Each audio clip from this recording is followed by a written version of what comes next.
morning. We are ready to begin.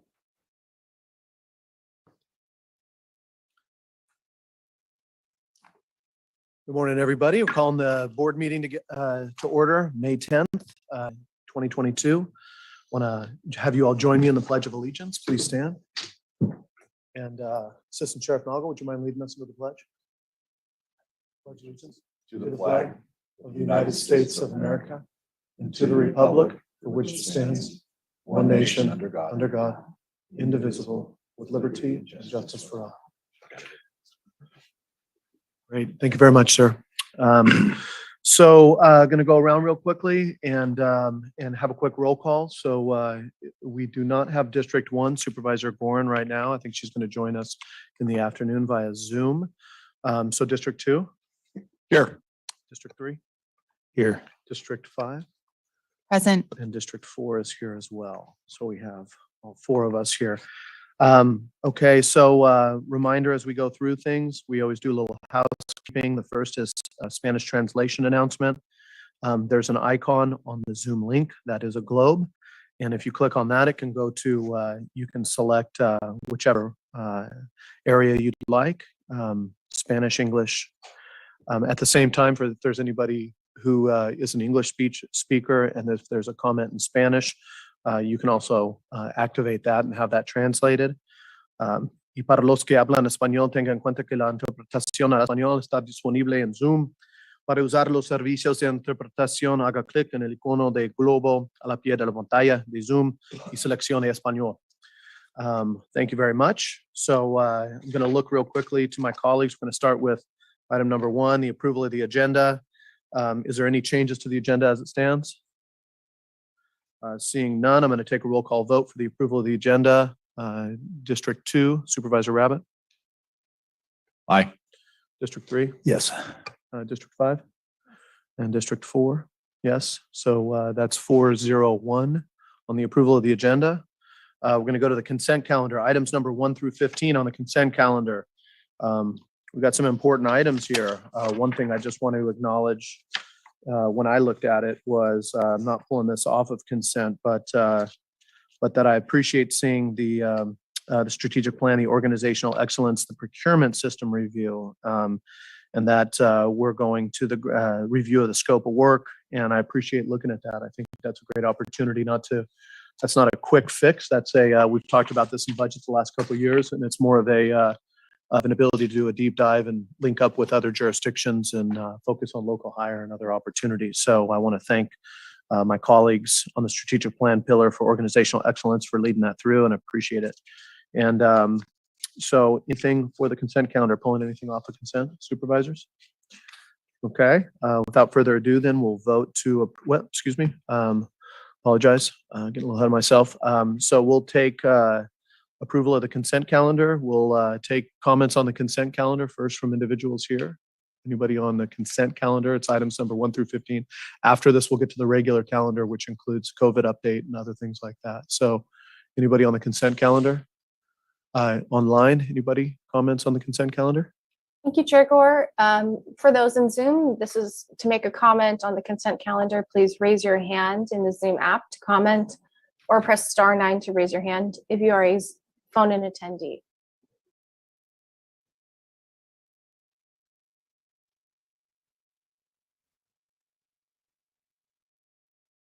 And thank you. I see no hands for comment.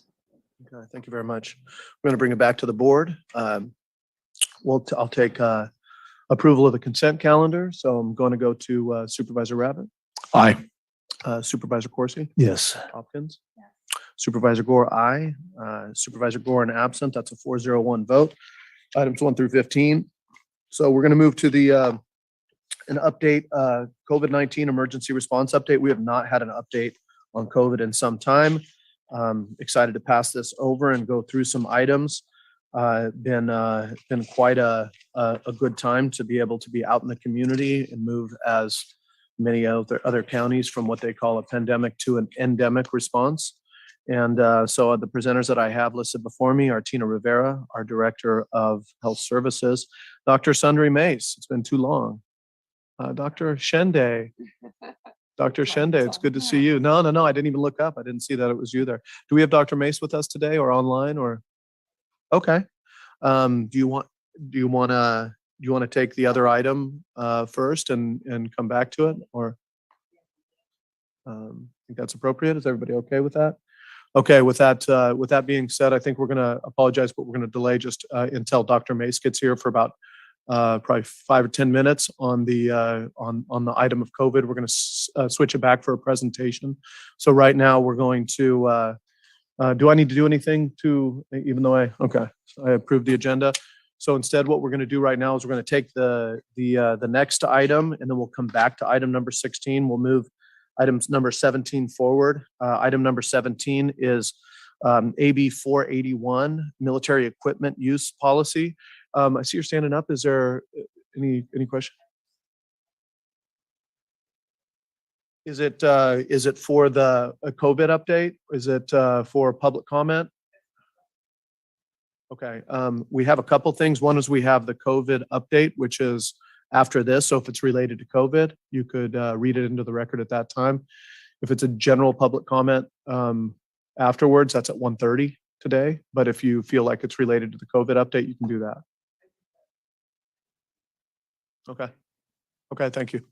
We'll come on up. So it'll be after this. We're going to take this item. We'll come back to the COVID update afterwards. We'll get a presentation from staff, questions from the board, and then we'll go to public comment. Thank you. Appreciate it. Thank you. Put you up a little bit higher in the agenda, but I appreciate you being here. Thank you. We have Jim Noggle, our assistant sheriff, and I would love to get introductions. I've got a couple other names from folks that might be online. I have presenters being Maria Galvin Lopez and Connie Newton, but I don't think you're Connie or Maria unless I'm wrong. So I appreciate you both being here, and let you take it over from here. Yeah. Good morning, Chair Gore and the board. Yeah. So this is Lieutenant Brendan Cutting. He's our professional standards lieutenant, and he worked extensively on this with me. And so he's kind of my lifeline here if some questions come up that maybe I can't field. And also Petra Brugesser, Deputy County Counsel, I'm assuming is working her way over here right now. She'll be seated as well. So yeah, so good morning. And what we're going to talk about this morning is the AB 481, the Military Equipment Use Policy. Just by way of a quick overview of what it is. So on September 30th, 2021, AB 481 was signed into law under Government Code Section 770 to 7075. And basically the legislative intent was to increase public transparency by which all law enforcement agencies fund, acquire, and or use military equipment as they defined it in AB 481. And we'll get into that in a moment. And what it requires is law enforcement agencies to present to their governing board, so you guys today, a military equipment use policy. And then after that is done annually, we will present a report to the board and the public after the first year of adoption. So each year we'll come back with a report on what equipment we have, if we've got new equipment, and then specifically what the deployments have been. And then each year after adoption, we will hold at least one well-publicized and conveniently located community engagement event prior to presenting the annual report to the board. And then what we'll be asking the board is to approve the military equipment use policy through the adoption of an ordinance, which is in your packet in a draft. And then per 481, this approval for you guys to grant is on the following criteria. And that is the military equipment is necessary because there is no reasonable alternative that can achieve the same objective of officer and civilian safety. The proposed military equipment use policy will safeguard the public's welfare, safety, civil rights, and civil liberties. And in purchasing the equipment is reasonably cost effective compared to other alternatives. And finally, the prior military equipment use complied with our military equipment use policy. And if not, that corrective action has been taken.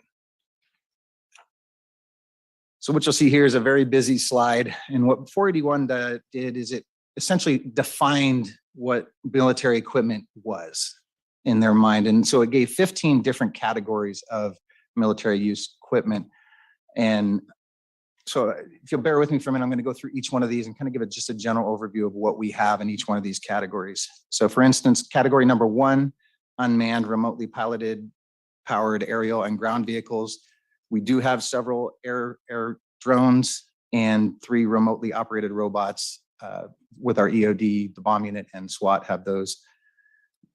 Section 2, mine-resistant ambush, protected vehicles or armored personnel carriers. We do not have any mine-resistant ambush protected vehicles. We do have an armored personnel carrier, which is our Lenco Bearcat. Number 3, high mobility, multi-purpose wheeled vehicles. We do not have those. Number 4, we do not have any tracked armored vehicles. Number 5, command and control vehicles. We do have 2 of those to qualify. One is our recently purchased mobile command vehicle, and then we have a satellite radio communications vehicle as well. Number 6, weaponized aircraft, vessels, or vehicles of any kind. We do not have any weaponized vehicles or aircraft. Number 7, battering rams, slugs, and breaching apparatus that are explosive in nature. We do have some door breaching rounds assigned to the SWAT team. Number 8, firearms of 50 caliber or greater. We do not have any of those. Number 9, ammunition of 50 caliber or greater. We do not have any of those. Number 10, specialized firearms and ammunition of less than 50 caliber with the exception of standard issue service weapons. We do not have any of those. Number 11, any firearm or firearm accessory that is designed to launch explosive projectiles. We do have some of those, and those would be the various sound light diversionary devices that they'll use under tactical situations. Number 12, flashbang grenades and explosive breaching tools, tear gas and pepper balls. We do have some of those in our specialized units. 13, taser shockwave, microwave weapons, water cannons, and long-range acoustic devices, or an LRAD. We do not have any of that. Number 14, 40 millimeter projectile launchers or beanbag, rubber bullet, and specialty impact munitions.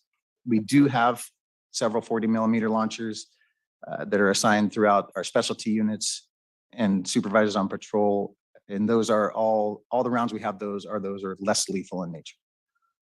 Number 15, any other equipment as determined by a governing body or state agency to require additional oversight. We do not have anything under that category. And then category 16, it exempts equipment that is not controlled or prohibited by the Federal Defense Logistics Agency.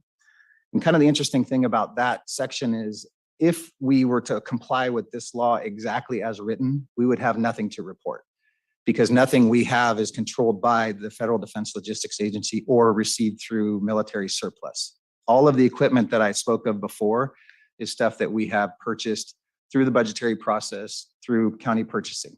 So nothing is from military surplus. On all of this information can be located on our website. And if you go to the Sonoma County Sheriff's Office website, under our policy and procedures tab, all the way down at the bottom, you'll find the military equipment. And when you click on that, that will be the draft policy. It's already up there that we're presenting to you today. And then it also, within that policy, you'll notice it has a link to the specific inventory list that we're asking to be approved. And that'll list the reasons why we have it and all that information.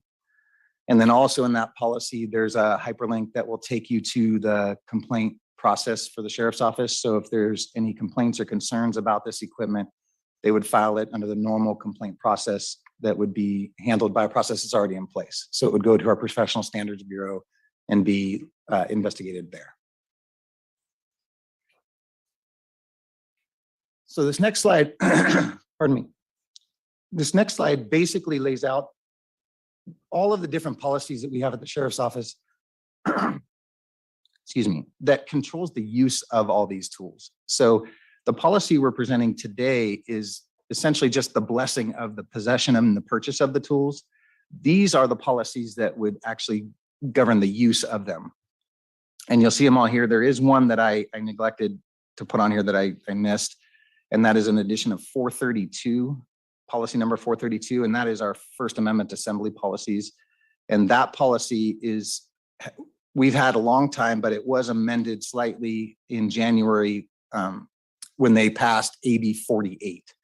which AB 48 is the legislation that was passed that governed how and when you could send tactical teams to respond to civil unrest.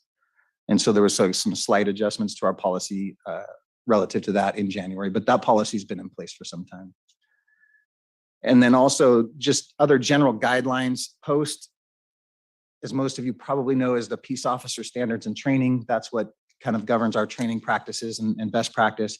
And they recently issued some guidance relative to crowd control crowd control management and intervention and control. So we have that. And then in detention, they have the Board of State Community Corrections, BSCC, which is essentially their post, and they mirror each other almost exactly. So the future action. So we will end up bringing this back. We will bring back this policy and ordinance back to the board to adopt a resolution approving the military use policy. And I believe that date is tentatively set for May 24th. And then moving forward, once the policy is adopted, the Sheriff's Office will produce an annual update report each year beginning in 2023. Prior to that report going out, we will conduct community engagement regarding the use of the military equipment prior to the annual report. And then we will maintain a place on our website for people to ask questions, express concerns, or file complaints related to this policy. So in conclusion, today, we are requesting the board adopt a resolution introducing, reading the title of, and waiving the reading of an uncodified ordinance to approve a military use policy pursuant to AB 481.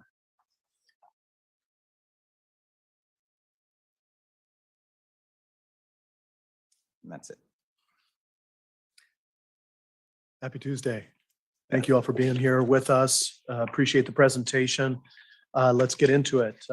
So I'm going to pass it around to my colleagues for questions and then come to myself. Then we'll go to public comment and we'll come back for action to be taken. But first of all, I want to start just by thanking you and your officers for what you do, for complying with this, with the updates beforehand going into it. A lot of these, it's from my perspective, it's helpful to see not the anecdote, not to just live by anecdote, where individuals talk about what they think you have, what they don't think you have. I mean, in full transparency, what you're talking about is, from what I'm reading, is having equipment, but having policy surrounding each use of equipment and high-level training for each of it. So I'll have some more further questions about that, but definitely want to look for questions from my colleagues to start things off. Supervisor, anybody want to lean in? Sure. Yeah, go for it. Thanks for the report. Couple questions. First of all, does this AB 481 requires a report and a meeting every year? Is there any requirement for now to include any past uses, any recent uses of any of this equipment? So no, there is no requirement for this presentation for past uses. And I apologize, I did pull up some numbers from the past couple of years just to give you an idea of when it's used. And so over the last 2 years, in 2020, we had 10 so with our SWAT team, relative to our tactical team, SWAT, we had 10 activations of the SWAT team. There was some of this use. So one activation, a single flashbang, and a blue tip round was used. And a blue tip round is a sponge round that's shot out of the 40 millimeter. It's like a long range impact weapon, so you don't have to get too close to them. And then a mobile command was brought to 3 of those. In 2021, there were 23 activations of the SWAT team. And then 1 activation resulted in the use of chemical agents. And then a couple of flashbangs on that one. 1 activation resulted in a flashbang, and the other 21 activations were effected without any of the tools being used. And the mobile command was brought to 6 of those. So far in 2022, we have 5 activations so far to date of the SWAT team, and none of the inventory items were used in any of those activations. And the new mobile command center was brought to 2 of those. Our tactical team, so the way we're designed, there's 2 separate kind of tactical teams. We have a tactical SWAT, which is a special weapons and tactics, which is more of a tactical team that's going to respond to like barricaded subjects, high threat situations in law enforcement. But then we also have a tactical team, which would be the team that would be deployed to civil unrest, like riots and things of that nature. So since 2020, there was only the one activation back to assist Santa Rosa in their protests downtown and their riots down there. And then we did use one chemical agent during that, and then a couple of sponge rounds that have all been documented in Santa Rosa's after action report that they had done. In patrol, they have over the over the last couple of years, we have used the 40mm launchers 3 times in 2019 and 2 times in 2020. And again, those were those blue tip rounds, the less lethal impact projectiles. And then obviously the mobile command is used for all of our fire response. It goes to the main command post and is our home base of operations there. Okay. Thanks for that information. A lot of the equipment, and particularly the rounds of various munitions, I guess, is listed in your report as used in the corrections side of your organization. You didn't mention any uses in the jail. Does that happen? It does happen, and it's not often. We kind of tried to scramble and get all this done this week because we realized that there was an interest in past use, and it looks like it may be a handful of times each year. Not many, like maybe 3 to 5 each year for different situations, and those are assigned to their CERT team, which is like their tactical response as well. Okay. And I would imagine that any use of this equipment on an individual is a use of force, and that generates a use of force report investigation. Yes, sir. You mentioned the assist of Santa Rosa Police Department during the protests in 2020. That resulted in change of some of the policies and uses at the city of Santa Rosa, particularly, if I recall correctly, involving barricade rounds. Are these the same? Are the policies around Santa Rosa that they changed? Are those rounds that they were talking about the same barricade rounds that you're listing here? They are the same rounds, yes. And is the sheriff's department policies about using those rounds any different from what Santa Rosa's new changed policies are? And I'm not overly familiar with Santa Rosa's use of policies towards those uses. I will say that our policy is in line with AB 48, which regulates all of that. Okay. If I'm recalling correctly, those are not intended to be used on people. That is correct. And that was a mistake on Santa Rosa's part. But the policy for the sheriff's department is not to use those on people in any case. That is correct. Okay, thank you. There's no mention in your inventory of assault style rifles, and there's some difference of opinion, I believe, about whether those are considered standard issue or military equipment. What's the sheriff's interpretation of that? We do have patrol rifles, and we classified those as standard issue. Those are purchased and issued by the department. Specifically, what type of assault style rifles do you have? They're Colt. What are they known? They're by AR-15. Is that AR-15? AR-15, yeah. Those are the ones we purchased. Okay. And can you tell me a little bit about, do all departments consider those standard issue? I don't know about all departments. I know many departments are considering those standard issue, yes. But I don't know about all of them. Okay. Were they considered as something to put into the military equipment policy? By us? Yes. We did have those discussions, yes. And when we talked to other agencies, it was pretty consistent that most of the ones we talked to were all considering them standard issue equipment. Okay. And then the complaint process. You have a complaint form and a site or a page on your website for complaints. How does that process, where does that process end? Who's the final arbitrator of a complaint about use of this equipment? So that complaint would go into our normal complaint filing process, which would go to professional standards. And so Lieutenant Cutting would be basically the receiver of those, and then would assign them out to be investigated. And then after they're investigated, it would be forwarded up to the chain of command to review and sign off on, just like any other complaint. I know that the Citizens Advisory Committee of ILARO talked about this earlier, maybe it was last week. I didn't see that discussion, but is there a role for ILARO in the complaint process in this whole issue? Yes, I believe so. They are our auditor, so they would have access to these and be able to review them just like other complaints. And they can review all the use of force complaints. So if we did use them, it would go into a use of force review. And if there was a complaint associated, they would get that case. Yes, sir. Okay. Thank you. Yes. Other questions? Supervisor Rabbit, any questions?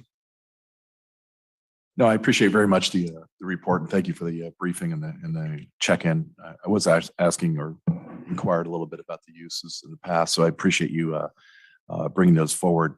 And I was going to ask about, but I think it's going forward. Obviously, this is a state requirement that we do this on an annual basis and have these avenues for people to see, and I do appreciate it.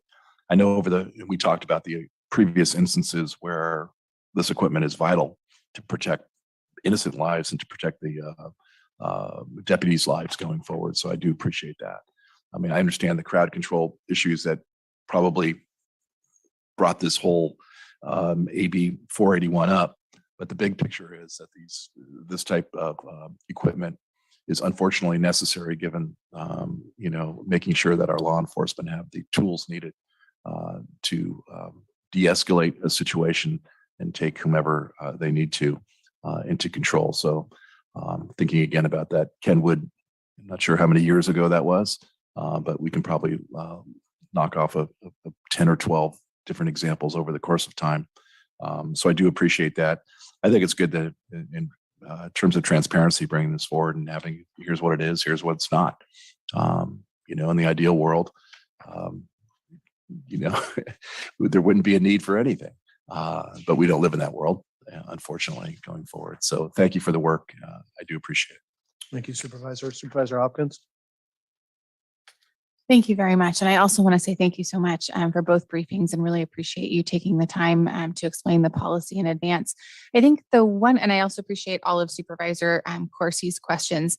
The one question that I really have is with respect to how equipment might be shared amongst law enforcement agencies. So it sort of seems like, everyone's kind of responsible for their own inventory. But for instance, if there was some, mutual aid situation, would that actually wind up being reported at a future hearing?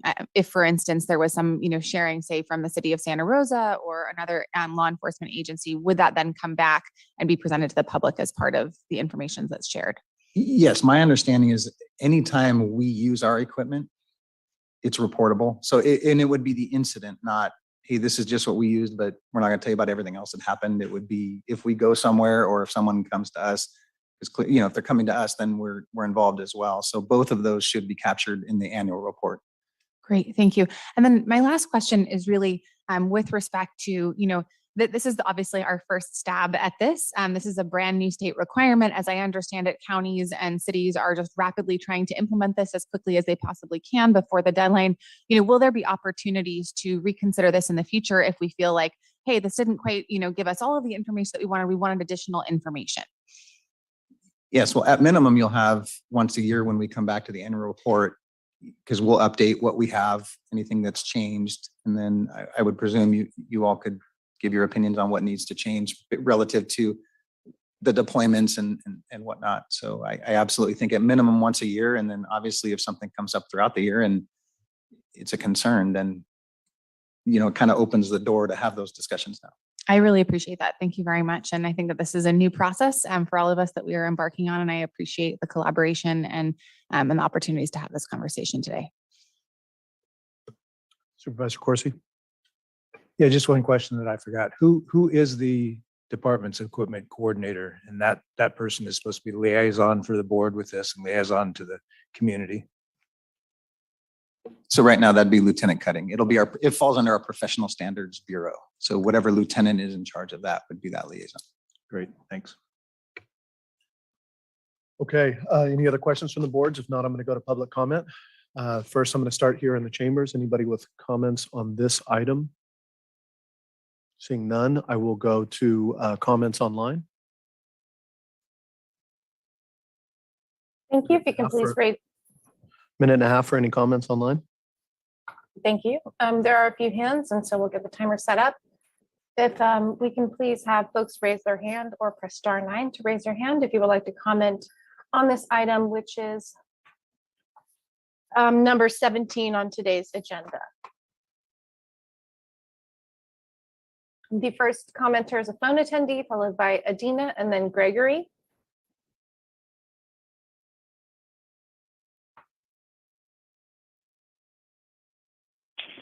Chair Gore, members of the Board of Supervisors, this is Jim Duffy. I live in Runner Park. Thank you for taking my comments. AB 481, part of the title is Military Equipment Funding Acquisition and Use. And I want to emphasize that use. The language in the policies you're permitting today says that the use of several pieces of equipment is to include but not be limited to that language, which basically allows all uses of this military equipment on the community of Sonoma County. You really should be asking the Sheriff's Department to put in specifically permitted uses and some prohibited uses in the language, not just be leaving it open like that. I also believe you should not be passing language that offloads authorization to governing bodies of cooperating agencies for the equipment they may be bringing into your jurisdiction. You should be authorizing all uses of military equipment within your jurisdiction. Petaluma City Council caught on to this, as did the Santa Rosa Public Safety Subcommittee when they held their first AB 481 hearings. And they said, no, we're not going to do that. Come back and let us know what you anticipate being used in our jurisdiction. We want to approve that use. The costs is something else that is covered in this legislation. And thank you for the comment. I know you're not able to see the timer, but that does conclude the time. And if the next commenter can please unmute and state your name.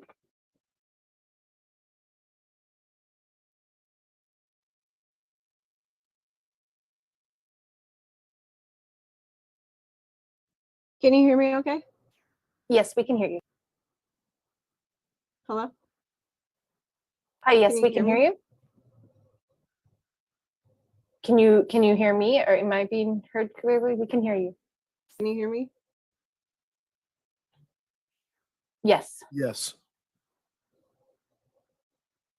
Go right ahead.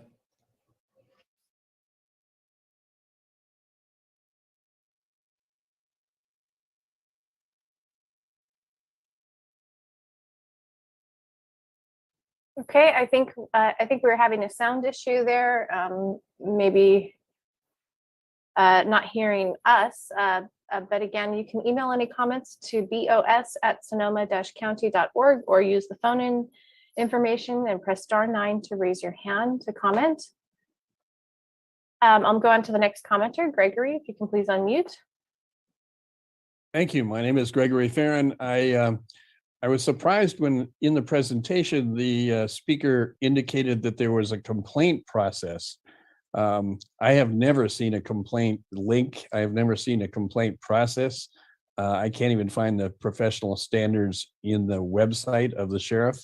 I am encouraging the Board of Supervisors to make prominent on the sheriff's website or somewhere a link to a complaint process.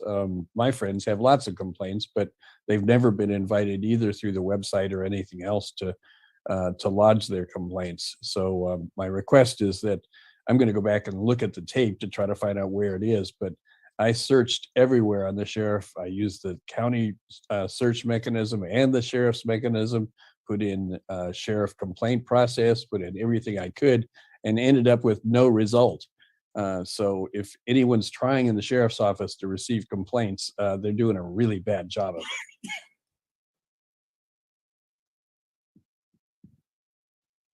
And I'm seeing that that concludes the time. You want to try that previous speaker again? Are they still yeah. on? Yep, let's go ahead. Just one moment here. Adina, if you're able to unmute. Can you guys hear me okay? Yes, we can hear you. Can you hear us? Doing a dramatic nod in case it's one way.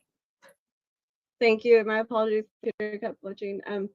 I'd just like to inquire, being that this resolution is tied to military equipment, how this interacts with the urban areas security initiative, which was approved several months ago. Under this initiative, you were required to combat domestic terrorists because Homeland Security now decided to label those spreading misinformation or verbatim going against the government's narrative as domestic terrorists. Will the county be utilizing military equipment to target the unvaccinated population? I would like clarification on that matter. Thank you.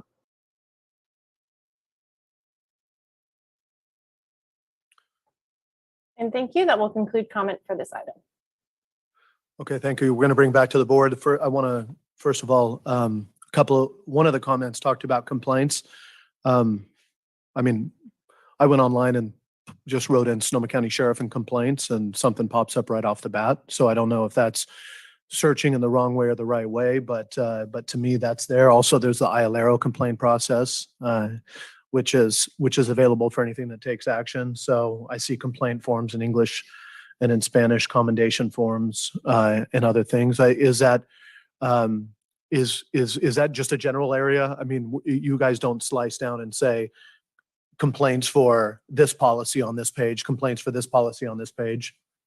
No, it goes into our general, all Okay. complaints go into our general complaint Okay. process, and that's the hyperlink that's at the bottom Yeah. of the policy. If you click on that, it'll take you right to the complaint process. Well, it's nice also to see a page that's commendations and complaints, because you get to have a choice, right? If you want to say, thank you, or you need to do better, right? So, okay. The other thing is there was a question about military force to target individuals. Any response you want to provide to that? Yes, we would not. Yeah. Yeah. Okay. I think that's, I just state from the point of we're having the COVID update coming forward. There's no vaccine mandates imposed by this body or any enforcement that I've seen on anything under the sun there. So, I mean, obviously we had the vaccine requirement for our employees, which is a big issue with, but that's a different issue entirely. We'll bring that up in the next item. So I don't have anything else from public comment. I'm going to close public comment, bring it back to our Board of Supervisors. Is there any final comments? Supervisor? Okay, well, Supervisor Abbott, anything you want to add on that? No, it's just ready to vote. Okay, yeah, good. So a motion. Well, yeah, there we go. Well, I want to thank you all. We're just going to move forward with approval of the item. So I'm going to look for my colleagues. I'm going to start with District 2, Supervisor Rabbit. Aye. District 3, Supervisor Corsi. Yes. District 5, Supervisor Hopkins. Yes. District 1, Supervisor Gorin is absent, and that's a yes from me. And I want to thank you all for your professionalism and the transparency on this item. Thank you very much. Okay. So now we're going to move forward by going back. I want to thank you all it's good to see you in person. So we have Director of Health Services, Tina Rivera. We have Dr. Sundari Mace. We have Dr. Shende, and we're going to go into a COVID-19 update. We haven't had one on formal calendar in a while, but it's a pleasure. Wow, it's a pleasure to see you in person. Hello, real people, not just 2D. So it's Sorry, a little late with the traffic this morning. But it's okay. It's okay. It's a pleasure to see you in person, live and in the flesh. So I want to just start by thanking the three of you for all your work over the past 2 years. Tough times, always, as we've dealt with fires and floods and droughts and the pandemic. The mantra that's come up from a lot of our fire survivors is the only real progress is imperfect, relentless progress. So you all have been on the hot seats of a historic event, and I appreciate you being here with us. So sitting here from a board that's excited to get an idea of where you're at. I know that we've seen also some notices. I even on the news today saw some actions in places like San Jose and others on indoor masking. Really want to get a sense of where we're at with our community, this whole idea of endemic.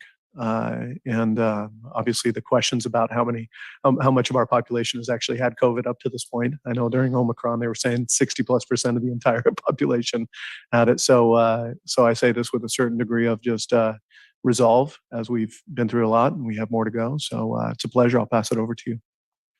Thank you.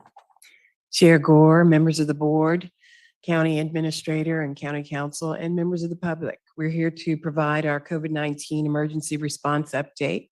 Tina Rivera, Director of Health Services, and joining me here in chambers is Dr. Sundari Mace, our health officer, Dr. Urmila Shinde, our vaccine mission chief, and virtually we should have Kate Pack, who is our health program manager, and also our epidemiologist, who's been doing some extremely great work throughout this pandemic. She'll be driving our slides today, and also Paul Gullickson, our communications manager. And so with that, I'm just going to simply pass it over to Dr. Sundari Mace to begin our presentation. And Kate, if you don't mind just bringing up our slides. Thank you. Great. Thank you very much, Director Rivera. And thank you, Chair Gore and the board for having us present an update on the COVID-19 emergency response. So next slide, please. So as we've seen over the past month or so, we've had a sort of steady increase in our case rate. Now, as of today, we're actually at 25 new cases per day per 100,000 residents, and our test positivity is a little bit over 7% in overall, as well as in the lowest Hpi quartile. We do have 23 people currently hospitalized with COVID, and since January 1st, we've had 66 people who have died from COVID. Next slide, please.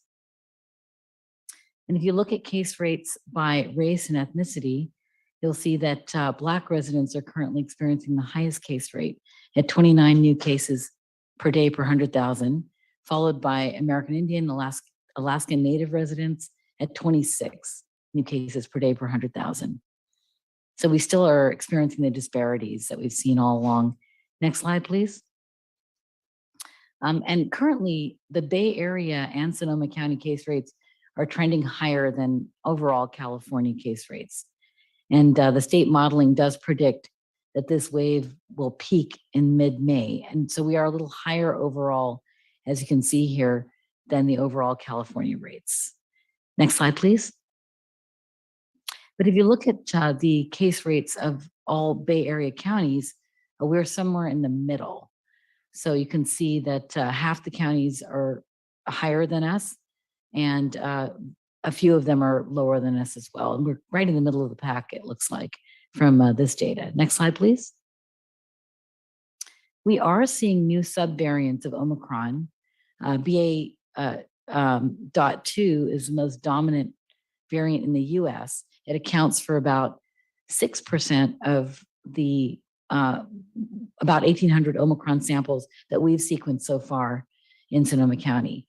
There's also BA.4 and BA.5 that are responsible for a new surge that we're seeing overseas in South Africa. And these have been detected in the US, but we don't have any here in Sonoma County at this time. And as we've said all along, it looks like these new subvariants are more transmissible. It looks like they're not associated with greater disease severity, which is a good thing. But we're still waiting to see, what happens with the BA.4 and BA.5 variants. Next slide, please. We still have the same differences in outcomes by vaccination status, with unvaccinated individuals being 3.2 times more likely to be infected with COVID-19, 18.8 times more likely to be hospitalized, and 12.8 times more likely to die of COVID related illness, or that is COVID-19. So we still see this same sort of differences between unvaccinated and vaccinated individuals we've seen all along. Next slide, please. And if we just look at our progress in context, Sonoma County does have the 10th highest vaccination rate of the 58 counties in California. And here you'll see that our total population fully vaccinated is 78.6%. That's the total population. That's counting the kids as well, under 5. And it's 9% higher than vaccination rate overall in California. Our cumulative deaths per 100,000 are 56.4% than the cumulative death per 100K in all throughout California. So we're doing significantly better than all of California and the nation also. And our cumulative cases per 100,000 are 17,903 per 100K, 23.5% less than overall in California, and significantly better than much of the nation as well. Next slide, please. So now I'm going to turn this over to Dr. Shende, our vaccine chief, for the rest of the presentation. Is it on now? There we go. Thank you. So I'd like to start by discussing our booster rates. And we can see at the bottom of this slide that we are currently at 65.5% of the eligible population that has received a booster in Sonoma County. Those are those who are over the age of 12. And for those who are over the age of 50, our rates are 76.5%. When we drill down and look at our HPI quartiles, we can see that there are disparities. So in HPI quartile 1, our booster rate is 61%, and that of quartile 4 is 71%.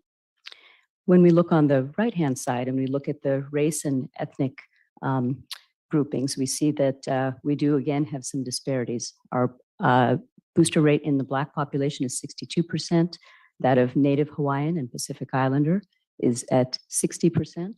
And for American Indian, 58%, and the Latinx population at 51%. So we do continue to see these disparities in the booster rates.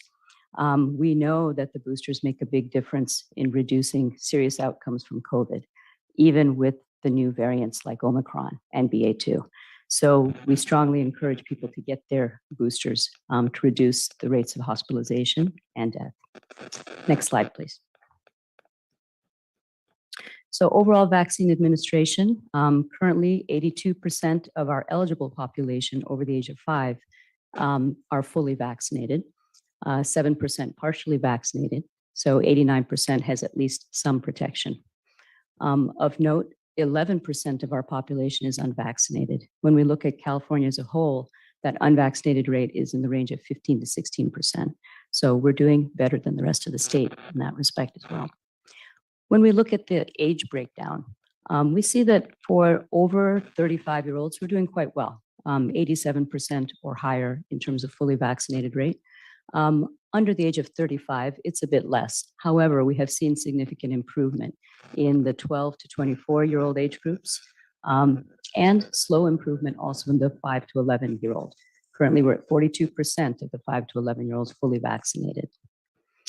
When we look on the right-hand side by race and ethnicity, so the Black population is now at 86% fully vaccinated. That's gone up by 1%. When we look at other groups, we look at the Latinx population, it's at 72%. That's gone up 2%. So since the last time that we have met, we have seen improvements in the fully vaccinated rates across the board for different race and ethnicity groups.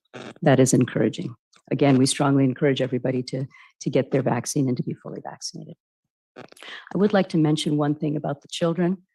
So there seems to be concern about vaccinating children. Our rates are lower than the rest of the population. In a recent study by the CDC of 400 children who are hospitalized with Omicron, 3 out of 10 were found to not have any chronic conditions. They were completely healthy. 9 out of 10 were unvaccinated. The COVID vaccines are safe, they are effective, and they do make a difference in preventing hospitalization and adverse outcomes even in children. Of those children who were unvaccinated, 34% were Black, and of that, the risk of being hospitalized in children was higher for those who had diabetes and who also were obese. So again, important to keep in mind, there are certain risk factors in certain ethnic groups that may be more predisposed to having serious outcomes. And for all children, we do recommend that they do be fully vaccinated.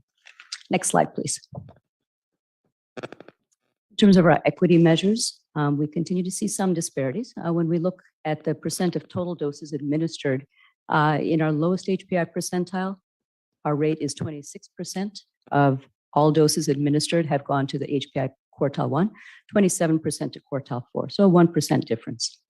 That being said, when we look at percent of population partially and fully vaccinated, we see that in HPI quartile 1, the rate is 81%, at least partially vaccinated, and 88% in the highest group. So we continue to see disparities. We'll continue to work towards reducing those disparities. And I think that's it. The one other thing I had wanted to mention is I know there's a lot of question about the less than 5-year-old vaccines. There are a number of meetings coming up to address this. ACIP will be meeting on June 8th, 21st, and 22nd to discuss the data and possible approval of this vaccine. In addition, they'll be meeting on June 28th to discuss the next booster and whether that will be similar to what we have now or whether they would modify that booster to accommodate newer variants and newer strains of vaccine, of COVID. And that concludes, and I will pass it on to Tina. Thank you. So with that, we'll turn it back over to you, Chair Gore, for feedback and questions. Thank you so much. Appreciate the presentation. I'm going to start with Supervisor Hopkins. You got anything you want to lean in on?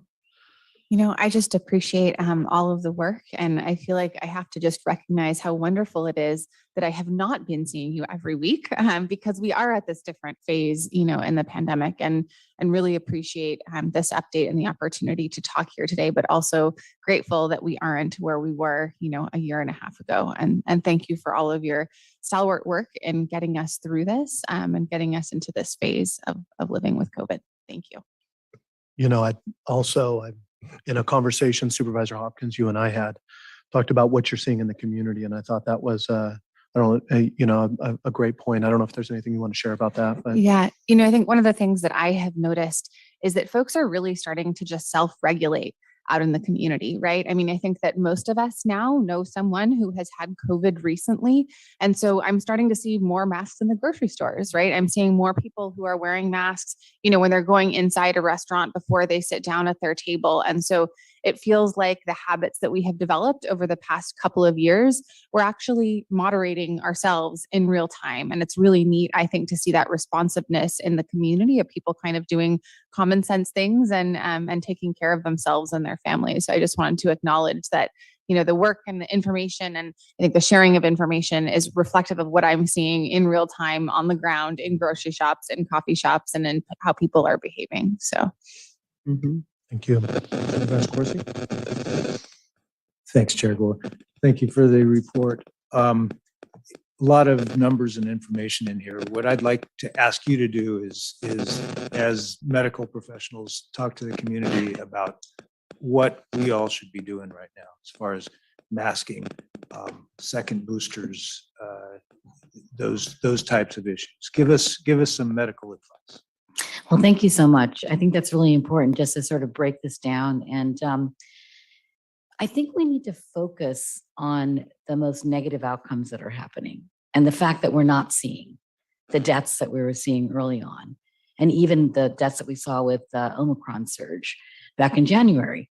We may be seeing increase in case rates, but that's not leading necessarily to those really negative outcomes. And that's a really positive thing. And it is due to vaccination and our high levels of vaccination.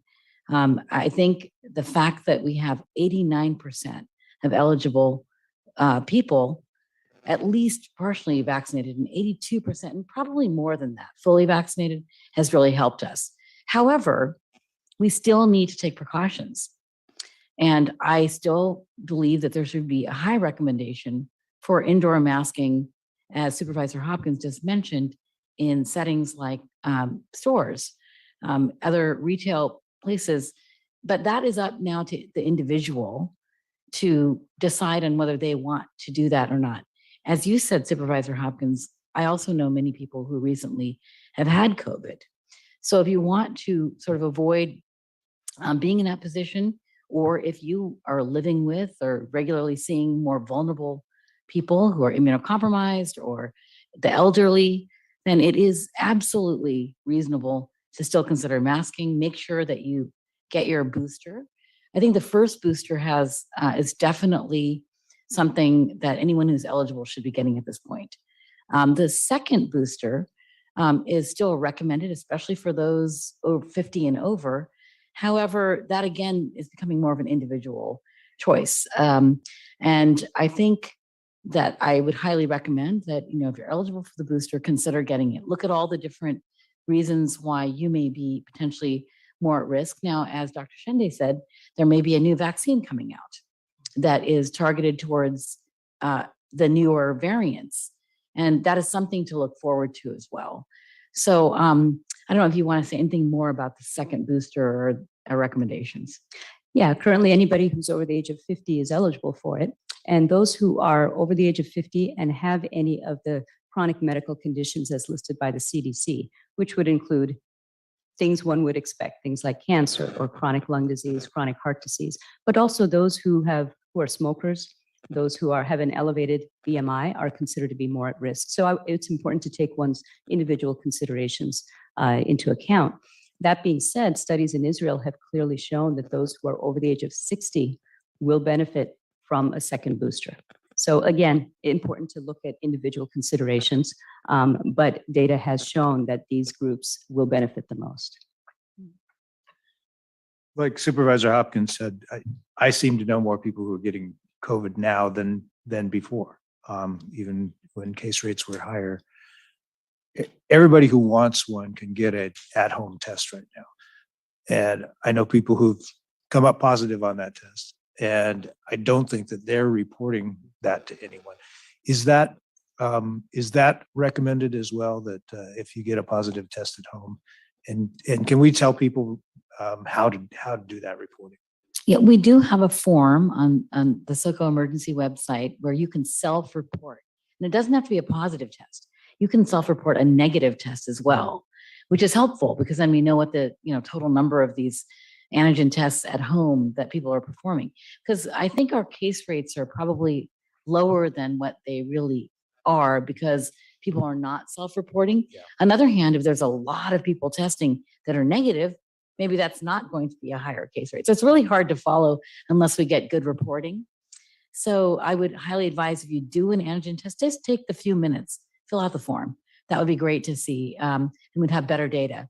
Now we are moving towards doing something called wastewater surveillance here in Sonoma County, where some of the counties are doing that.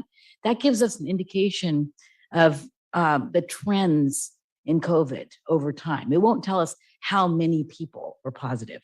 There's no specific number, but if you follow the trends over time, we can see whether rates are increasing based on testing the wastewater to see how much COVID is present there. So that's something that we're hopefully going to have in place soon as well.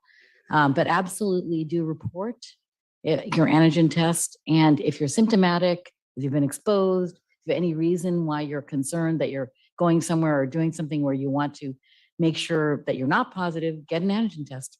Absolutely. Okay, thanks. Or a PCR test, of course. Those are also available. So I think it's pretty much widely predicted that the governor's going to end the emergency at the end of next month. I'm not suggesting we need to make a decision today, but I think we ought to talk about when and how we stop this regular briefing. I think it's a valuable tool. I like getting the information, but wondering when it becomes unnecessary. And, I hope that's sometime soon.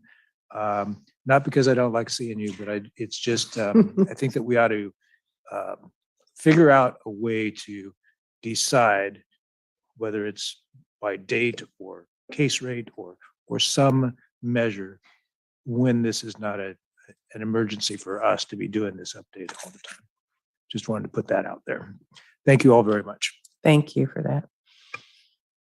Thank you, Supervisor Abbott. Thank you all very much. It's good to see you in person. It's so true about knowing seemingly more people. To that extent, I was thinking as we're talking, especially on the case rate things, I mean, I would imagine that data is kind of falling a little bit by the wayside in terms of accuracy because of the amount of people that are home testing. And I have to imagine that not very many people self-report one way or another. And so, but certainly the severe cases, at the end of the day, if you're in the hospitals are going to report. And thank God that the trend seems to be consistent that while more transmissible, less severe. And I, do you have a crystal ball to talk about the future?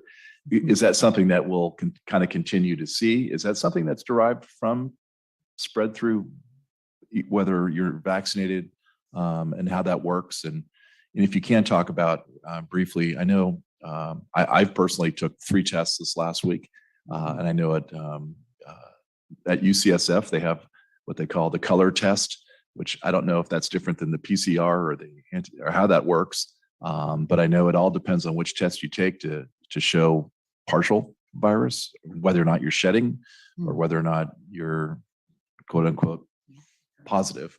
Can you just talk about that briefly? Because I think there's a lot of, it's just interesting as you go out there. And I do agree that you see a lot more people kind of self-regulating, people comfortable wearing masks in stores. It seemed odd to not wear a mask. I went into a store once without my mask, and I remember the first time I went in with the mask feeling very different, but then the first time you go back in without the mask, you feel very different as well. So, that hopefully will be a good trend going forward, that maybe all those kind of rates will diminish. And it is pretty interesting that at the end of the day, still, while it's less severe, I know, extended family members, some just felt lousy and congested. Others got wiped out for a week and felt like it was a severe flu type severity. So I think it still varies, and it doesn't seem to be any rhyme or reason on that. So those are just my observations as we go forward. Do appreciate the work, and looking back, the truth is that the science and the medical science, the data really always dictated, and I'm proud of the fact that we followed that all along. And I think the truth is that the numbers show that was the right course. The 56% less fatalities in this county because of that. Lives were saved because of that, and that's huge. So in spite of all the rhetoric and all the things people find on the internet, that's the truth. And you can't, that is the truth, full stop. So maybe if you could just talk about some of those things I rambled on about, I would appreciate it. Thank you. Yeah, thank you very much. I think the observations are really important, and I appreciate that. The crystal ball is, as ever, very difficult, as we know. And it really is going to depend on whether we see worse variants. That would be my opinion. Right now, there's a lot of immunity out there, whether it's people vaccinated or people who actually got infected. There were some numbers I read that up to 60% of the US population may have been infected over the last 2 years at some time with COVID. And we know that there's greater immunity even in those people who've been both vaccinated and infected than those even just vaccinated. So maybe we're getting more and more towards that endemic kind of, it's in the population, immunity is in the population. And that's what's maybe going to help us moving forward, unless there's really a very different variant that, again, people don't have, is able to escape the I guess, vaccinated and be able to create more severe disease, even in vaccinated persons. And that's really hard to predict. So that's kind of what we're sort of waiting and watching for.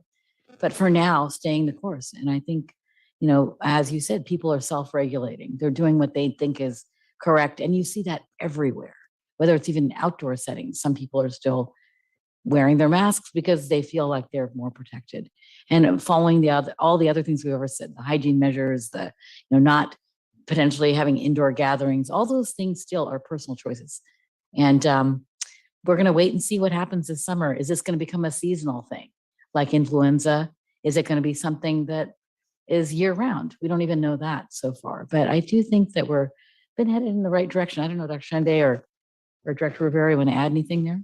Yeah, I absolutely agree, and just as a personal choice, all of us, just continuing with the mitigating measures and seeing that in the community has really gone a long way to moving us forward and moving past this.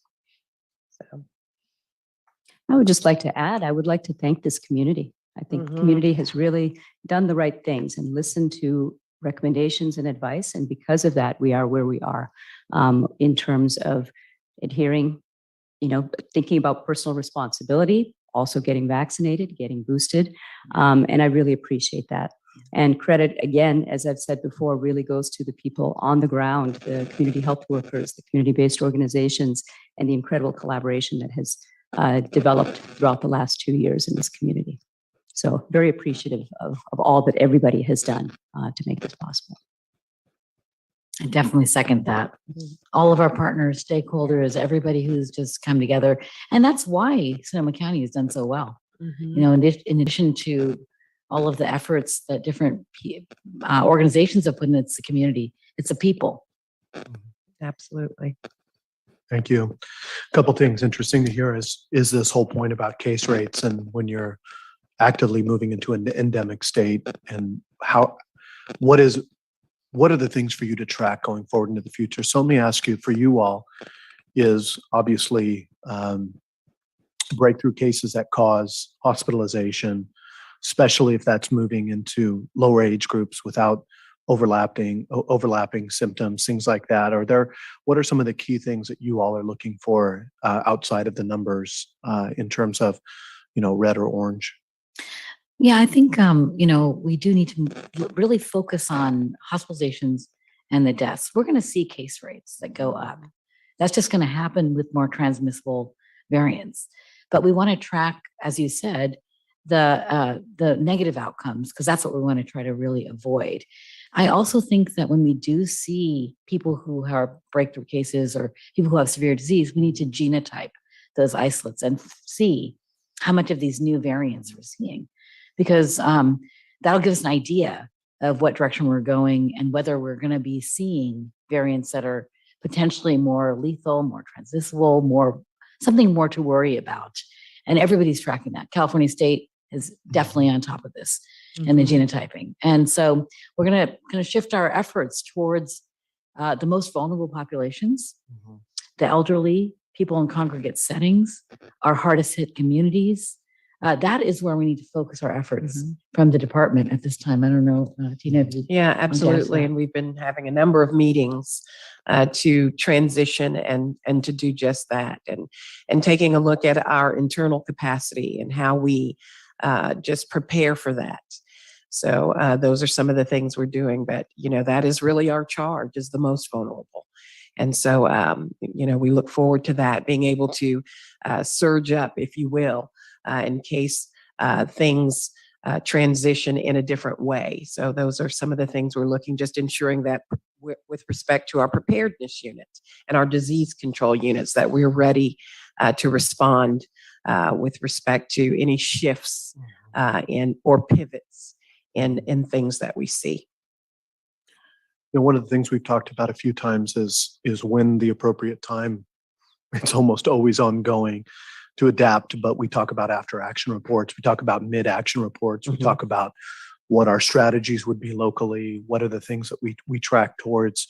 Is there a time where you all anticipate you'd want to, that you're developing plans? And you want to present those? The reason I say this is that we have gotten, unfortunately, it's a good process, but unfortunately we have experience in it. But with our fires, our floods, and others, is like, for instance, on the consent calendar today is an annex for mass care and shelter, right? Like to the emergency operations plan. And one of the things about this disaster, this crisis, was that it needed to go into health, and so there was the whole buildup of the health department. So is there any discussion? What's the kind of process that you guys would want to pursue that would not just give us, but give our community a sense of like, hey, here's the plan, not just if we have another variant or we have like SARS to MERS to SARS COVID-2, right, to whatever comes up next, is that we have as much of a plan as you can have when you're dealing with disasters of this sort. Yeah, and we thoughts? can do that. I would anticipate perhaps maybe we could bring that forward, perhaps early fall. We are working on completing the after action report for the response itself. I don't have a date or when that will be finalized, and we certainly will be bringing that to your board. And then it will also be submitted to FEMA. And so we want to do a wrap up, which would take a look at, this entire response and not just celebrate our milestones, but also kind of take a look at, over the course of this pandemic, the transitions and the highlights and things of that nature. So that's going to be really important to bring that before your board and the public, lessons learned, things of that nature, and then how we address disasters overall, but even pandemics as we move forward. So we would like to see that come before you sometime in the fall. So that Well, I is think- something that yeah. we're looking at. Well, I think there's also this unique area with health as a part of all of these disasters and the equity work that we're working to Mhm. achieve, and human services as well with mass care and shelter. When we had the public safety power shutdowns, all of a sudden we were put on in an area where you all and human services had to deploy through the IHSS system, through all these other things to pick up the gaps.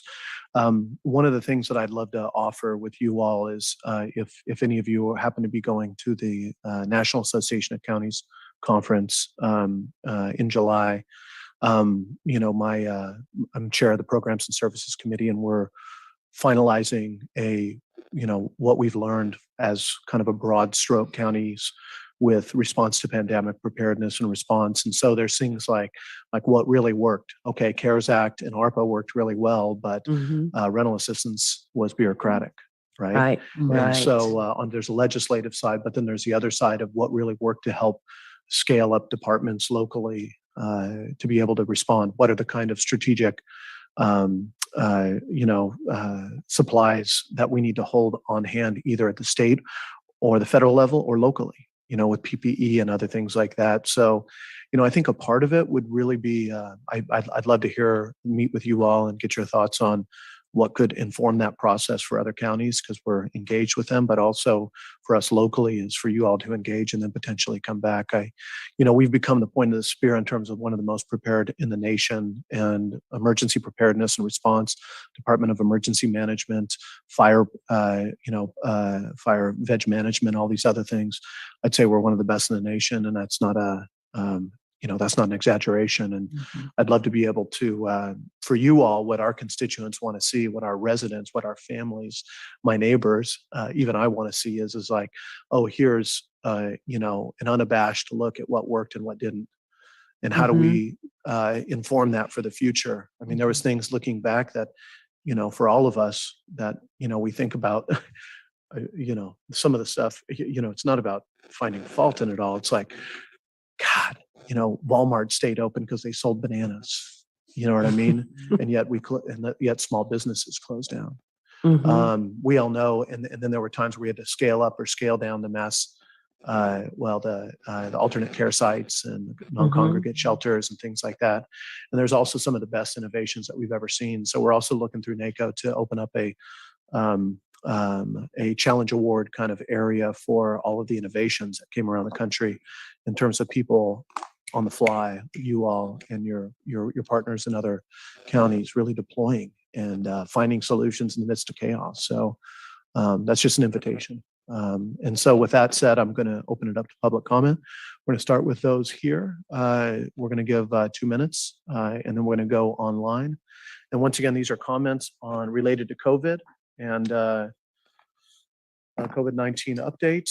And we will keep going. Come on up. Thank you for being here today. Good morning. I'm speaking on behalf of Adina Flores. I'm reading something. Would you mind, apologize, would you mind grabbing that microphone and pulling a little closer so we can hear you? Thank you very much. So you do have a couple minutes. Usually it turns red at the time. I think you also have a timer in front of you. So if you want to leave something with us, if you don't get through it all, you can also leave something with us and we can share it with the entire board and copy it. I appreciate that. Yeah. So good morning. I'm speaking on behalf of Adina Flores. Reading, I am extremely concerned with the repetitive conflicts of interest being enacted by the board and county council. I am following up for clarity on a consent item, which I was requested to be pulled on April 19th, 2022.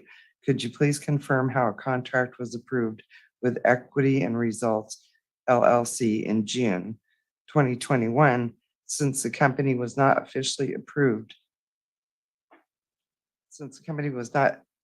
incorporated until October 2021. We would like confirmation as to where the taxpayer dollars were distributed, since this has not been detailed in a Form 990.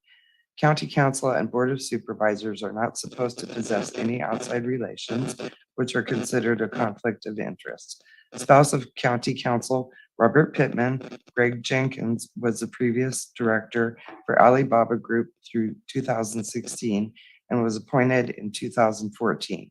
The previous senior vice president, head of international affairs, and GM, head of U.S. operations, Jim Wilkinson, also happens to be a Texas native and prominent businessman. This gentleman happened to be employed as the deputy assistant to the president in the White House from 2003 to 2004. Mr. Greg Jenkins was also an assistant to the White House during the same exact years, 2003, 2004. He was oddly appointed to the Alibaba Group in 2014 and resigned in 2016 as well. Elizabeth Gore, Texas native, founded the Houston-based business Hello Alice, which is currently partnered directly with this organization. I would like to confirm that Hello Alice's official partnership with Alibaba Group was in no way, shape, or form aided by the efforts of Mr. Jenkins or Mr. Wilkinson in conjunction with the Gores. Supervisor Gore was directly appointed by the White House and served many years in the Washington, Thank you for your time. D.C. area. If the latter is correct, this is absolutely inappropriate. Thank you. Just for clarity, for comments that are on general items, that's for 1:30. It's just called public comment on climate. It's not listed on the agenda. I didn't cut you off because you're here, and I don't want you to wait 4 hours, whether you appreciate what we're doing or there's accusations. You have the right for free speech. So, but if I can, just in the future, is if you have something that's not germane to like the COVID item, but it's like there's if you on our agenda, there's something that says public comments on items not listed on the agenda. And so that's where you can bring those, and you can either do them in person or online. But usually when we do a meeting, if we take an item, it has to be germane to the item. So just for reference for the future. But I thank you. Yeah, I appreciate you being here. Thank you, as always. Well, I'm not gonna. I'll let you. Even though it's a stretch, you have your space. I'm just gonna. Absolutely, ma'am. Come on up. You too.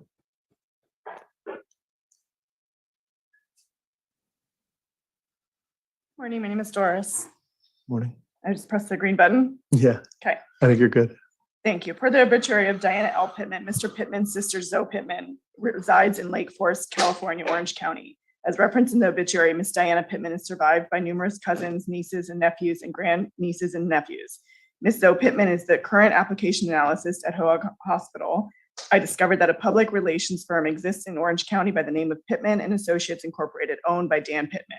In addition to Hoag Hospital, some of their key clients include Merck, Pfizer, Western Medical Center, the St. Joseph Health System, Children's Hospital of Orange County, the California Department of Health Services, Nutrition Network, and Latino 5 a Day, Western University of Health Sciences, etc. This is quite an impressive portfolio of clients that may usually only be obtained via a direct connection to the White House.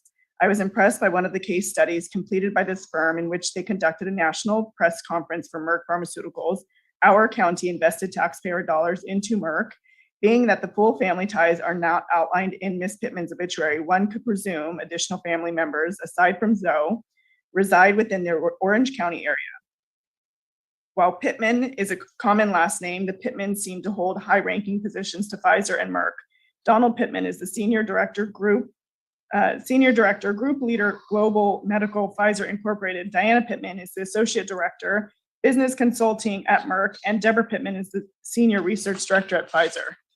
Could you please speak to each of these points to confirm that no conflicts of interest are present pertaining to the approval of county contracts and investments? Thank you for your time. If you'd like this, I'm happy to leave it with you. Sure. Take it.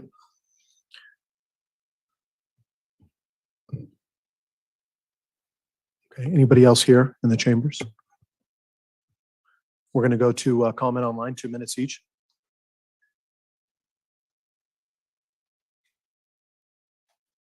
Thank you. Please raise your hand in the Zoom app or press *9 on your phone keypad to raise your hand. And Dina, if you can please unmute and begin. Hi, can you hear me? Yes. Okay, thank you. So I'd just like to inquire how Dr. Mays was placed into her position, being that you never verified her education nor any of her credentials.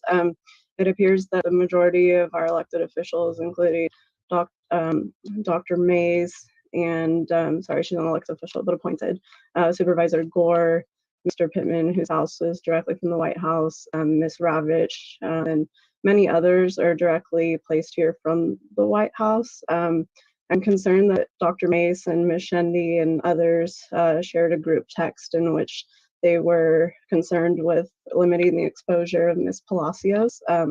And so I would like clarity on why they wished to silence Ms. Palacios. And I've had a lot of questions that, of course, you guys refused to answer over many, many months. I don't understand how Dr. Mays is currently inoculating children, being that pediatric trials were deferred through their entirety through 2027. And those are required studies. So again, I'm a bit concerned that we are willingly putting children at risk. And I'm very aware of what the understanding is of the greater good pertaining to those seen in the chamber representing us as elected officials. Your version of the greater good is and pertaining to profit and inhumane and unjust, and you will do whatever you need to the rest of the community so that you all profit as you are currently. So I really don't appreciate that this entire pandemic has been orchestrated, and we are the guinea pigs in Sonoma County for the rest of the nation. So I would appreciate transparency. I'll keep bringing the financials forward until there's been transparency put in place. Thank you very much. And that will conclude public comment. Okay, I'm going to come back to the board. Any comments from board members? Anything? I just want to state that, for the record, there's a place for accusations and responses to accusations. There's a place for comments about transparency in forums. And from my understanding, all of us have responded in those ways, but responding to people who accuse you of all things under the sun, there's no legal requirement to respond to accusations of morality and character. And, viscerally fight that each and every way, no matter what somebody tries to create in their basement. So with that being said, I want to thank you for what you do. I want to thank you for leaning in. I want to thank you for embracing these imperfect times and doing it with studiousness and respect for the community and for strength and standing up in spite of criticism. There's a lot of work to do. Everybody has a right to express their voice. Everybody has a right to choose what they do in their own way. Our goal here is to make sure that we deal with public safety and personal freedom at the same time. And some people don't agree with every decision we make or you all make, but at the same time, we are a better community right now than we were 2 years ago, than we were a year ago, than we were 6 months ago. So in spite of it all, in spite of the road rash and the battle hardened and the calluses of hearing the other people who are calling on, whether they agree or don't agree with the things that I'm saying, I just want to thank you, thank you and thank everybody, whether you agree or don't agree. Onward. Blessings. Have a great day. Have a great day. Thank you.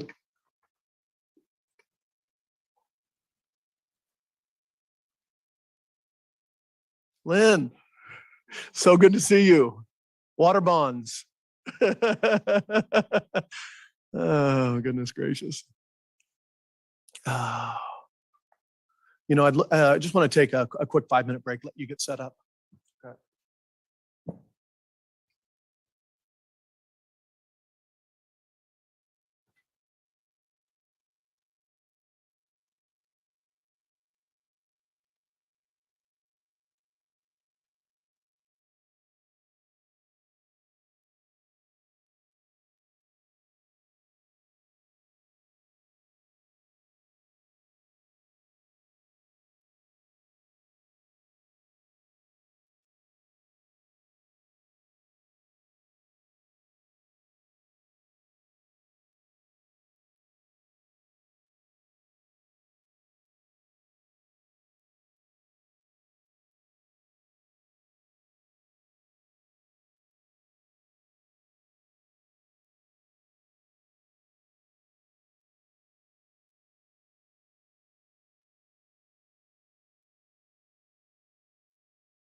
Okay, we are going to continue the meeting. We'll just need to go and unmute in all of the various locations.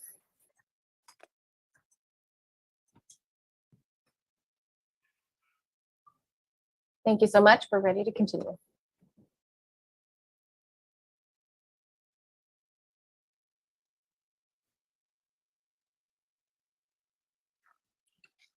Okay, we're back from a short pause, and we are on to item number 18, water revenue bonds, 2022 Series A. We have 3 different items here. This requires a 4/5 vote for adoption. Lynn Roselli, Sonoma Water Division Manager, Admin Services. Thank you for being here with us. Pass it over to you. Do we need to open the public hearing or? I will open it after the Okay. staff presentation. Perfect. Okay. So we'll go through, Yep. introduce the item. You can do your presentation. We'll do questions, and then we will open the public hearing, which will be part of public comment, called Perfect. public hearing, and then we'll come back. Okay, good morning, Chair, board members. Thank you for having me. Jake Spalding, Finance Manager, is available via Zoom. We also have our financial advisors, KNN Public Finance, Bobby Chung and David Leifer have been helping us put this package together, as well as Scott Ferguson and his team with Jones Hall as bond counsel. We'll jump right in. So we are requesting authorization to issue a maximum of 30 million in water revenue bonds. 7.71 million would go toward refunding the 2012 A water revenue bonds. Up to 22.29 million would go toward new capital projects in our long-range financial plan. We're estimating annual debt service of 1.7 million over the course of and through FY32, and then 900,000 annually through FY48. This is a 25-year term. All the projects are included in future budgets that are reviewed by the water contractors as well as our board, and are included in the long-range financial plan. The WAC, the Water Advisory Committee, approved of the budget and rates for the water transmission system for fiscal year 22-23, and this $15 million or this up to $30 million in water revenue bonds was approved by unanimously by the Water Advisory Committee, and was included in the budget that we brought before you on April 19th. And we also went before the County Debt Advisory Committee and received their blessing on April 22nd. And so we are racing to the market. Favorable interest rates at the moment, still fairly low, a very volatile market, but interest rates appear to still be in our favor, and are historically low. So we are planning on refunding the 2012 water revenue bonds. The net present value savings as of April 18th were around 3%. It's not a huge savings just because of the market conditions right now. But there is some efficiency in refunding these bonds at the same time that we are needing to go to the market to issue bonds for new capital projects. And so we have some savings associated with bundling this together. So the average annual savings there are fairly small. Obviously, if we do not see any savings, we will not proceed with the refunding. The projects to be funded with bond proceeds, this is a short list of the projects. We are required under the bond covenants to reasonably expend the funds, the bond funds, within 3 years. And working very closely with our engineering team, they have put together with us what they believe is what they could accomplish in that 3-year time period. And so this is the list of projects. Many of them have offsetting grant revenue, but all of them are looking toward the reliability, resiliency, and efficiency of our water transmission system, and building that going into the future. Our financing plan shows that 15 million right here in bond financing, although we are asking for up to 30 million with the refunding amount. And this shows that this model here is based on approximately 6% increases in revenue, 5% increases in expenditures, ending fund balances with including all of the capital funds to be very healthy, and we will be able to meet our debt coverage covenants and maintain sufficient reserves going forward with this financing plan. We have strong debt coverage, debt service coverage, 1.47 in 23-24 up to 1.6. Historically, we have a debt service coverage ranging from 1.5 to more than 3 times. The reason that we are looking at a debt service coverage that is 1.5 to 1.6 is primarily due to the heavy load of operations and maintenance costs that we are incurring at this point, which is driving down the debt service coverage ratio a small amount. But at the same time, these revenue bonds are critical for implementing our capital improvement program. Agency maintains strong credit ratings. Standard & Poor's rated us AAA. Fitch Ratings rated us at AA+. We have good debt coverage ratio, healthy reserves, strong financial performance, and we are going to be meeting with S&P for our rating this Thursday, in a couple of days, for the 2022 bonds. Next steps, we are requesting board approval of the resolution and the financing documents. We will be going to Standard & Poor's for the rating this week, bond pricing by the end of May, and bond closing by early June 2022. And here are the requested board actions: adopting an 11th supplemental ordinance, authorizing the issuance of bonds up to 30 million, and adopting a bond resolution, approving a preliminary official statement, a final official statement, reimbursing certain prior expenditures from proceeds of the bonds and other bond documents. And with that, I'm available for any questions you might have. Great. Thank you very much, Lynn. I'm going to pass it over first to our representative, our whacked out supervisor, Supervisor Rabbit. Yeah, no, thank you very much. And thank you, Lynn, for all your work and for bringing this forward. I know that this has been scrutinized by many, and you're absolutely right, though. Racing to the market is, it's in looking at that trend and seeing the difference. So is it safe to say that we're looking at 2.66% as opposed to 3.1? That's what I read in the slide today. Yes. So, and if we aren't going to have if there isn't savings to be derived from that refinance, does it decrease the overall amount, or does it redirect those funds? It just decreases it by that. The amount of money going into the infrastructure will still stay at 22.29 or change. Right. Okay. Correct. And then just one last thing. Seismic retrofit of the storage tanks, that also includes the lining? Do you know that? The lining in one of those storage tanks, I don't know if that is specifically one of the ones that is first up to be done. I know lining is in the queue. I just don't know if this is the finance mechanism for it. I was just For curious. the lining of the tank. I don't know that. I'd have to double check with the engineers on that specific. Okay. The capital project is specifically related to seismically retrofitting, but there is also another project on one of the tanks where we have that coal tar lining to remove that lining. And I don't know offhand if that is in the list of projects offhand, but we can find out. It's good that both of those projects are needed, and both of those projects it's just a matter of which one is paying for which. And I do appreciate that. It is good timing on the market, but it's also good timing to make sure that we can stay up with our deferred maintenance. So I do appreciate that. Thank you. Questions? So what we're going to do now is open up the public hearing. Going to any comments on the water bond here in the board chambers. Seeing none, we will go online, provide 2 minutes for any comments on the water bond. Thank you. If you can please raise your hand or press *9 to raise your hand if you would like to comment on this item.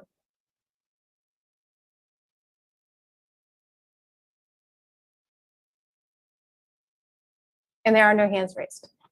Okay, thank you very much. We're going to close the public hearing, bring this back to the board. Any comments from the supervisors? I don't see any. We are going to move to deliberation and a vote. I'm going to call for a roll call vote. Supervisor Rabbit? Aye. Supervisor Corsi? Yes. Supervisor Hopkins? Yes. Supervisor Gore? Aye. Supervisor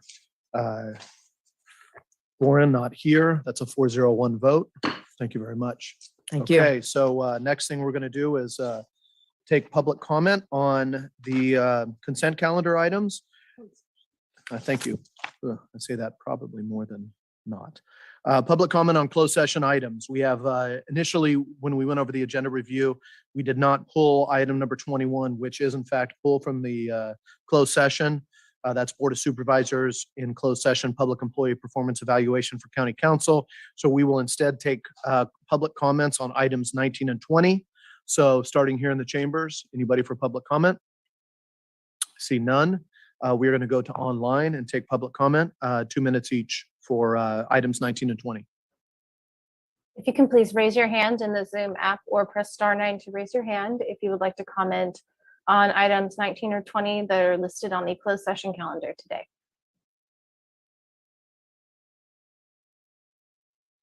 And thank you. There are no hands for comment.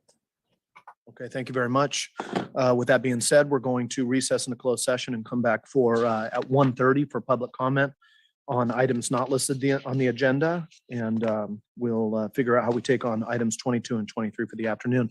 Understanding this is that Supervisor Gorin is calling in the afternoon for those items. Thank you.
Good afternoon. Just one moment.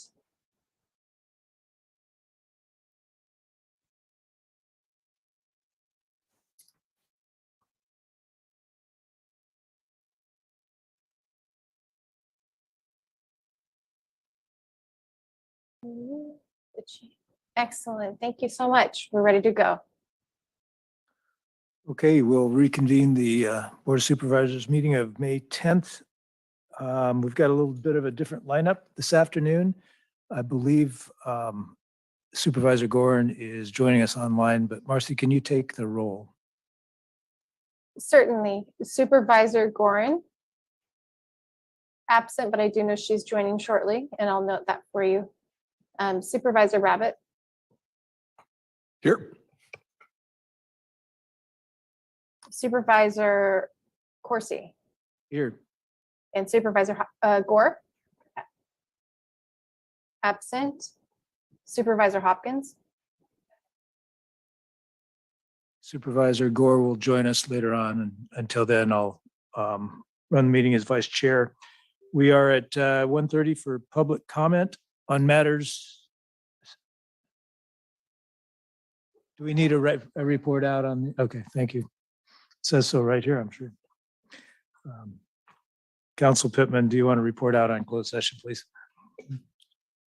Thank you, Vice Chair Corsi.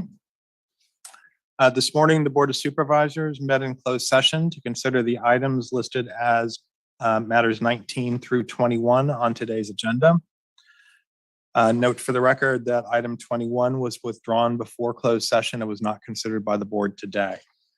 On item 19, the Board of Supervisors met in closed session with legal counsel to confer regarding existing litigation in the workers' compensation case of David Tate versus County of Sonoma. By a vote of 4-0, with Supervisor Gorin being absent, approval was given for the settlement of David Tate's workers' compensation claim by way of stipulations with request for award at 38% disability for a value of $54,230. Direction was also given to the Deputy Human Resources Director to execute all documents necessary to effectuate the settlement.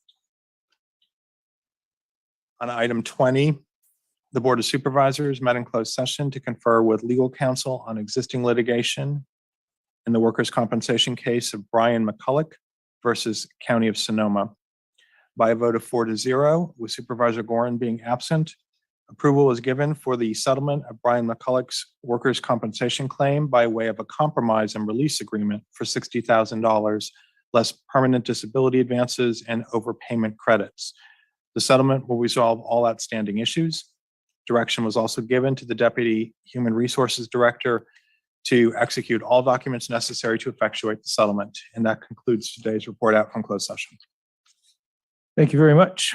We'll move on to public comment on matters not listed on today's agenda, but within the subject matter jurisdiction of the board and on board member reports. Marcy, first of all, is there anyone here who wants to give public comment? None of you members of the public out there. Thank you. Marcy, public comments from Zoom and on the phone, 90 seconds, please. thank you. We will queue up the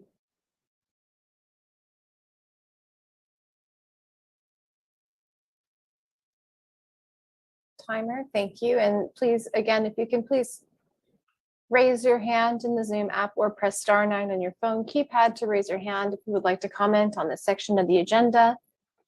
And I see that the first few commenters are phone attendees, so please listen for the note to unmute.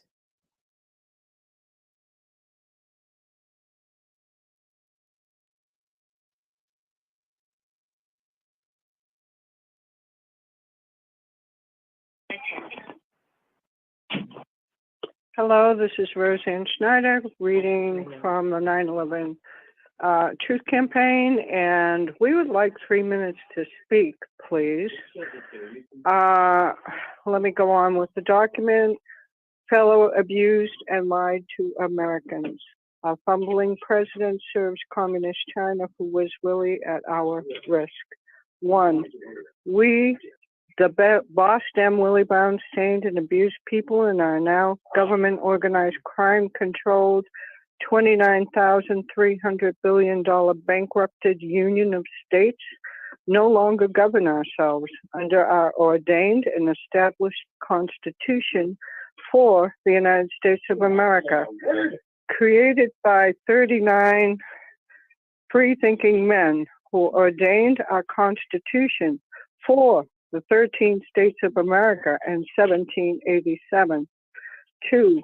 On October 16, 2002, United States Senator Joe Biden and 382 other documented traitors in the 107th United States Congress, listed in Authorities 1-1 and 1-2, and 9/11 attempted life killer President George W. Bush authorized our elected presidents to use the armed forces of the United States, including our County of Sonoma, California Sheriff Department, And has thank he you. That does determined. conclude the time for comment.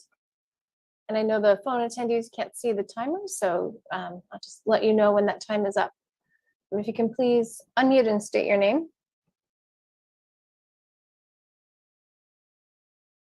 Daniel from 9/11 Truth Campaign. Ever since we, the betrayed people, have been governed by martial law as he determines to be necessary. And who is he? Our U.S. shadow president, Willie Brown, the wizard of deception, and since 1980, Communist China's top foreign agent who arranged for 1,500 American producers, Exhibit 1, to produce their products today using Communist China's slave labor. Right, Willie?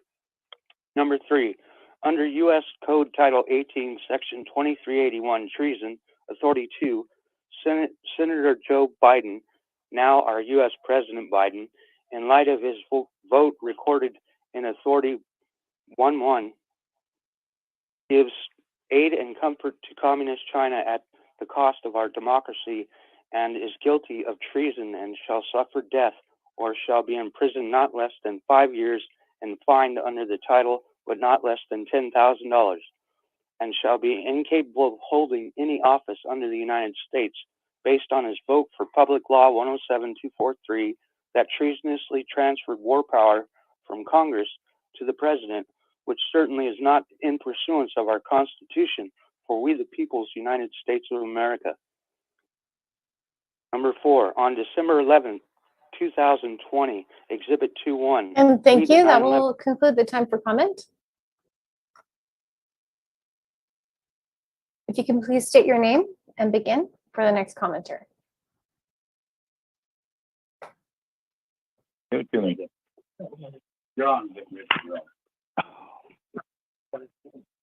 if you can please begin and state your name. Okay, this is Rich from 9/11 Truth Campaign.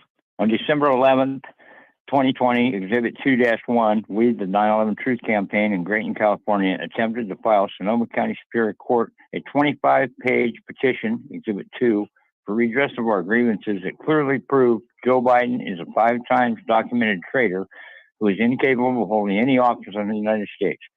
But our petition for the common good was denied by our County of Sonoma presiding Judge Bradford J. DeMayo in violations of our First Amendment right to petition government for redress of grievances, that every judge is bound and thereby anything in the U.S. Constitution or state laws to the contrary, notwithstanding.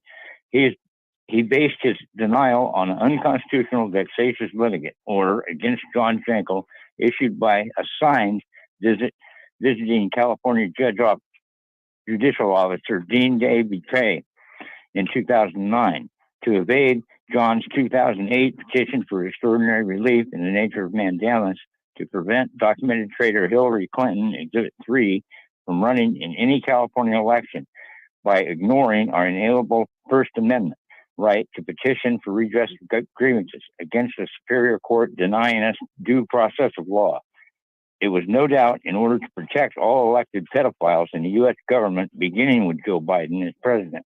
By denying our petition the second time, Exhibit 2-1, his dishonor DeMayo protects our top elected pedophile, Joe Biden, in his illegally holding office of President of the United States at the cost of our democracy. 5, we the people, County of Sonoma County Sonoma Board of Supervisors Chairman James Gore allowed John and the 9/11 Truth campaigners 3 minutes each to present Abuse News 6641 to the board. If you refuse, you prevent us from exercising our First Amendment constitutionally guaranteed right to redress our grievances, which is this case gives aid and comfort to enemies of this country and this state, which is treason. 6, today our 50 states are mostly governed by 1,500 American producers, Exhibit 1, that profit from slave labor production in communist China, thanks to Wiz Willie Brown. These American producers exploit communist Chinese slave labor, thanks to Wiz Willie, since the Enron boss Ken Lay and 6 weeks new 99-year World Trade Center lessee Larry Silverstein organized crimes on 9/11. 320 American producers and American Thank weapon you. manufacturers. That have does controlled conclude our 10 time. Congresses. Number 7, everybody. Yep, number 7. Thank you, Karen. Our next, there we go. Thank you so much. Apologies, everyone. The next commenter, if you can please unmute and state your name.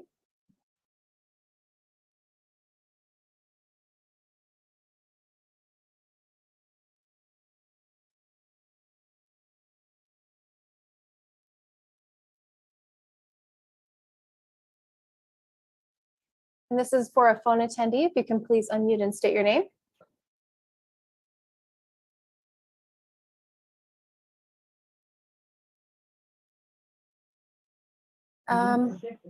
There you go. I'm We can unmuted. hear you. Okay. This is Don from the 9/11 Truth Campaign. Number 7, 4 pedophile presidents, including pedo President Joe Biden, who is supported by pedo U.S. Chief Justice John Roberts, Exhibit 3, and hundreds of other elected pedophiles holding office in U.S. government and organized crime bosses are controlled by Wiz Willie blackmail. Any politician or judge who protect Wiz Willie's slave labor machine, pedophiles or government organized crime eventually become millionaires, like Wiz Willie's top agents, Nancy Pelosi, Kamala Harris, and Galvin Newsom. VP Kamala is in position to destroy the brown-green organized crime machine, which she knows, having been part of it for years. If she does not, she is ripe for a death penalty. 8, you're welcome.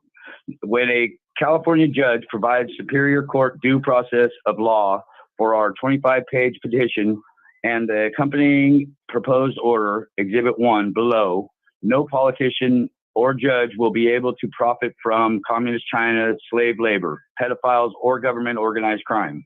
The following proposed order is to accompany our 25-page petition that was denied by Honorable Bradford J. DeMeo since December 11th, 2020.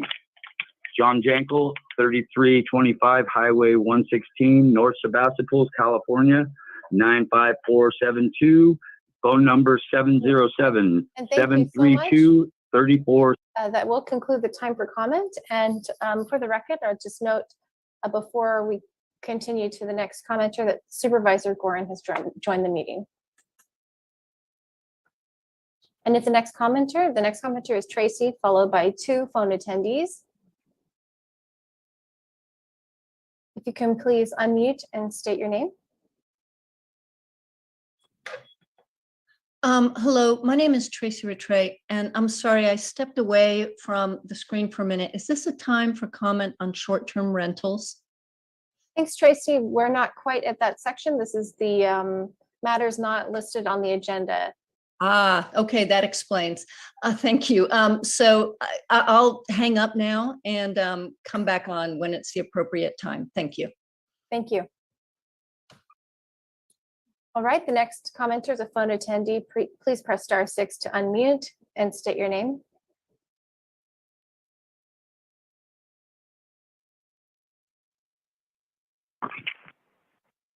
This is Mary Morrison, Superior Court, State of California, County of Sonoma. John Jingle and Does 1 through 15 inclusive on December 11, 2020 in case number. There was no case number because the court order to serve denied. And this is an order providing relief in the nature of mandamus to prevent Trader Joe Biden from holding any office under the USA. The authority is California Constitution, Article 6, Section 10, 14th Amendment of the U.S. Constitution, Section 3, Section 2381 in California Penal Code, Section 37. Based on the accompanying petition for extraordinary relief in the nature of prohibition with accompanying support documents and exhibits, and his October 11th, 2002 vote in the 107th Senate authorizing public martial law 107243 that treasonously transfers war power to the president, which is not in pursuance of our U.S. Constitution, that grants war power only by majority vote in Congress. And his Joe Biden serving Communist China as our vice president and now as president. The evidence shows Joe Biden was paid $31 million from his sponsors in Russia and Communist China for his and his family's personal use. And that will conclude the time for comment. Thank you. If the next commenter can, please unmute and state your name.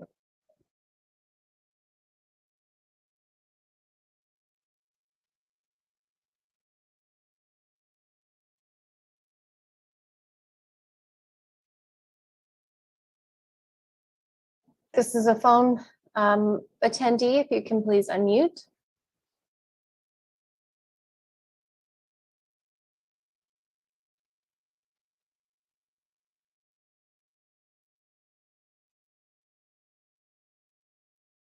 Again, you should be able to unmute, but I'm not hearing you or seeing this person unmute at this time.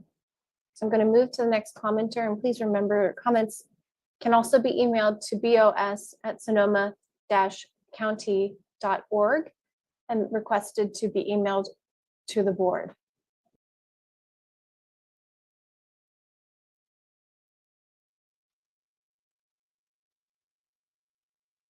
If the next commenter can please unmute and state your name. My name is Sue, and I'm talking for the 9/11 Truth Campaign. In light of this documented treason under U.S. Constitution's 14th Amendment, Section 3, Joe Biden and prohibited from holding any office under the United States, and therefore may not hold the office of President of our 712 billion congressionally embezzled state of 765 God-fearing, congressionally lynched, unconstitutional war dead Californians. Under U.S. Code Title 18, Section 2381, Joe Biden is incapable of holding any office under the United States and is ripe for a death penalty. Under California Penal Code Section 37, if Joe Biden steps in California, he shall be arrested and tried for treason. Based on the foregoing petition and good cause, appearing on our Secretary of State is hereby ordered by military. All November 3rd, 2020, California election votes for Joe Biden as President of the United States of America. So ordered. So ordered. Our former President Bush can no longer. Thank you. Thank you. That will conclude the time for comment. The next commenter is also a phone attendee. Please unmute by pressing *6 and then state your name. Yeah, Rob McGilly of the 9/11 Truth Campaign. Based on, I want you to. NORAD could not choose I that. want you to add and start right there, based on, right there. Well, I don't have that. You do have it. I don't. Based on the foregoing petition and good cause appearing, our Secretary of State is hereby ordered to nullify all November 3rd, 2020 California election votes for Joe Biden as President of the United States of America. So ordered. Our former President Bush can no longer conceal. He tried to kill our First Lady on 9/11. NORAD could not shoot down Al Qaeda, hijacked American Airlines Flight 11 above on 9/11 because NORAD could not get permission from our commander-in-chief. He was probably having sex with a boy in a Florida hotel on 9/11, probably arranged by his brother, Governor Jeb Bush. President Trump, again, end the lies about 9/11. Number 9, 5 Enron-sponsored Ken Lake Khan's Al-Qaeda Martyrdom Battalion suicide bombers are about to crash into the South Tower 60 minutes late with hijacked flight 175. You see, that's the picture here. Here they are a few seconds later. The orange is exploding jet fuel. I'm looking at a picture of the buildings burning with the plane just entering the building. And thank you. And Thank you the for the white matter comment. That below- concludes the time. I'm just looking. I see no additional hands, so that will conclude comment.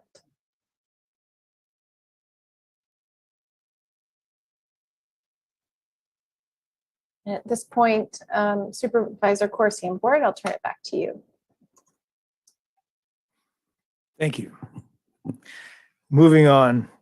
Item number 22 on the agenda is a resolution of intent for transient use of fractionally owned property. We have the 3 horsemen of Permit Sonoma joining us. Actually, 2 joining us and the others standing back. Sita is here to provide the brains of the operation. That's good. Thank goodness. Good afternoon, Vice Chair, members of the board. Dennis Wick with Permit Sonoma, and today with me are Scott Orr and Brian O, respectively Deputy Director and Comp Planning Manager, and Sita Katera, our Deputy County Counsel, who's been instrumental in getting this item together. We have 2 items for you this morning, or this afternoon. Both deal with the interplay between housing and economic development. The first deals with an intent resolution to get direction from the board regarding, as the Vice Chair read, depending on how people address this, the fractional ownership of transient use of residential properties, which for members of the public is a technical reference to a policy directive that deals with the advent of Picasso and other types of uses of residential properties here in Sonoma County. So we'll start with that, and I'll hand it over to Mr. Orr. Thank you.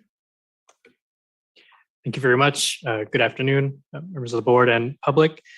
So this item that we're bringing forth, we don't have resolutions of intent very often, but essentially it boils down to staff is seeking direction to explore this new issue that isn't adequately addressed in our current zoning code.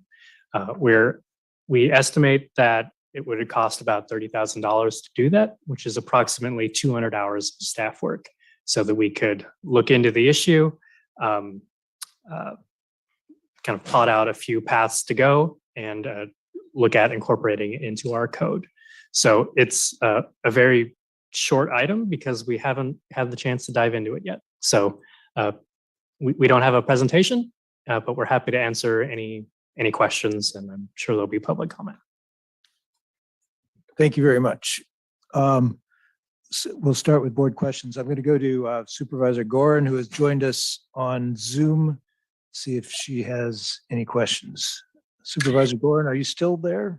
I am still here. Thank you, Vice Chair Corsi. I really appreciate the opportunity to, and I'll provide some comments later. I don't think I have any questions, but I had some family obligations today, and this issue is too important to not participate in the discussion. So I'm here, and well, let me bring that back a little bit. So I do have a question because I've heard from so many people, especially in the 1st District and the 4th District. You are unspecific, I think, in the item about how long it might take to explore the options and then come back. Do you have any estimate? You talk about 200 hours, and I know you are desperately needed in lots of other items. But do you have any idea for the public and for me how long it would take to research this and come back? Thank you, Supervisor. We would hope to bring something back by the end of the year. We will need some time. As you said, we're pulled in a lot of directions. So we believe that we would need to bring on a consultant to look into this. So we would have to put out a request for proposals and then get someone under contract. With the amount that we're requesting, we could handle that very quickly because we wouldn't have to return for the award. And then, so once we get someone on board and up to speed, 200 hours goes faster than it may sound like. You know, we're talking a matter of weeks of work. So, Director Wick, do you want to add anything? And just to remind everyone, this is a land use matter, so it has to go before the Planning Commission before it comes back up to the board with the commission's recommendation. So that's really that, in addition to your heavy calendar and the commission's heavy calendar between now and the end of the calendar year, is why it will take that amount of time. Thank you both for your comments, but this begs the question a little bit because in the next item, we're talking about a temporary moratorium for the issuance of vacation rental permits. So I am concerned that if it takes this length of time, that we may have more properties being sold with the intent to provide fractional ownership. Is there a way to put a temporary moratorium on those items, on the fractional ownership model being considered in Sonoma County?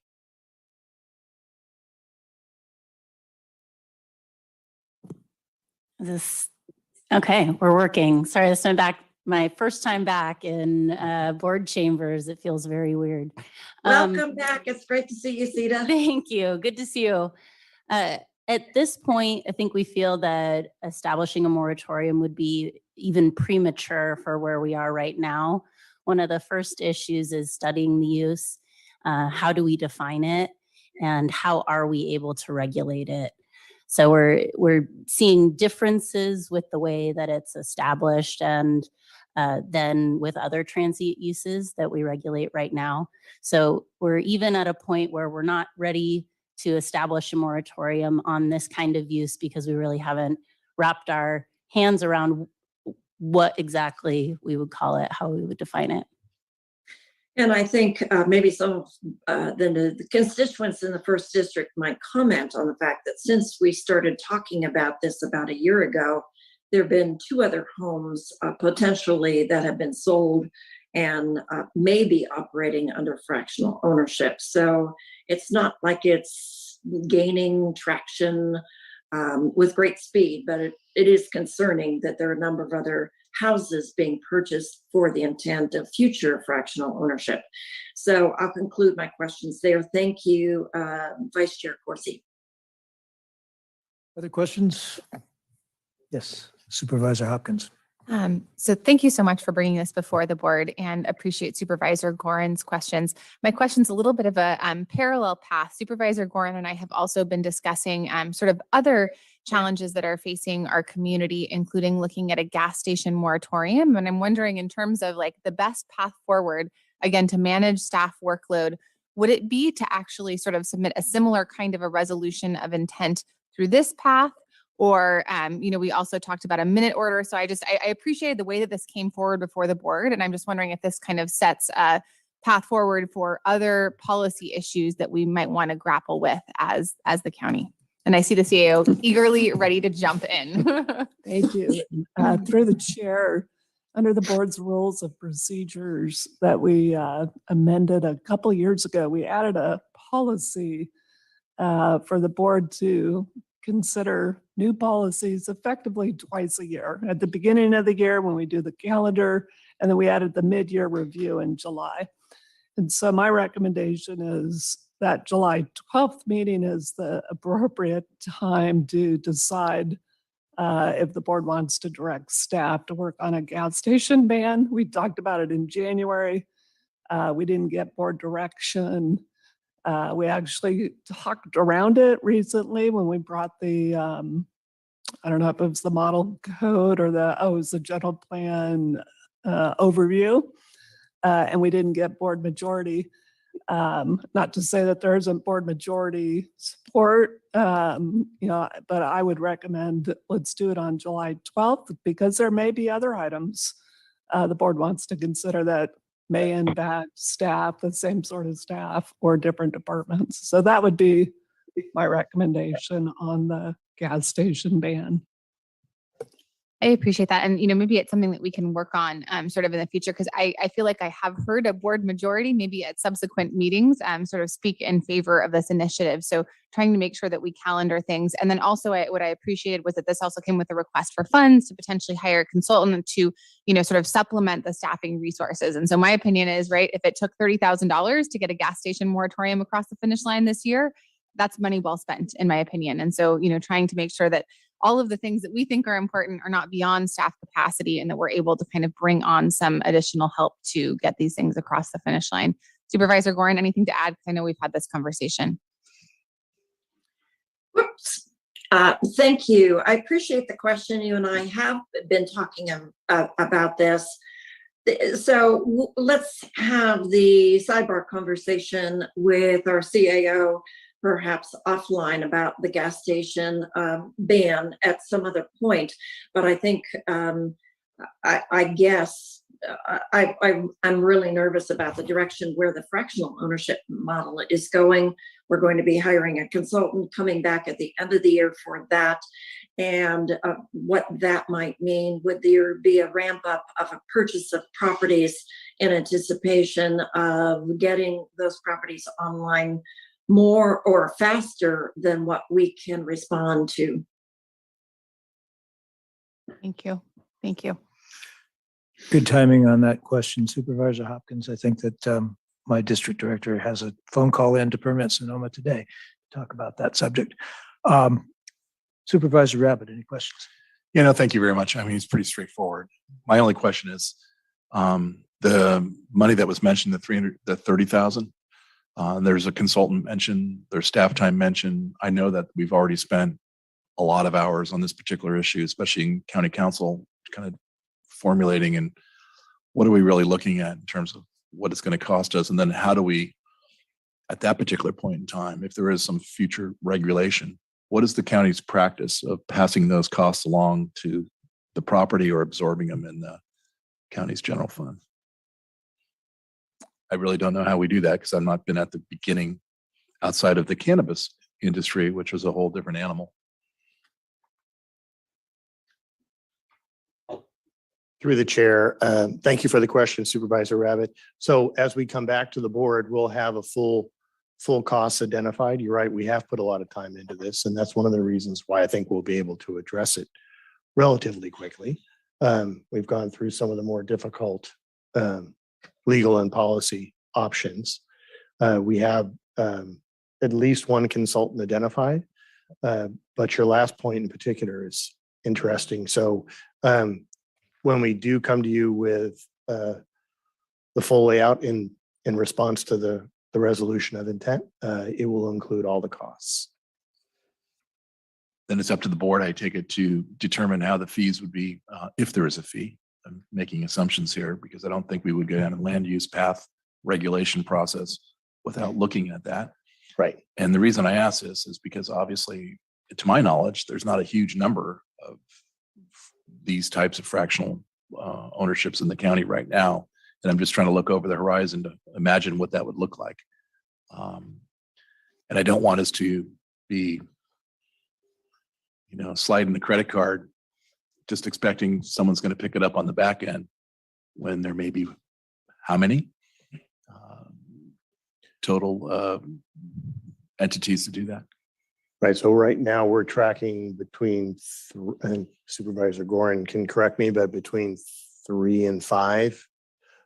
My point exactly. Right. And part of that is that we're tracking those through code enforcement. And we filed courtesy notices the beginning of the enforcement process on at least 2, if not 3. And I'm sure that's had some effect on the number. And of course, depending on the policy outcome, if the board's choice is to ban the use, there will be no fee or cost recovery associated with it. So, But again, the code enforcement interaction that's going on right now in those 3 to 5 properties has nothing to do with who owns the building. It's the usual code enforcement issues that I take it that we're investigating. Is that what you're saying? yes. So on the properties where code enforcement is involved in the 4th district, they're both land intensive agriculture. And we think we have a stronger policy grounding that prohibits that type of use in the zone. That's obviously under dispute by the Picasso organization, but that disagreement hasn't really elevated to a higher level of argument so far. Is that one of the specific items that will be discussed through this? Yes. So does that mean that those code enforcements are then suspended until there's a determination? Right. Right now, we're not pursuing them actively because of this policy engagement. I just want to make sure that we aren't spending 60 grand on 10 properties and then expecting to somehow recoup something through a fee, because I don't see that as the path forward. That would be rational or reasonable, personally. Okay. I appreciate that. Thanks for the info. Mhm. I wanted to ask about the courtesy notices, and is that the extent of any kind of enforcement or regulation that we can do on these properties in the interim until we potentially come up with something else? On those particular properties, I believe that we're doing everything we can within our authority. For properties in the rural residential zoning, we don't have the same type of policies as we do in the agricultural element of the general plan. And Director Wick, you said we've done courtesy notices on some, but maybe not all. Why is that? Why not every time we learn of a fractional ownership situation, why are we not providing those notices? So on the properties, thank you for the question, Vice Chair. So on the properties in the 4th district that are in the land intensive agricultural zoning district and land use designation on the general plan, there are policies in the agricultural element that prohibit basically lodging and other similar uses. So we're looking for guidance to that policy for determining whether this use is appropriate in that zone. In the rural residential, the rural residential zoning district and the land use designation associated with the general plan, there are no specific policies that prohibit lodging. I believe there's a conditional use in some of our zoning districts that could authorize it, but that hasn't really materialized yet. If we see a conflict between the zoning code and these uses as additional properties are acquired in different districts, we'll have to make a case-by-case evaluation. And is that done on a complaint basis? Yes. Okay. So we're not actively monitoring the real estate market. We're responding to complaints. That's correct. We have a very active citizenry that is monitoring communities out there. I've heard about that citizenry. Were you going to add something, Scott? Thank you, Vice Chair Corsi. Our zoning code is permissive in that we outline all the things that you can do, and if it's not listed, you can't do them. So every now and then we are going to get new uses as trends emerge and things that weren't considered in the 80s, 90s, or even 10 years ago pop up. So every now and then it will be necessary to do things like this, where we explore new use and determine how we want to integrate it into our code. Okay, thanks for that. I'm wondering if there would be any use to responding to complaints as we go through this period of looking at this, responding to complaints with, I don't know whether we call them courtesy notices or not, but just a notice to the property owner that this review is underway and that we're looking at this type of ownership with the idea of possibly regulating it or banning it. Just giving people notice that this is happening. Thank you. We can certainly do that. Any other questions before we go to the public? Okay, I don't see anyone in the chambers. So Marcy, will you guide public comment on this online? And we'll do 90 seconds. Thank you. I do see a number of hands raised, but I will state for those in the Zoom meeting, if you would like to comment on this item, it's item number 22, resolution of intent for transient use of fractionally owned property. Please raise your hand in the Zoom app or press *9 on your phone keypad to raise your hand.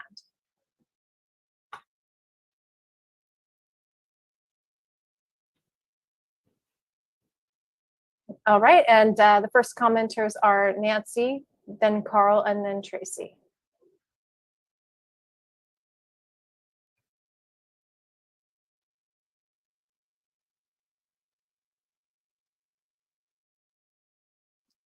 Hello? Hi, please Yes. go ahead. Hello, we can hear you. Great, thank you. As you mentioned, we have been asking for you to take decisive action to stop this model of fractionalized ownership in residential neighborhoods for over a year. Last May, you did in fact issue a courtesy notice regarding Picasso in violation of county zoning code on property at 1405 Winery Court in Sonoma. This code violation flagrantly continues today. Since early February, 15 different parties have cycled through this home with 2 to 14-day stays at a time.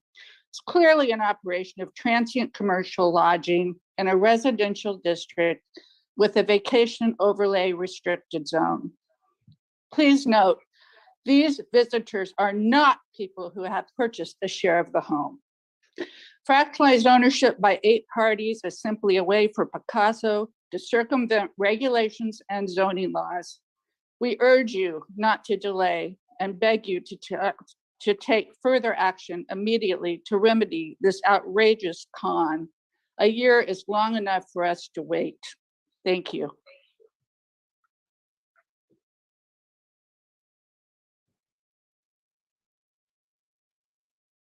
Carl, if you can please unmute and state your. Hello, my name is Carl. I greatly appreciate your continuing work on the issue of vacation rentals. The proliferation of these rentals and other types of transient occupancy properties is a serious threat to Sonoma County communities. You are well aware of the typical negative impacts, so I'll not elaborate on those. Sonoma County defines a vacation rental as follows: a property with a dwelling unit or guest quarters intended for permanent occupancy that is occupied by any person other than the primary owner for transient use or is otherwise occupied or utilized on a transient basis. Please consider revising the relevant code sections to replace the term vacation rentals with transient uses, which are those that involve occupancy of a lodging facility or residence for 30 days or less. This would cover timeshares, rentals, and fractionalized ownership business models. If you don't act on this soon, you're giving tacit approval to companies such as Picasso that want to buy and operate fractionalized ownership homes. Again, I thank you for your ongoing efforts to preserve the quality of life in Sonoma County neighborhoods. And thank you. The next commenter will be Tracy, followed by Eric, and then Janice. Hello, can you hear me? Yes, we can hear you. Okay, hi, my name is Tracy Rattray. I live in Guerneville. This is a comment about the short-term rentals. I realized that that's the next item, but I've been on the phone since 8:30 and I'm working and I have to attend a meeting at 3. Would it be okay if I comment on that item now? Go ahead. Okay, thank you. I moved to my home a year and a half ago, at that time having no idea that there were Airbnbs on 3 sides of our home. And now the home across the street, very narrow street, has become an Airbnb. So I'm literally surrounded by Airbnbs. There are 9 cars that are arriving and leaving at all times of the day, 6 dogs, since they allow dogs, and a total of 34 people. I have 3 requests for you. One is I request that the planning department use maps showing exactly where rentals are located so you can assess approvals and renewals based on density at a street level rather than a regional level to avoid situations like mine. I also request that you limit the number and not review permits. And my last request is that try to imagine your own home with Airbnbs literally on all sides and how that would impact your life. They're not breaking the law. They're not violating the noise ordinance. They're having a good time. And it's really intense to have that surrounding my own home.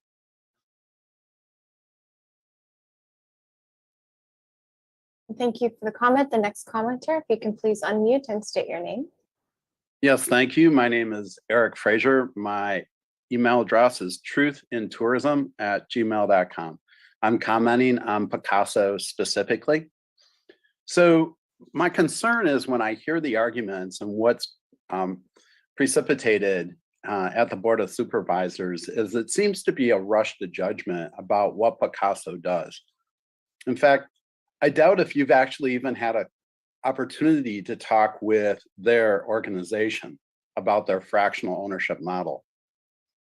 The fact that there's so few Picasso homes that have been sold or are monitored by the county is sort of proof that the concept isn't what it is, because given all the excitement and all the hysteria about vacation rental, certainly leading to the next item, you would think that this fractional ownership model, how, to be able to get in cheap on something that's a short-term rental moneymaker or dynamo, that's not what's happening.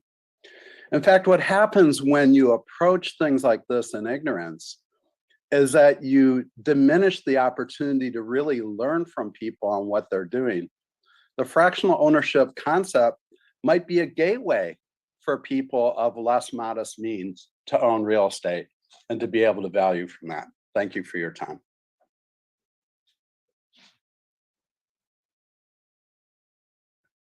And thank you. The next commenter is a phone attendee. If you can please press *6 to unmute.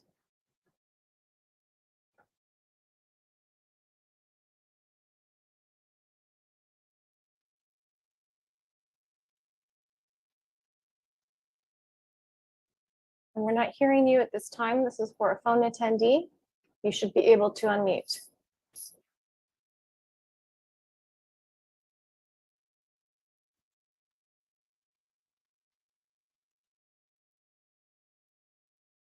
If you can please state your name.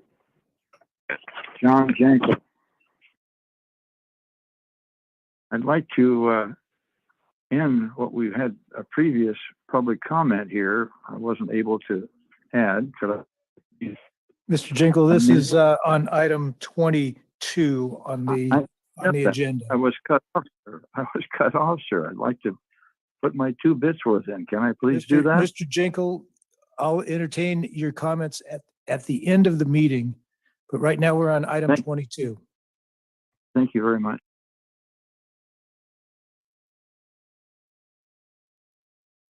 Thank you.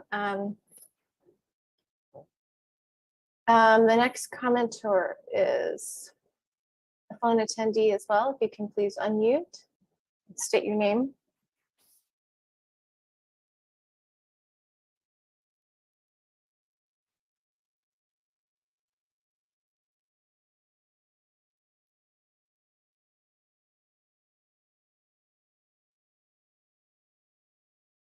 And I'm not hearing this person right now. It may be an overlap.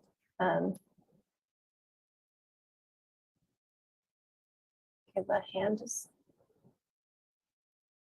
Okay, so that one, we're not hearing you. You can email comments to bos@sonoma-county.org. There was another hand raised for this item, and I'm not seeing that individual anymore. So I just want to make sure we're not having technological issues with the hand raising before we close comment.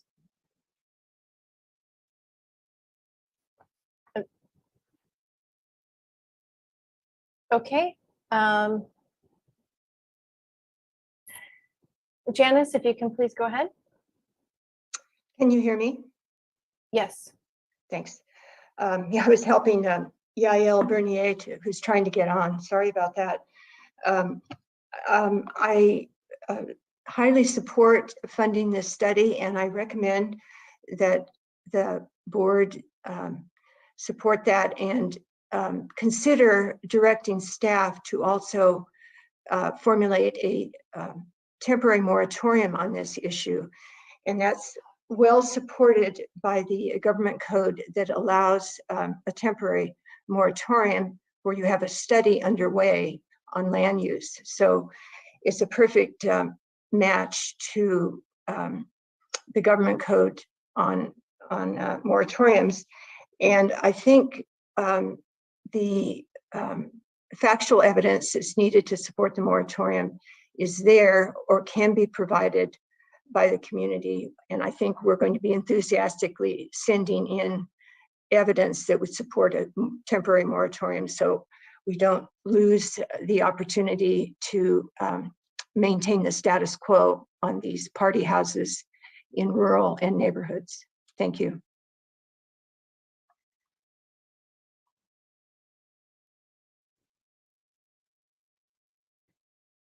Hi, the next commenter, if you can please unmute and state your name.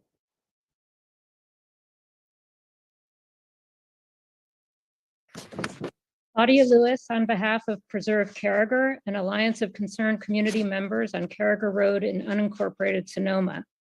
We have reason to believe that developers are beginning to build mini resorts on agricultural land that appear to be specifically designed to sell to Picasso. It is imperative that the county acts now to make agricultural, rural residential, and scenic resource land off limits to Picasso.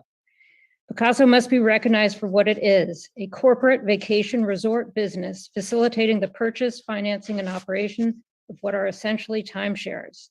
The transient use of these properties will have the same, if not greater impact than vacation rental properties with none of the regulations protecting community members from the adverse environmental, safety, and quality of life impacts of their high intensity use.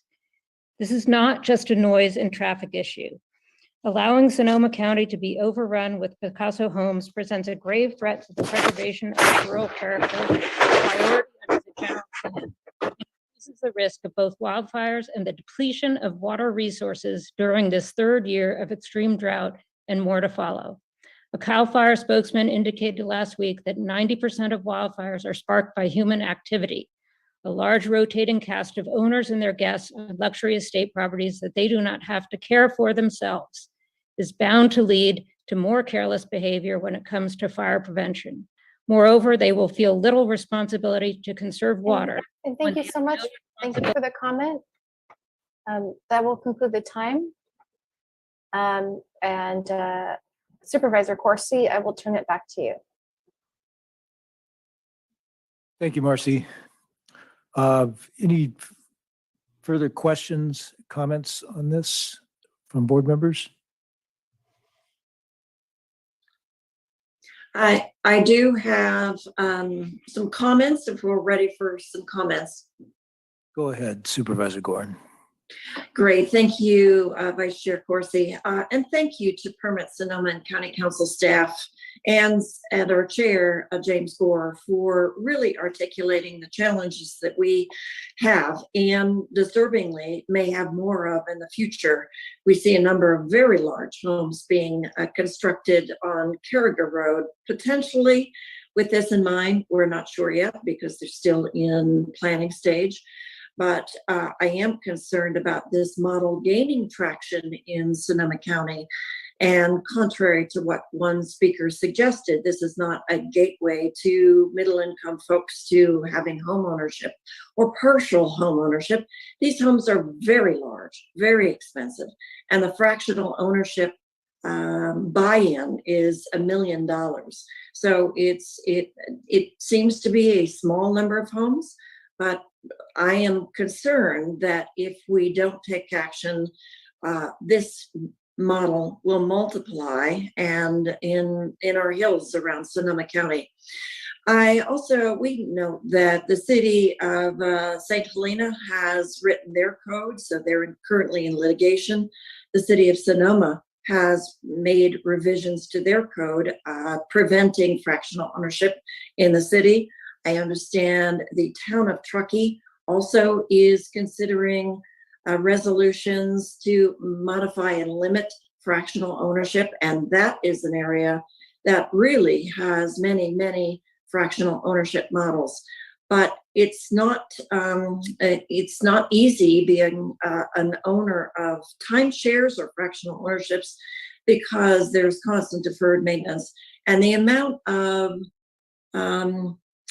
contractors coming in and out of the house to service a wealthy client is pretty hard to imagine. This is not the intent of a single family neighborhood.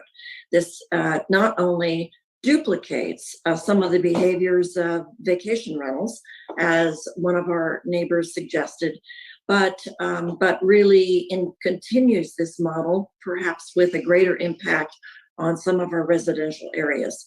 So thank you to the board and all of the folks working on this. I think it is time to pass this resolution of intent and move forward for consideration. Would you like to make a motion? I absolutely would. I would move that we approve this resolution of intent. Second. Before we take a roll call vote, I do have one question. And I wondered if someone could address the suggestion that we just change the language in the code as it is now. And instead of saying vacation rentals, use the transient use. Anybody want to take that one? We have come to appreciate the very wide array of ownership patterns here in the county. And in our own experience, many people have family homes, multi-generations, and hold title to that property in different ways. We do have people entering the market, not using fractional ownership, but using tenants in common as a way of purchasing homes for the first time. So we have to be very careful about how this was obviously something that we considered at the outset, is maybe we should just expand the scope of vacation rental ordinance to address this type of use. And it quickly became very complicated. So our recommendation would be to leave the vacation rental ordinance in its traditional scope and address this particular use and similar ones we can identify if they arise through the method that we would address in this new ordinance. Are you saying that, like many things in government and in law, it's not as easy as it sounds? Yes, sir. Thank you for that translation. Yeah, I was going to add, I think for constituents, it's a little frustrating because there's I know it when I see it, but it's not a standard that we're able to operate by. So when we've been looking at it, very easily gets overexpansive. And so we're trying not to be overexpansive and also not underexpansive. And since we don't regulate based on how properties are owned, only how they're used, it becomes complicated very quickly. Okay, thank you. If there are no other questions, I'll ask Marcy to call the roll for the vote. Through the chair, if I may. Just to reiterate, I'm looking at the narrative explanation of the fiscal impacts. So the $30,000 estimate and appropriation request will cover the consultant costs, including the ordinance development.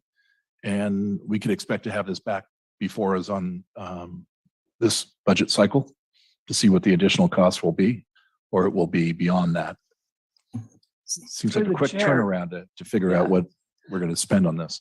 So my understanding is if the way we set this up for the board today, if it gets approval, is the 30,000 would be included in the supplemental budget adjustments, which will be before you during budget hearings in June. And that's enough funding to get a consultant started and to pay for council's time and bring an item back before the end of the calendar year.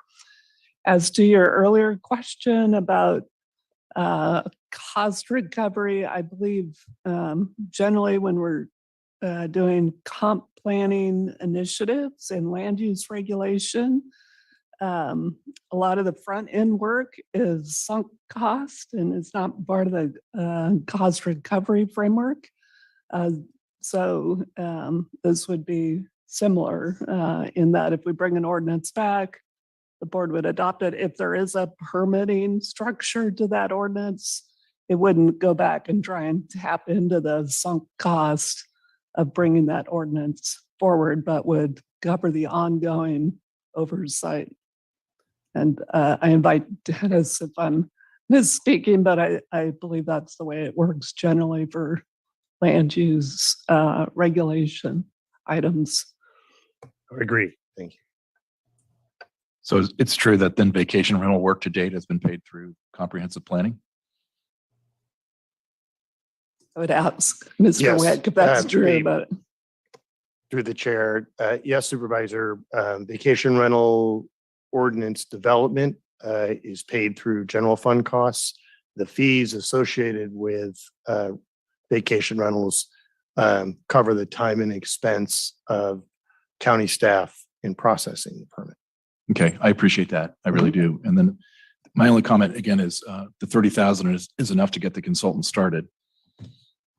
Then what? I know we don't know what we don't know at this particular point in time, but I don't want to write the first check and then just be on a payment plan thereafter. Through the chair, the 30,000 is a number that's a lot smaller than we typically talk when we talk about comp planning initiatives, but it's our desire to keep the focus narrow on this specific task and outline a number of different policy options moving forward. Some of them may be larger, some of them may be smaller, but we'd really like to keep the focus on this issue narrow. And one of the ways we can do that is by, setting that 30,000 limit.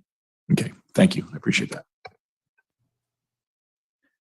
Okay, Ms. Wojcik, would you please take a roll call vote? Supervisor Gorin, Aye. Supervisor Rabbit, Aye. Supervisor Corsi, Yes. Supervisor Gore, Yes, and thank you to my colleagues for taking this up. and Supervisor Hopkins. Yes.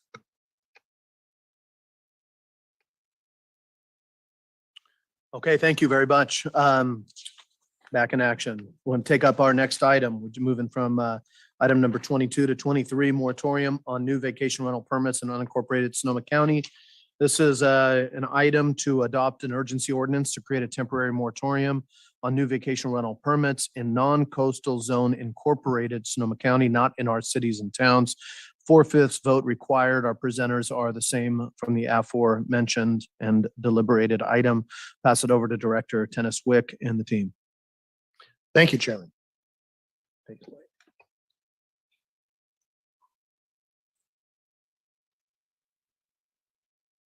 Good afternoon, Chair Gore and members of the Board of Supervisors. And so we're here with you today to present for board consideration a moratorium on vacation rentals moving forward. And just some background, this board back in July 2021, we facilitated a workshop and we looked at the following 6 points. The direction was to evaluate impacts on housing, continue and expand public outreach and workshops to develop said policies, create a license program to separate the land use from the actual operation and performance standards of vacation rentals, improve application process, enforcement, complaints, and neighborhood notification, come up with a number of standards to address evacuation and safety issues, and then ultimately to identify policies to reduce areas of concentration. And so we're before you today. We provided an update on April 5th of this year on our progress, and we are still on track. We recently had the Planning Commission last Thursday vote to move forward a set of staff recommendations. And so we do anticipate coming before this board as supervisors on August 2nd with the update to the existing vacation rental ordinance. And then just for more additional background, there's 2 expirations that are coming up. So we do have the temporary caps in both District 1 and 5 set to expire August 6th, as well as a number of urgency ordinances created in response to the wildfires, and those are set to expire at the end of the calendar year. And so part of our update to this board in April was about the more recent activity that we're seeing. And so staff went back and took a look at what we're seeing. And essentially, there's a 500% increase in the number of submittals that we're receiving since we noticed publicly the Planning Commission's deliberations. And so, based on the successful presentation to Planning Commission, we find that we can continue the public hearing process and keep us on track to get in front of this board in August with the update. And then ultimately, as part of the findings, we do see that there's an increase in the submittals, which does conflict with the board direction that was provided on updating the ordinance. And so our recommendation before you today is to adopt an urgency ordinance to create a temporary moratorium. There's a couple policy options here to consider, but this would be for new vacation rental permits in non-coastal zone communities in unincorporated Sonoma County. And I think one of the big questions that will come up is around pipeline and what's in the queue, what has been approved in the over the past year and a half. And so we are ready to present some of that information should the board be interested. Thank you very much. I appreciate that. So I want to go to my colleagues, but first, just for reference point, is both of these items came out of requests following the Board of Supervisors. When we left kind of the this item on the board, we ended up having it, I think, on consent originally, pulled it off. And so that's just my recollection, right? I know from my perspective, one was the request for the fractional, and I think the other came from other supervisors to bring back the moratorium. Is that correct? That is correct. Okay. So what I want to do is kind of do a roundabout. We're going to start with questions. The first thing is that, though, before we get into this, is what information do you have that you're holding back on us right now? Because you might as well give it to us, because I think somebody right. would ask all for the it. cards. So, and sure. The first one would be 500%. What are the real numbers of that? And other things that you're dealing with for us to think about pipeline. Absolutely. So in the pipeline at the moment, we typically staff processes 10 applications a month. And so we're up to the 50 count. And so currently the current pipeline that we do have that have complete applications that haven't been completely approved is 156 permits. Most of that, I think there's just a handful that came in prior to the start of the calendar year. And so we're seeing 58% of that in District 5, 28%, so 44 of those in District 1, District 2 with 3, and Chair Gore, District 4 with 19. And then recently— 19%? Are you talking percentages or are you talking numbers? Those are just numbers. Okay. Yeah. Can you repeat those real quick? You said District 5, I think you said 50, was it 58 or 58%? That was 58%. So the actual count is 90. So 90 in D5, District 4, 19, District 3, 0, District 2, 3, District 1, 44. Sounds good. Anything else you're holding? Just the approved ones that have completely gone through neighborhood notification, things that are active in addition to what we have online. So in 2020, we've approved 27. In 2021, approved 129. Thank you. Supervisor Abbott? Yeah, just for clarity though, right? We had a existing moratorium in place in D5 and D1, and that was the original request.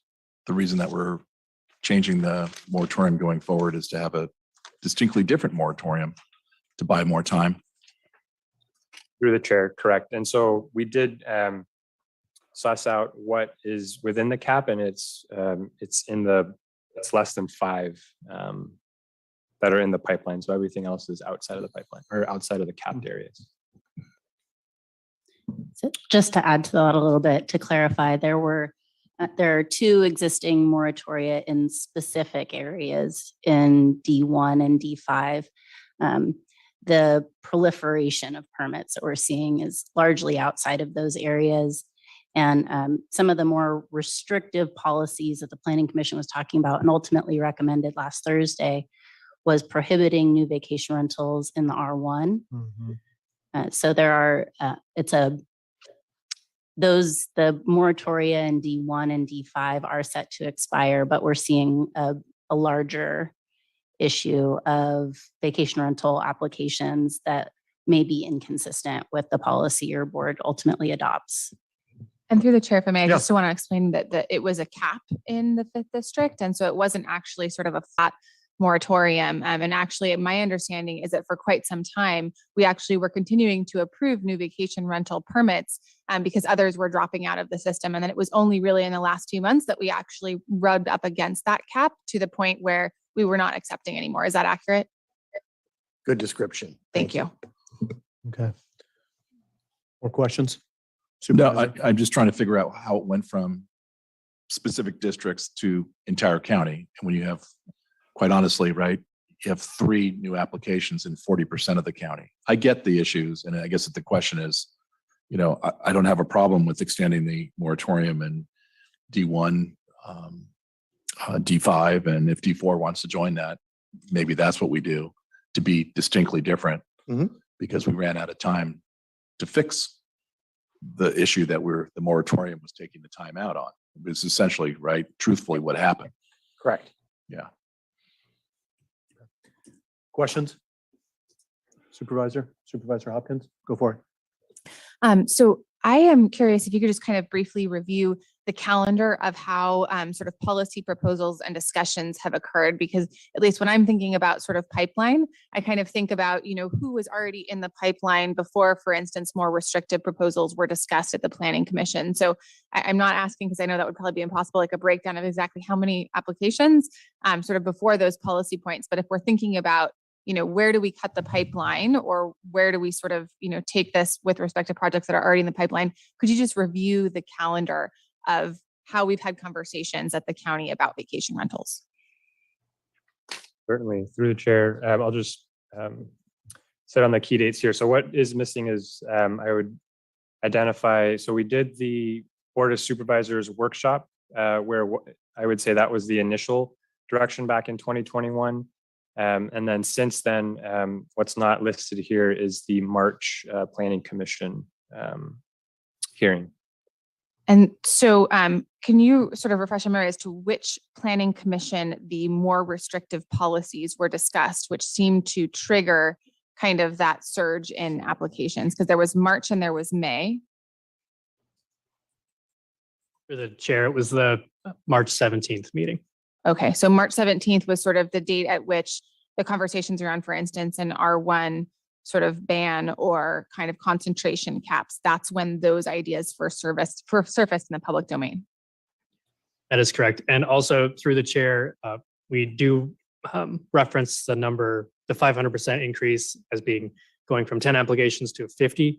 But as of today, our staff member who is in charge of intake for vacation rental applications has about 118 So 118 since submittals since mid-March. Okay. Thank you very much for that information. And then can I ask, and again, without sort of going into a specific map of all of the applications, but because we had this cap in certain areas of West County, can I just ask generally if we are now sort of seeing essentially bleed over where, okay, you can't do it here. And so, it's sort of the edge effect or the border effect, right? Wherever you sort of draw a line, you might wind up with concentrations just outside that line. And I'm just curious if there's anything that you can say geographically about the distribution, or even sort of sharing, like, is it heavily in Forestville? Is it Occidental? Is it Guerneville? I would love a little more information if that's possible. Of those 118, only 8 are in the cap area. Wow. So people got the memo on the cap and are instead looking elsewhere. Okay. Thank you very much for that information. I appreciate it. Thank you. Any questions over here?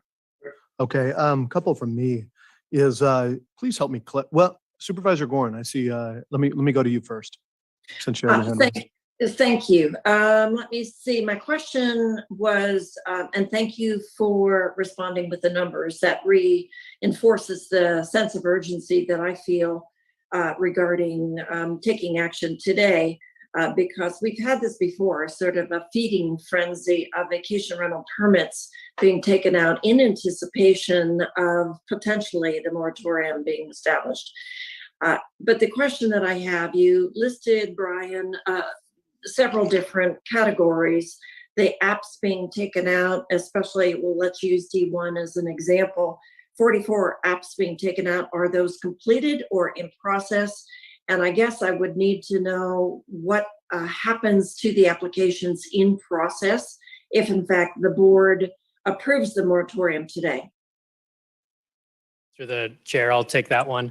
So that we have a very strict submittal criteria that your application needs to be substantially complete to be able to submit.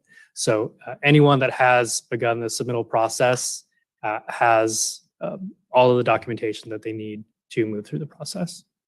There may be small details like the 7th digit missing off a phone number, but there wouldn't be any significant documentation that is missing. Thank you. And I guess we would need more, perhaps better information, because I can just see a number of those applications coming to us and saying, wait a minute, I started the application process. And so we'll be having, if in fact we approve the moratorium, we'll be having an interactive process for some of those folks who have started the application process but may not have been deemed mostly complete. So that's just a comment rather than or conundrum rather than a question, but note that. So thank you. I think those are the questions that I have.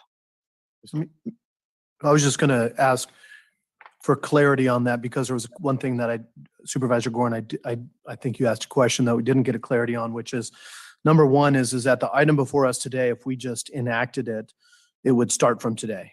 But you are also asking us to weigh in on the pipeline. And the pipeline is if we want to create a pipeline provision or not for I don't have the aggregate number, but the 90 permits that are in process in D5, the 44 in District 1, you're asking for clarity on that too. Is that correct? That is correct. We are asking for that the pipeline consider those that have begun the submittal process and have been working with staff to move through the. And we have the legislative authority as a board to either extend a pipeline or defer a pipeline discussion until after we legislate. Is that correct? The pipeline is within the ordinance itself, so it would need to be adopted within the moratorium ordinance. Let me ask, let me just go back. Okay. So the first thing is we have an item before us, item number 23. If we were to vote to approve it as stands before us, any application that goes from here forward that comes into the area would not be allowed through. It's a moratorium, correct? But do we have the legislative authority to weigh in right now and decide if we want these to be allowed to continue or not? Is that, Yes. that's what I wanted to figure out. So, okay. And so then there's the question, as you talked about, one of the questions is as we're saying is, it sounds, even though you don't have a sheet in front of us, but what you're talking about is that there are some things being discussed at the Planning Commission, like a non-allowance for R1 that might be one of the reasons that we see some of these coming through, right? Let me ask you another question as a part of this, which is, I don't even know if you can track this or if you do track this, but not only with these permits that are being applied for, where somebody's like, in essence, trying to get a land use right and lock it in before they lose that opportunity. But how many of these, do you have any idea how many VR permits really do not rent out or don't rent out full 100%? Or do we have any analysis of that? Like people holding on to it as a right to be able to make money off of their property, even though they live there, right? We do not have that information. Okay. Yeah, I was going to say that'd probably be pretty tough to analyze, but I think that might be also one thing with the Planning Commission and with us too, is there kind of a use it or lose it kind of mentality with some of this? I mean, if you're holding on to it, how does that work? I know one of the things that's the questions that comes up with vacation rentals every time is also people who say they want the ability to be able to make, to rent it out if they leave for a summer or something like that. But if we wanted to legislate that, we could identify, for a personal use, you might be able to do 10 nights a year or 20 just by right, you know what I mean? Without having to get a full permit or something versus something that's a whole 100% vacation rental. I'm just asking you, when this comes, we have the ability to legislate these things, correct? Yes. Thank you. And You see that? I think we'll need to just look back at the Planning Commission discussion Yeah. to make sure that it was something they considered, but otherwise certainly within your legislative authority. Well, this is a good one. So if the Planning Commission did not deliberate something and we put it on the table and they did not bring it up as saying we're going to legislate on that item, do we have to put it back to the Planning Commission and then bring it back to us? Yes. Okay. So that seems a little, I understand. So do you have any advice on how we do this? Because obviously this board brought forward a lot of discussions on things that we wanted to see analyzed. I don't think all of us review every packet that goes to the Planning Commission to see if those are in. But is the Planning Commission done with their deliberations or do they have another? The Planning Commission is done with their deliberations. Okay. But like anything else, it's an iterative process. Yeah. And Okay. we'll be touching it again. Well, that's fair. I mean, ultimately, this is going to come back to us. We'll have a chance to weigh in. I think the question that we always have an opportunity with this moratorium or the 5 or 6 moratoria. Thank you for the new, verbiage for me. What's the plural of asterisk? Astray. What's it? Astray. Thank you. Astray. It's an X. Okay. So I mean, I think I think for us here today, though, is like back to this is the question is number one is, are we voting yes on a moratorium with a 4/5? And then are we allowing the existing pipeline to go through? Or are we including that in the moratorium for now for review at a later date? Is that correct?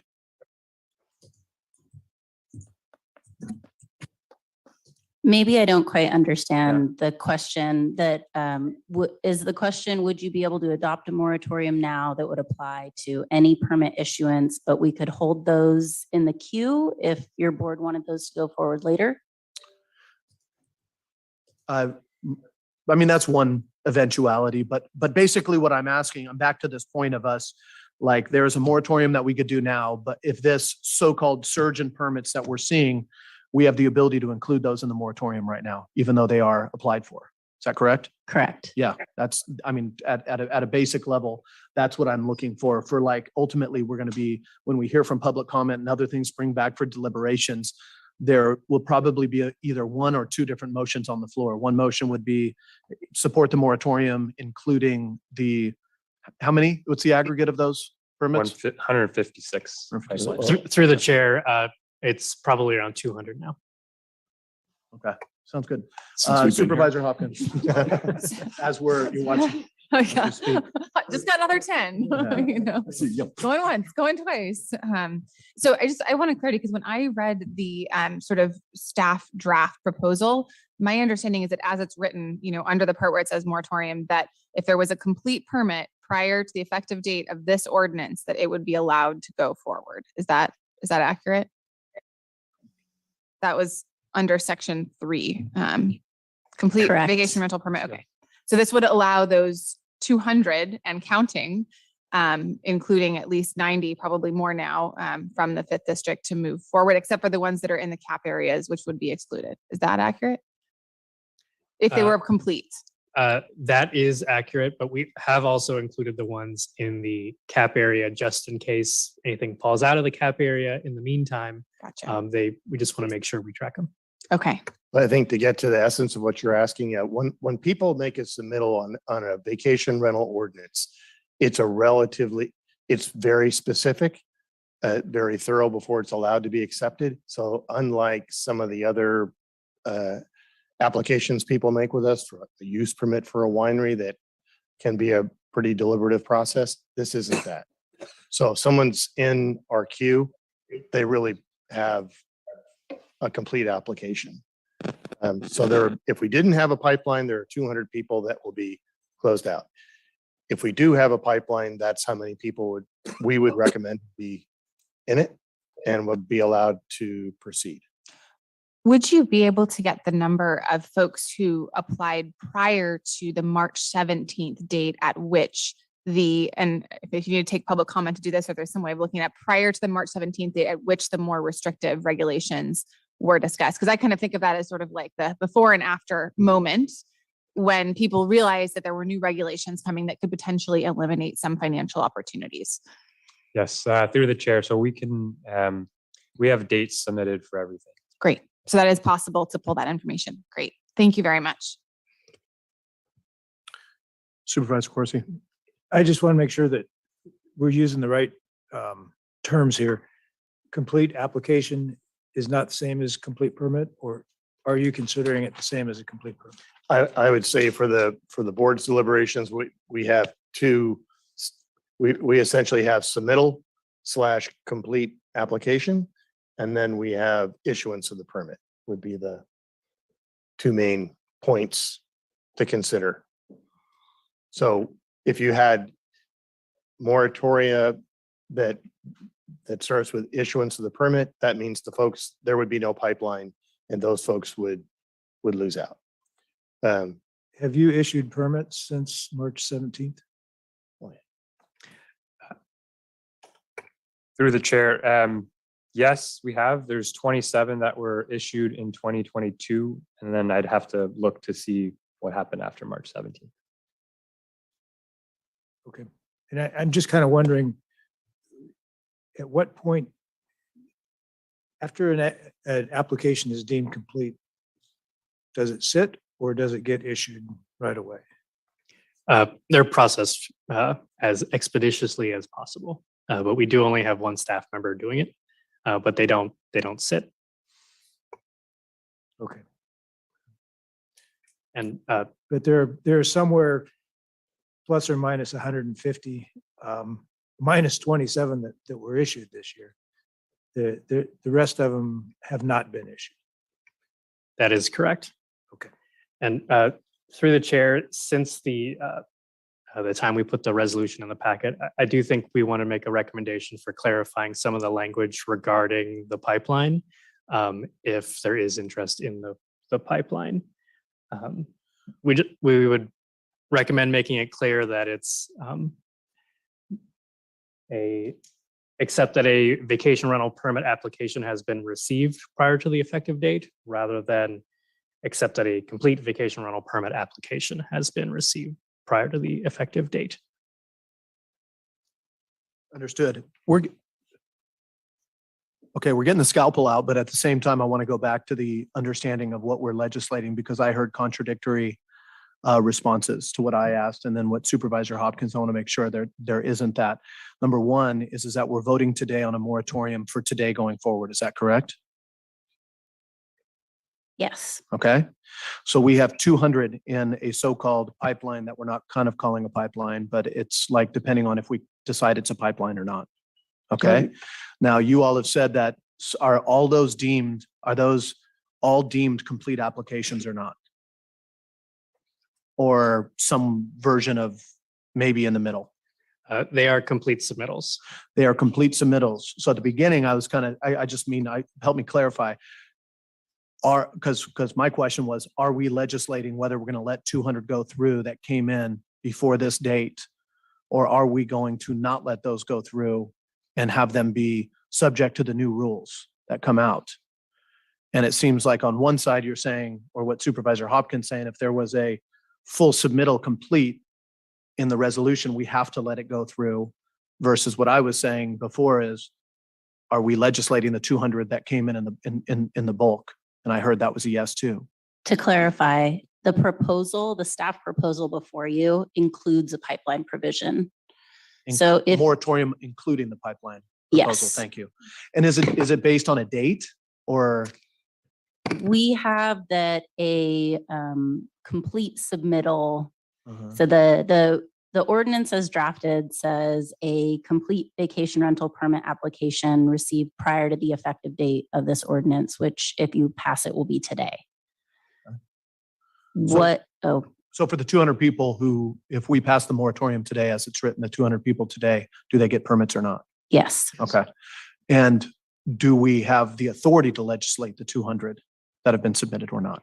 You have the authority to not adopt a pipeline provision, meaning that those 200 would not issue. That's what I was interested in. Okay, thank you. That's so the draft before us, right, says moratorium now, the ones get processed that are there. We have the opportunity to pass that or go back and say, we're not going to include them as a pipeline provision. They're going to be subject to the new rules that come out when we legislate. Correct. I see nodding and nodding. Okay, that's fair. Now let's go to public comment. Anybody here in the chambers? Yeah, another question, go ahead, and then I'll go to the online comments. I just have one question, and I just appreciate you affirming this on the record, as I've already been called a liar for saying that this is not true. So the question is, if we move forward with what we are doing today, will it permanently forever ban vacation rentals in the Lower Russian River? No. Thank you very much. I appreciate that. We've got people who are literally blowing up our phones, and that is apparently what is being spread in the community. So I appreciate that clarification. It also would not impact anybody with a current vacation rental permit. I saw some comments that were a little unclear on that. And just to add to that, also any hosted rentals don't get applied. And one thing to clarify too, per a briefing we had, is that individuals who have a permit currently, even though we might, from my conversation with council, is that what could be reviewed by our board is we might be able to add provisions going back into existing permits, but not ones that there's kind of a gray area that have an undue effect of basically legislating them out of a land use right.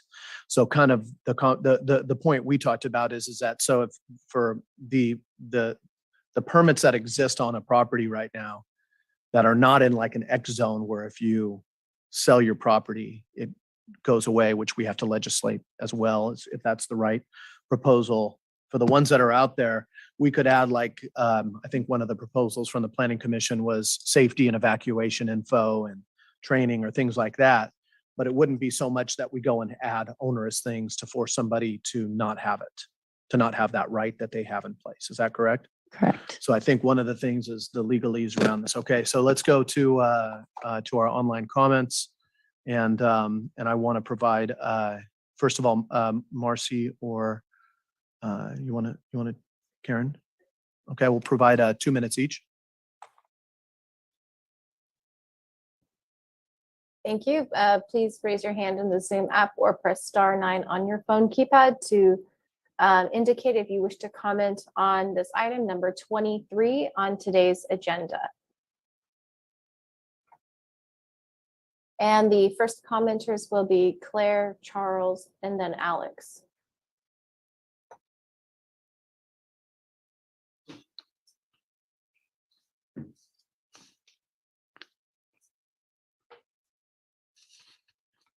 Hi, Claire. I see you've unmuted. Do you want to begin when ready? Thank you. It's very important that the new ordinance is strong and enforceable. Full-time residents should expect a better quality of life. There should be no gray areas. Light, noise, parking, parties can occur almost every night during the busy season. Let me read some responses to a situation I had a couple of times this month with loud hot tub parties between 10 and 12 at night. They highlight how important getting this right is, since it's obvious that some vacation rental owners will push every limit of the legal boundaries versus caring about their neighbors and their concerns and using common courtesy. This is one of the responses. I mean, would you rather I develop a second property and build 2 units on it? If you're really against short-term rentals, I can do that for you.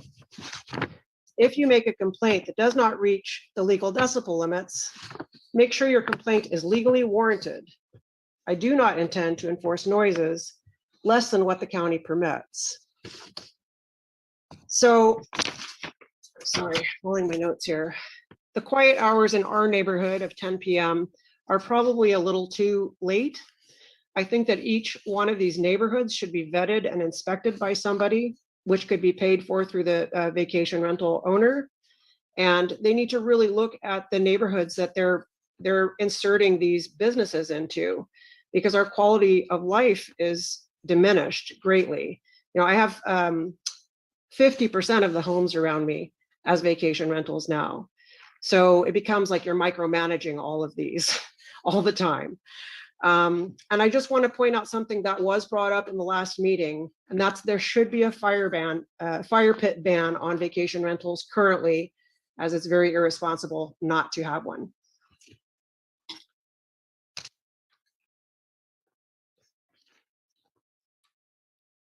And if the next commenter can please unmute and state your name. Hi, my name is Charles Metz. I'm a resident of Sonoma County. I would like to express my opinion against a moratorium. For a moratorium to transpire according to county documents, the county must prove VRs cause a detrimental impact and pose a risk to public health, safety, and welfare. At the August 18th, 2020 supervisor meeting, PRMD numbered of vacation rental permits were 1,932 in the unincorporated areas outside the coastal zone. Just 5 days ago, the Planning Commission presented material that the number of VR permits had dropped to 1,873. So why the ban on new permits? Because we have less vacation rentals according to county data. Another point to consider that Supervisor Gore brought up, out of the 1,873 permits, how many are actually being used? That's the number I'd like to see the county come up with. Also, what do the supervisors think of the Planning Commission's recommendation of a 5% cap on vacation rentals in areas where people have been enjoying for generations, like the Russian River area? What's going to happen to jobs and small businesses that rely on visitors to support the local economy, like restaurants, cafes, wine bars, canoe trips? The Planning Commission also passed a recommendation banning all short-term rentals in R1 zones. So when you decrease short-term rentals by 50%, and on top of that, place a ban on all short-term rentals zoned R1, you're going to have an area that's going to be economically devastated. What do the supervisors who oversee these areas have to say about a 5% cap and a ban on R1s in their area? Thank you for this opportunity to share.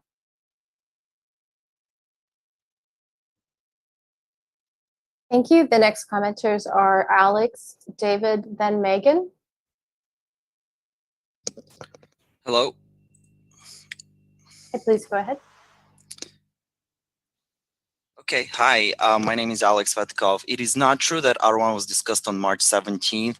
R1 was first discussed for the first time just last week on May 5th. I just want to put that on the record. Second, dual use or allowing small home owners to rent for 30 or 60 days a year is currently not considered. The Planning Commission scrapped that idea because it was too hard for the staff to monitor.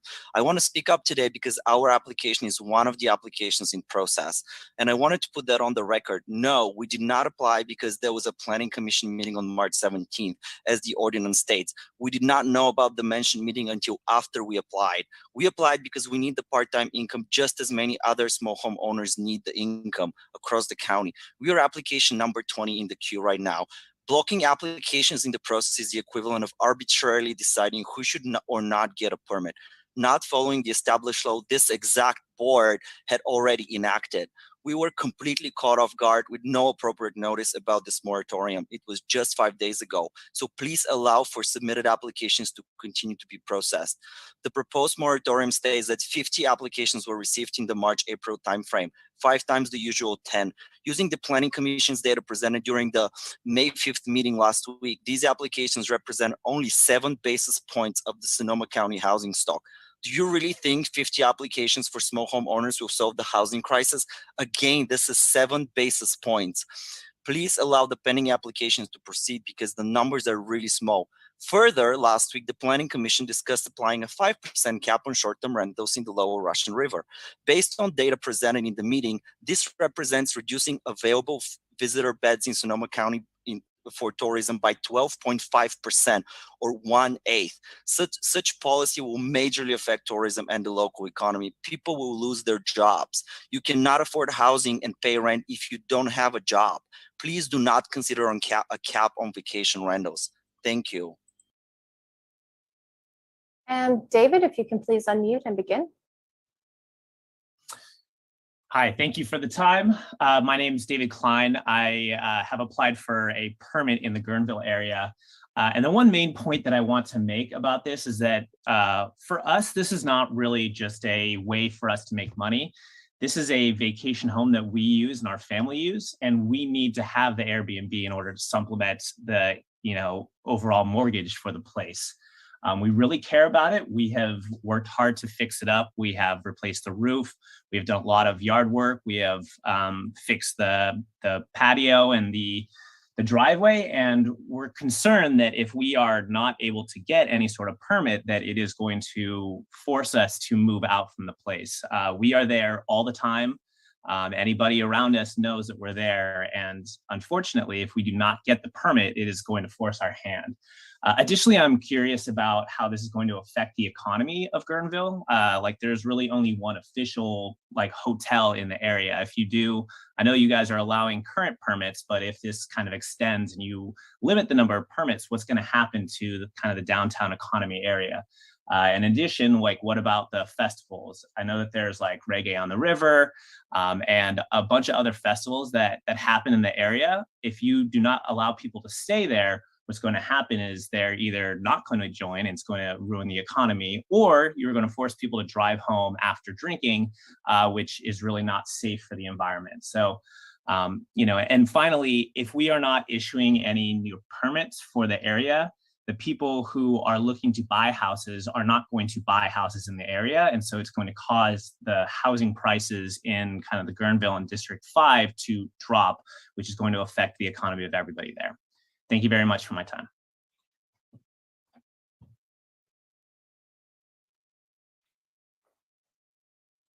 The next commenters are Megan, Eric, and Max. Hi, my name is Megan Perkins, and this is going to be a fast one. I work at Russian River Vacation Homes. I have for nearly 13 years. I live in R1 zoning in Guerneville and would like the option to someday be able to rent my house as a vacation rental if my personal circumstances change. Like many of my friends and neighbors, I work in hospitality.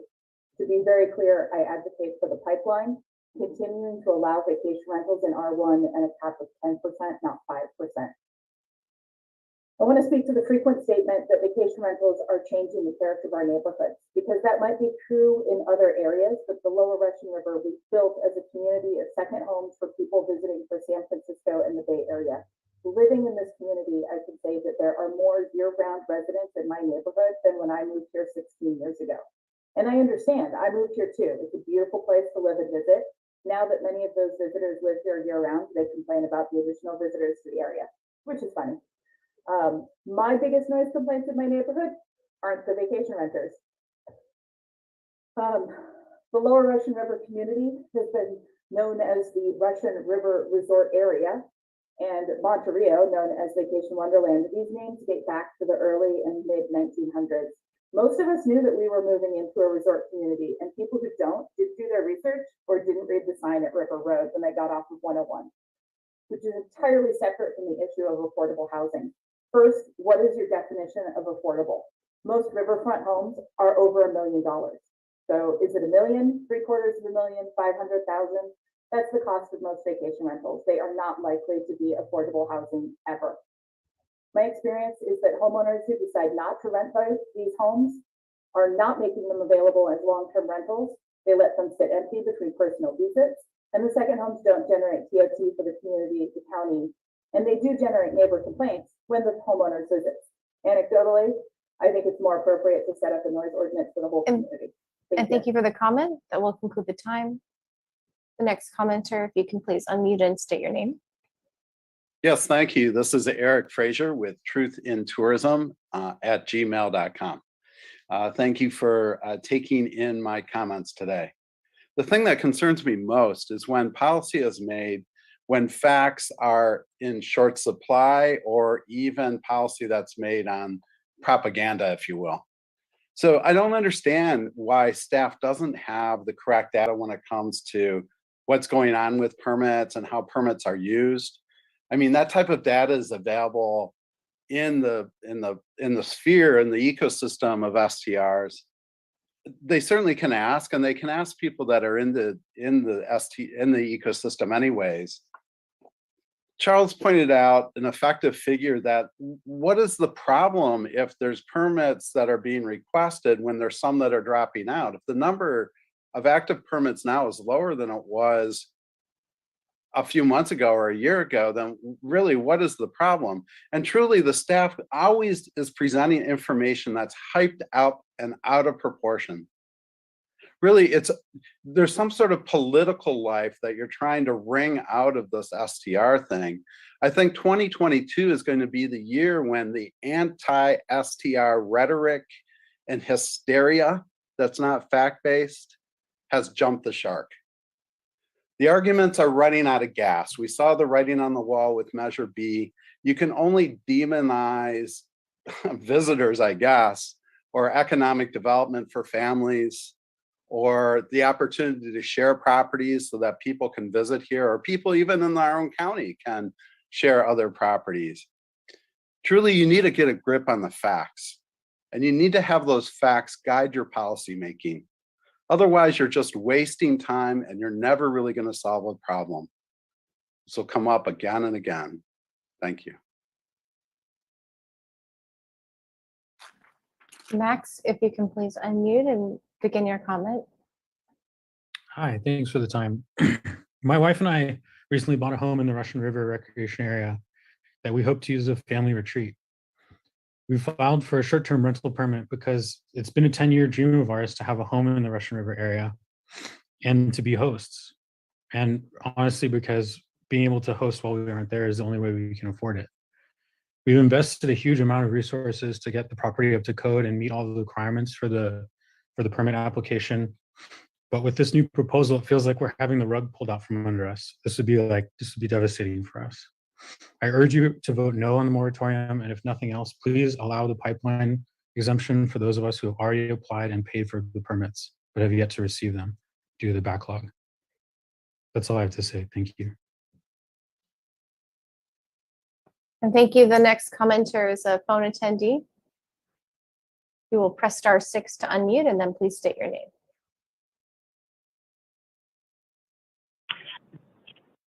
Hi, can you hear me okay? Yes, we can. Okay, great. Hi, my name is Lindsay Derriman, and I run a company called Specialized Permitting that helps homeowners apply for vacation rental permits. So I wanted to give some background to the permitting application. So currently, I submitted a permit application on February 25th, and that permit was just issued yesterday. So currently, it takes 2.5 months for a permit to be issued. Furthermore, I agree with what Charles Metz was saying, that the number of issued permits is lower than it was 2 years ago when the last moratorium was enacted. But furthermore, the number of TOT homes on the roll is only in the 1,600. So there seems to be some additional availability of either permits that aren't being used or ones that have not been, their permits have not been deactivated through the years. So home sales have taken place and not been recorded. Furthermore, I think a moratorium is not necessary at this point, and that the R1 zoning, to remove R1 zoning is the reason that people think that there's going to not be any permits allowed in Guerneville in the future. So that came up at the Planning Commission. I agree with the other commenter that the Planning Commission did not discuss in March removing R1 zoning. That was just last week on the May 5th meeting. I yield the rest of my time. Thank you so much.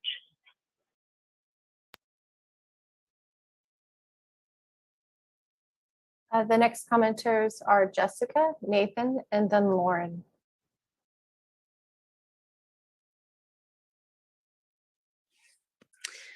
Hi, my name is Jessica Klein. This comment is in regard to the pipeline applications that may be affected if this moratorium is adopted. I am a hopeful Airbnb operator who submitted an application on April 5th without any knowledge of these hearings to cap or eliminate future vacation rental permits. I did not do this in a rush to get a permit before they were discontinued. My family and I lived in the home for 6 months during COVID and have great relationships with our neighbors. We adore the home and spend plenty of time there. We already have outdoor noise monitors to alert us if there are loud noises past 10 p.m. in preparation for renting the home. We also have our backyard lights on an automatic timer to shut off at 9:55 p.m. We simply applied for an application because we want to rent out our home in full compliance with county regulations so we can make enough money to do necessary repairs on the home to increase its value. I also wanted to let the board know that we spent $1,500 to get architects and contractors to draw up and sign off on the required documents for the vacation rental permit. After submitting our permit application, we found out about this potential ban on vacation rentals. It seems unethical for the county to be accepting vacation rental permit applications that cost homeowners over $1,000 just to complete the necessary documents, only to tell them that they're no longer eligible for a permit because of a moratorium that was adopted after the application was submitted. As an aside, we were also told that Sonoma Water has now implemented outlandish fees to host Airbnbs in the county. We were told that we would have to pay a $44,000 sewer connection fee, even though we're already connected to the sewer system and have been since we purchased the home, and an additional $15,000 in taxes to the county every year. None of this information about water fees or moratoriums was listed on the permitting website, and it seems unethical for the county to levy these fees or deny applications that have been submitted before the moratorium. Thank you very much. All right, the next commenter can please unmute and state.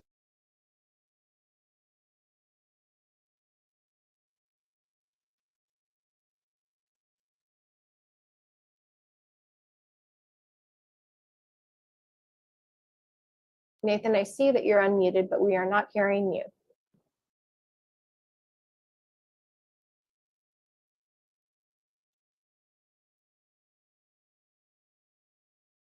You may have a second mute button on your device.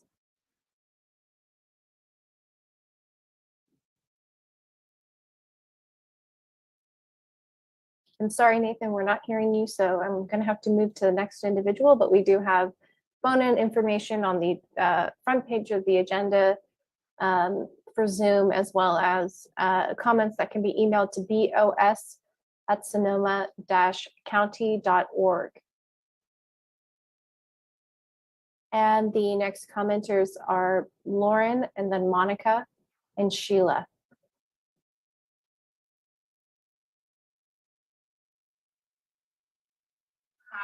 my name is Lauren. Can you hear me? We can hear you. Okay, perfect. Hi, my name is Lauren, and my husband and I just purchased a home recently in District 4.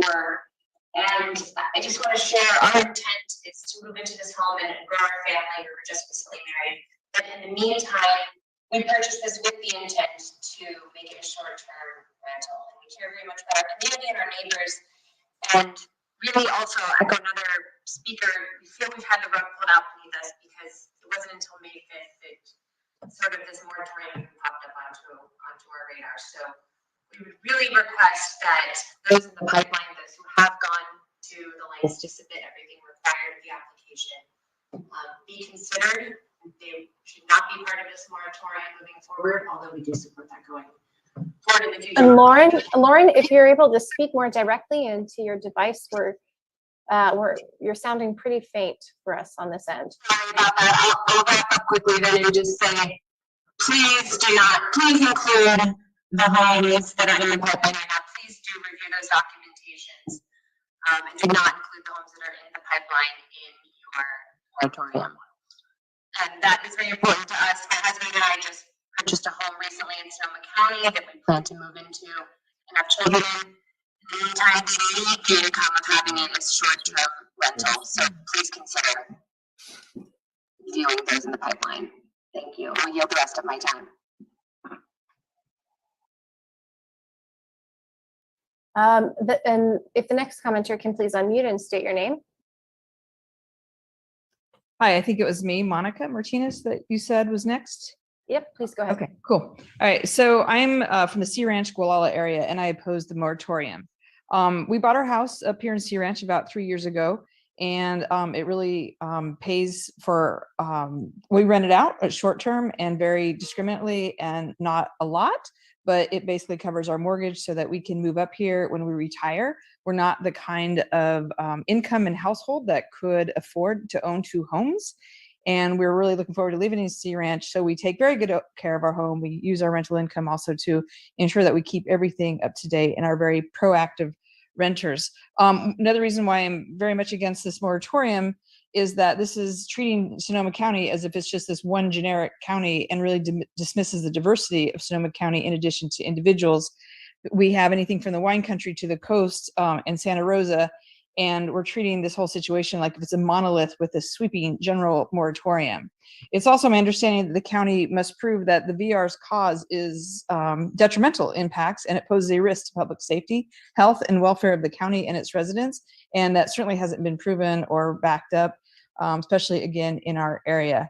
So I'm really against and hoping the moratorium for vacation rentals won't happen, and that the folks who are in the queue for short-term rental permits certainly are able to get it, but also there's no evidence that shows there has been an increase, and in fact there has been a decrease. So just like what we always ask here in research, here in Sea Ranch, what problem are you really solving with this very sweeping policy? 5% cap would devastate this area in terms of tourists and the local economy and the folks who work in all these places, and it hinders all businesses as well as individual homeowners like ourselves. Thank you for the chance to speak.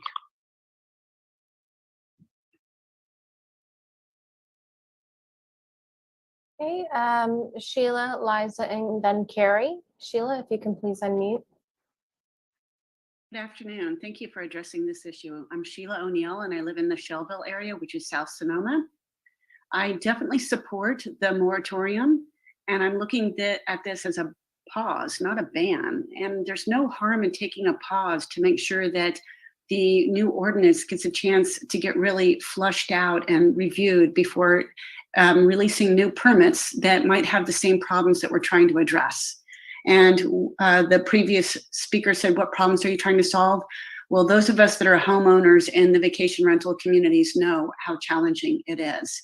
And the draconian threats of how this is going to harm our communities, I point to Napa, which doesn't allow vacation rentals in Napa County. That stopped in, I think, 2010. The city of Sonoma does not have vacation rentals. They have, I think, a total of 20 legal vacation rentals in the city of Sonoma. And those areas are definitely flourishing. They're not struggling by any means. So I look at this as a pause, again, not a ban. But as we go forward and there is a new ordinance, there's a couple things I want to highlight. Number one, they're addressing the R1 area as potentially not allowing vacation rentals. I live in AR, and just because it's AR doesn't mean that I'm not close to the vacation rental next door. The vacation rental next door is 10 feet from the bedrooms of our 6-year-old neighbor and his parents, and having the vacation rental allowed to be noisy until 10 o'clock when a 6-year-old is 10 feet from the pool, the hot tub, the bocce court, the cornhole. It just doesn't work. So as you go forward, include AR and include quiet hours starting at 8 p.m. on school nights. Thank you very much.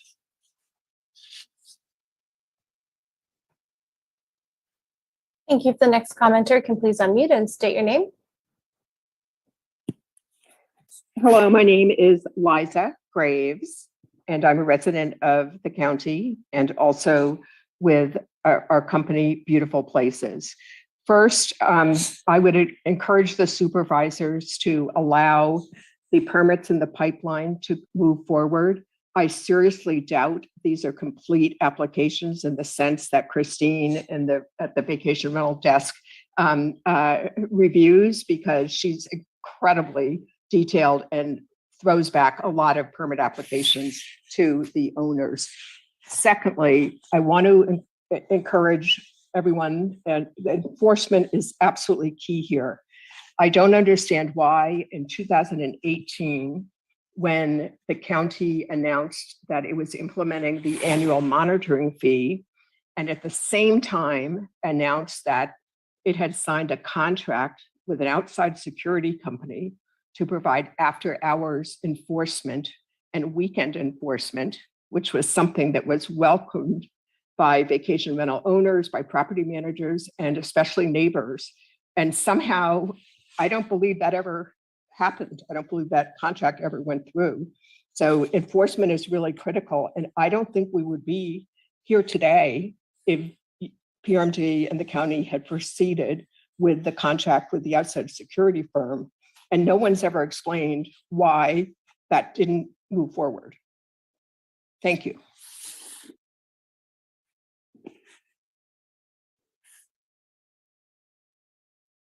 I'm finished.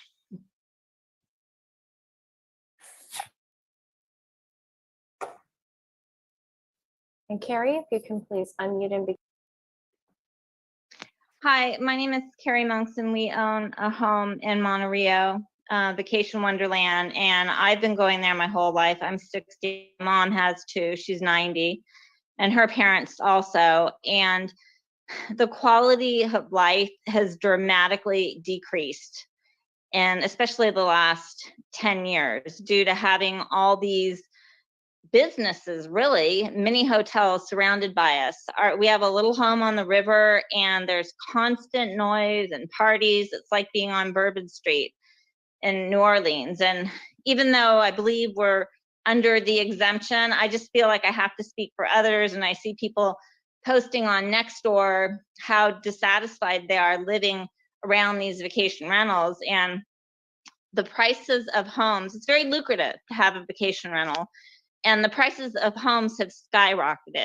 And I'm a little frustrated when I hear people saying, oh, all the jobs, people who are working these minimum wage jobs, they cannot afford to live. There's no housing. It's being all eaten up by vacation rentals, and they can't afford to live in the area. It's ruined the whole character of the Russian River area. So I do hope that you vote to include everything in the pipeline in the moratorium. Thank you very much.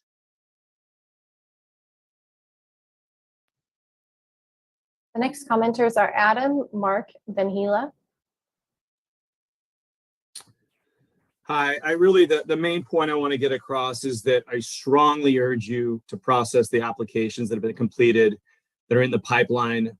For my wife and I to purchase a home, which was obviously done before May 5th, before we knew about the moratorium potential, we stretched and really spent maybe more money than maybe we would have or should have done to buy a home with the intent for us to live there, not right away. We are both We're recently married, but we'd like to build a family, as I have family there in Sonoma County. But for us to make that decision, such a huge decision, without all of the information at that time, just feels wrong and unfair. So I would at least urge you to process what's in the pipeline as people made those types of decisions based on the information that they did have. I understand the way it may need to go forward, but again, strongly urge you to process any application that is a complete application moving forward. And I yield the rest of my time back. Thank you.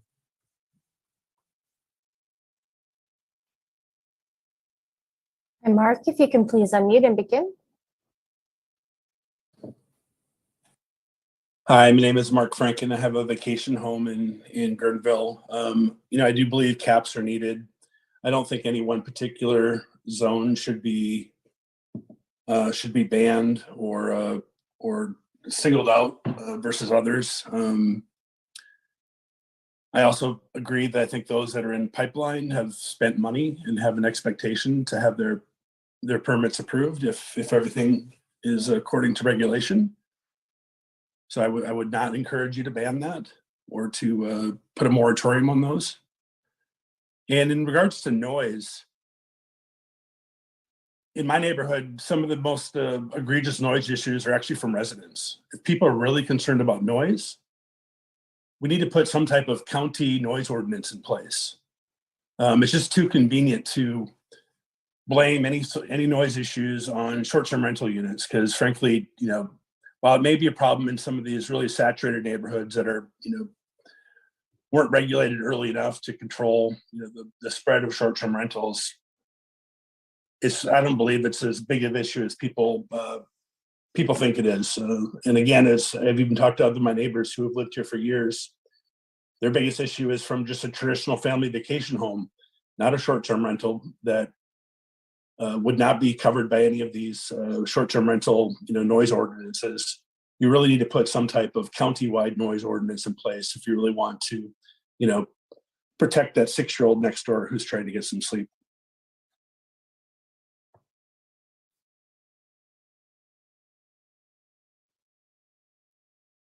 If the next commenter can please unmute and state your name. Hi.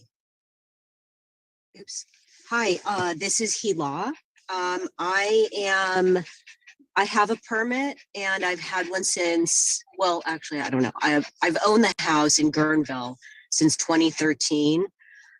So I guess about almost 9, actually it is 9 years. Myself and 4 of my immediate neighbors all have permits. We were all vacation renters.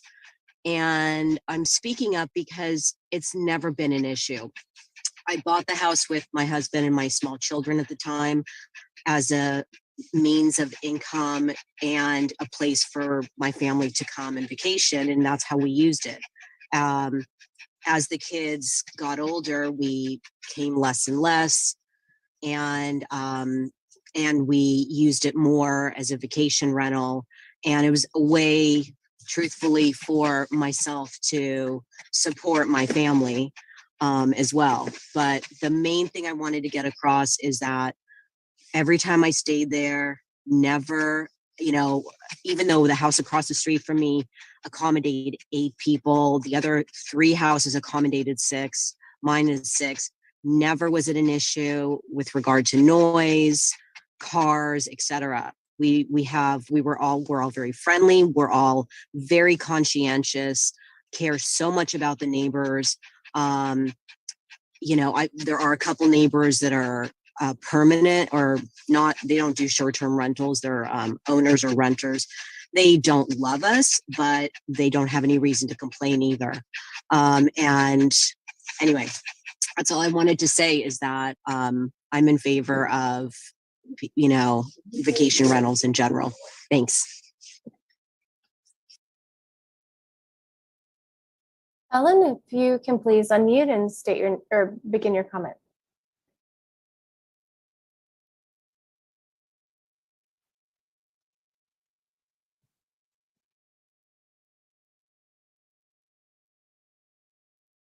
Ellen, you're the next commenter for this item. If you're able to unmute, you should be able to do so at this time.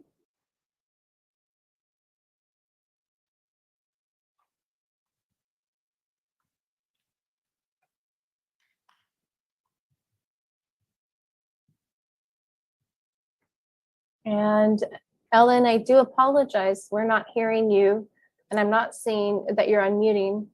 But please know that you can email any comments to bos@sonoma-county.org, and we are happy to email them to the full board. Thank you so much.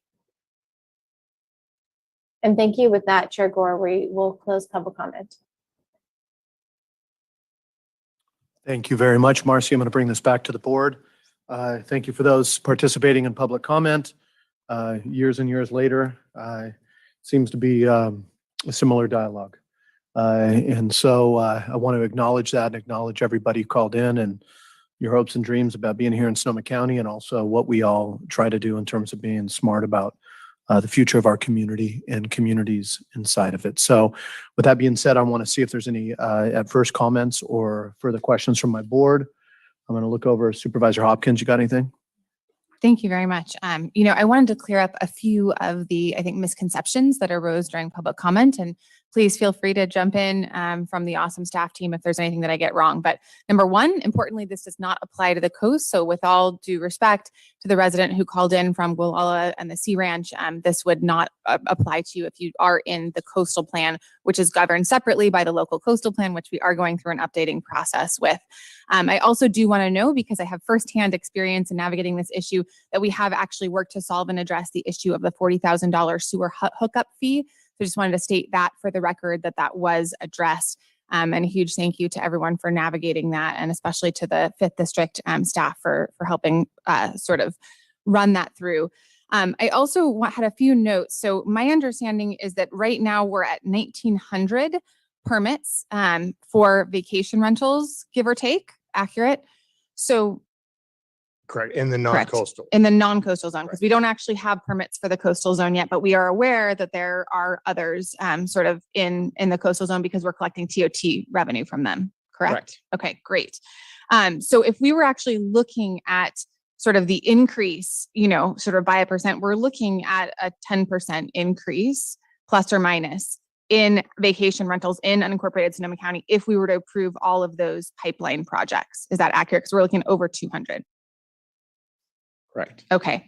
And then, I also wanted to provide just a little bit of context. And actually, this is a great question for all of you. Can you please let me know at what point, because there were a few accusations from members of the community about when the conversation around R1 came up at the Planning Commission. Could you confirm when that occurred? That occurred on March 17th. I can say more about. Please. So it was first brought up by Commissioner Pacilardi, and it was also brought up more at the next meeting. And it also, as part of the outreach that we were directed to do in the first Planning Commission meeting, it came up during that as well. Mm-hmm. Great, thank you. And I also just kind of wanted to mention, we do actually have a housing element. Sort of the most recent update was, I believe, back to 2014. And there is a policy HE-1J that says to avoid the loss of residential land and urban land use designations for vacation or timeshare uses. And then there's actually quite a bit of information in there. And even at that point in time, back in 2014, it said Sonoma County may also be experiencing an increase in the use of permanent residential units and lands for vacation uses, such as when single family homes and condominiums are removed from the housing stock to be utilized as vacation rentals. This is definitely something that we've been aware of for quite some time. And specifically, that language also calls us to bring it back to the board and to see if our policy has been effective in terms of preserving the residential uses. So I think it's very important to, have this conversation today. And then just for clarity, because I feel like, there's obviously always a lot of different opinions and perspectives on what our jobs are as supervisors, but I wanted to sort of share what my opinion, which is, it is not my job fundamentally to make sure that people can afford a vacation home in Sonoma County and that they can pay their mortgage with Airbnb revenue. I do feel like it's my job to make sure that streets are paved, that there are kids in schools, that people actually have a shot at living and working in the same community, and that we find some way of really balancing economic vitality, of which tourism, especially in West County, is absolutely critical, with quality of life and sort of the preservation of our residential neighborhoods. So, respectfully, I do think that first and foremost, our job as supervisors is really to uphold that general plan. And since we haven't updated the general plan yet, I'm looking at those sort of housing elements, and that's what I'll be considering, and happy to make a motion because I have some opinions on the pipeline when the time is appropriate. Thank you very much. I'm going to go on line to Supervisor Gorin, hear from you. Thank you so much. And thank you, Supervisor Hopkins, for really clearly eliminating some of the misperceptions about what we are talking about. When I created exclusion zones in Sonoma Valley, I really focused mainly on those areas in the communities with R1 zoning. That primarily was the first tranche of housing stock that was snapped up by investors and folks from the Bay Area who wanted to rent out their homes, maybe for themselves as a vacation home, but also own 1, 2, 3, 4, 5 vacation rentals because that was a lucrative way of earning a living. And we were pretty successful in stopping the flow of vacation rental permits in those workforce areas. Everyone would love to be able to afford a second home, a vacation home, a weekend home financed by renting it out with vacation rentals. And we probably have about maybe 10 or 20,000 people or more, probably 50 to 70,000 people who would love to own any home in Sonoma County or any home to live in or rent in Sonoma County. They are part of the services that you enjoy: restaurants, hotels, construction workers, plumbers, and all kinds of shopkeepers. And that is why we are moving forward on this. I am very concerned about our rental stock that's being depleted by vacation home permits. So I've been working on this for 9 years that I've been elected as a supervisor, but before me, it was Supervisor Valerie Brown working on vacation rental ordinance modifications. This is not a one-time thing. We've been working at this consistently over quality of life, respecting neighborhoods, maintaining neighborhoods, and still we have a thriving tourism economy in Sonoma Valley, even with all of the exclusion zones that we have previously saved from vacation rentals. And now we're experiencing some water balloon effects outside of those areas that need to be corrected. And of course, we absorbed impacts from many homes being lost in the fires. So thus, we're trying to create the moratorium, the temporary moratorium, while we look at all of the modifications to the ordinance moving forward, and in anticipation of the expiration of the moratorium in those fire burn areas. So I'd be willing to second that motion pretty readily. I would like to hear your ideas on the pipeline. From my perspective, I'm very concerned about the number of permits that have queued up in the pipeline. If they are mostly complete, then I'm willing to perhaps let them move forward. If they've just submitted an application without any documents that would qualify them to do that, then stop it right now. It is a temporary moratorium. We will have the ability at some point in the future to reestablish that pipeline, but we need to say, stop. We need a hold, we need a pause right now for what we're experiencing. So thank you to the board for consideration, and thank you to the staff and county council for working on this once again. Thank you, Supervisor Gorin. Supervisor Corsi, anything you want to add here? Sure, I'll try to make it brief. There are no applications for vacation rental permits in the 3rd district. That doesn't mean that the 3rd district doesn't have vacation rentals. I have one in my neighborhood. Actually, I'm not sure if it's still going anymore because when it was being rented, everybody knew it. My concern here is quality of life in our neighborhoods. It's not about housing affordability. That's part of this. But the first thing is having people be able to live in a neighborhood with neighbors, not with a stream of visitors at all times.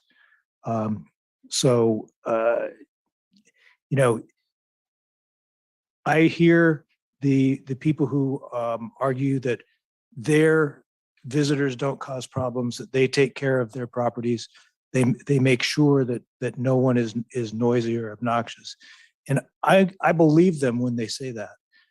But I'm not a terrorist, and I have to take my shoes off when I get on the plane, because we have to have our laws and regulations be based on people who don't care about others, who may be the bad actors in the industry. We're not hearing from them, but I know from my own experience, and I know from people who are telling us that there are problems out there. So I am ready to keep working on fixing this problem and taking time to do that with this temporary moratorium. Thank you, Supervisor. Supervisor Rabbit? Thank you very much. I've been quiet because obviously it's not a significant issue in the Southland with 3 applications this year. And I honestly have never heard from a constituent with a vacation rental complaint in District 2.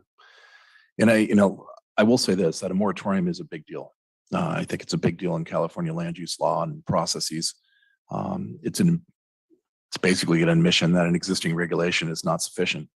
And the public is fearful that there's an imminent threat to public safety, welfare, all the magic words. And then, I will say this, there was one land use that, in my opinion, met the high bar to impose a moratorium. And I think you know what I'm going to say. And that was outdoor commercial cannabis cultivation. And that's been proven to be true. But yet we still don't have a moratorium there. But yet here, my colleagues are asking for a moratorium, and actually had a moratorium, and it's basically expired. And now we need to do another moratorium in a different name and add more areas because we can't do the same moratorium because that's illegal. Outdoor commercial cannabis had issues with the EIR that was required, that should have been done earlier.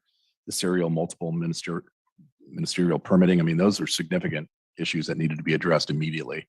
And I think we all recognize that. Here, it's just a matter of quantity and really regulating activity almost more so than regulating land use.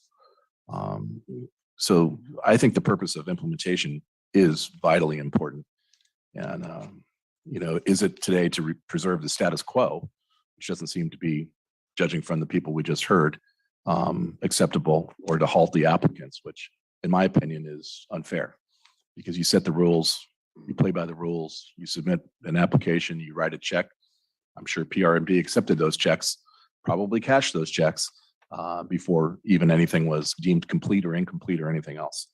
And I think the question always with moratoria, I love the plural, is, stopgap zoning versus interim zoning. And it's a fine line, right, about how you go forward and what you're actually trying to achieve. And obviously, usually it's, you get in trouble if it's a specific project.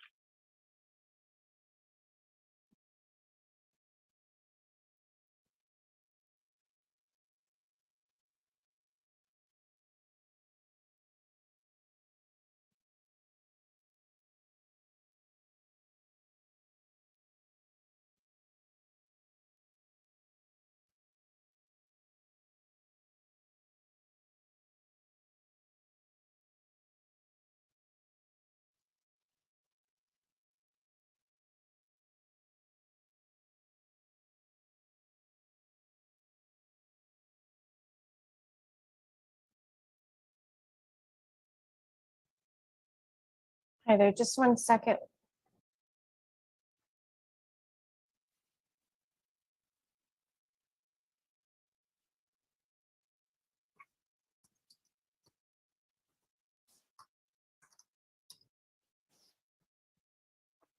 We've had a quick power blip in for those in Zoom, if you can hear me, we've had a quick issue with our power. And we're just assessing what systems in relation to our meeting may have been impacted. So why don't we go, at least in Zoom, to a quick recess while we get this back up and running.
Thank you, Taylor. I think we are ready to continue.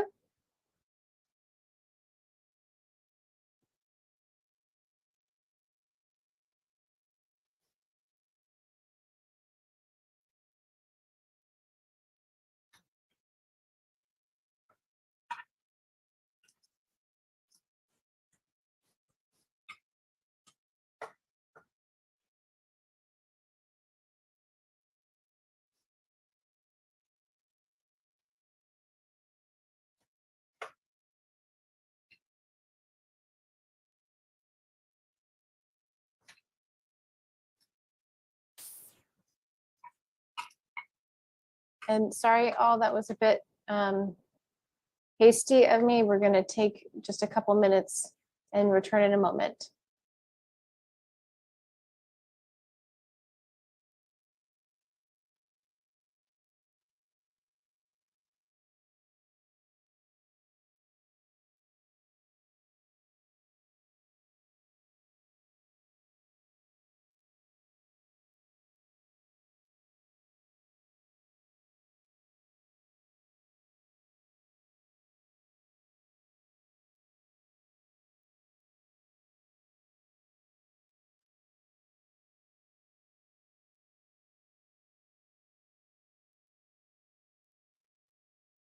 Still on break, just checking that Karen can hear me.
And hello again.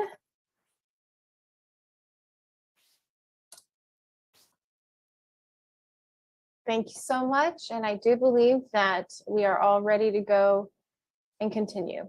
Thank you very much. For all those who were online, don't worry, we stopped as well. There was a glitch in the system. Everything shorted out, so our power went out here for a minute, it looked like. And so so we're just starting back to where Supervisor Rabbit was. So I'm passing back to you. I think I was almost finished with my soliloquy on moratoria.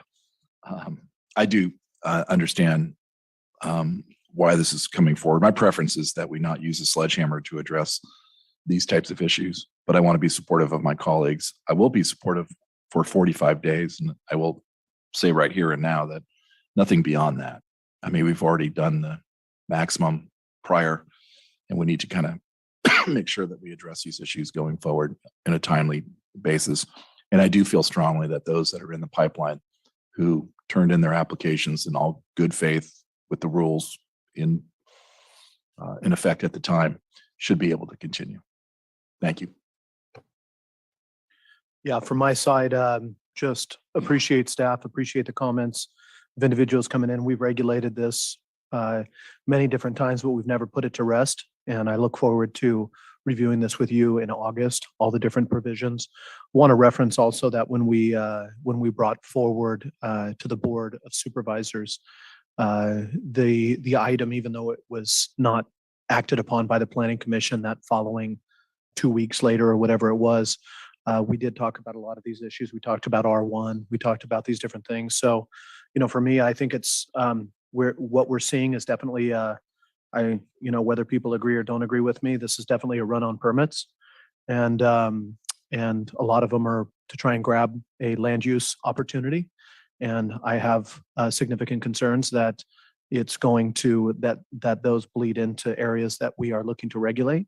And so I'm looking forward to seeing the motion on the floor, but I am supportive of, in general, of the short-term moratorium and then acting upon policy that would impact on these applications if they are not complete or whatever area there is. I think that's why we're legislating, is when you legislate, you try to make sure that it doesn't create a run on resources at the same time. That's common sense. So I'll pass it over to my colleague, I believe Supervisor Hopkins, who might have a proposal. And real quickly, Supervisor Gorin, do we have you on the call? We do. I think. Yes, I'm There here. we go. Thank you for Okay. asking. Thank you. Thank you. Okay, Supervisor Hopkins. Thank you. I am supportive of moving forward the moratorium, but I do have a lot of concern for the 200 plus permits. And if that sort of 58% in the 5th district holds true for the, sort of increased number that you shared, that would mean over 100 new permits going out into West County, potentially in areas that are already overly impacted, but were sort of not part of that original capped area. And it's really something where you can't unring the bell, right? Once this starts happening, it becomes even more difficult, I think, to pull back. So I'm going to ask staff if there's some sort of way that we can thread the needle on this. I want to recognize that we might actually have some permits that were submitted in January. And because of this surge, right, we had limited staff capacity to actually process all of the vacation rental permits in sort of the way that we normally would. Because everyone was just trying to make sure, hey, are these applications complete? And so I'm wondering if it would be possible to sort of, kind of look at that maybe start of the surge and say, we're just going to hit pause. It doesn't mean, to be clear, if you're in that pipeline that you will never move forward. It's just that we want to make sure that that's consistent with what we're doing and that we don't create, concentrations that are really, really problematic for the residential areas and neighborhoods in some of the areas that were previously not impacted, but could essentially become areas of overconcentration through these 200 plus permits that would move forward.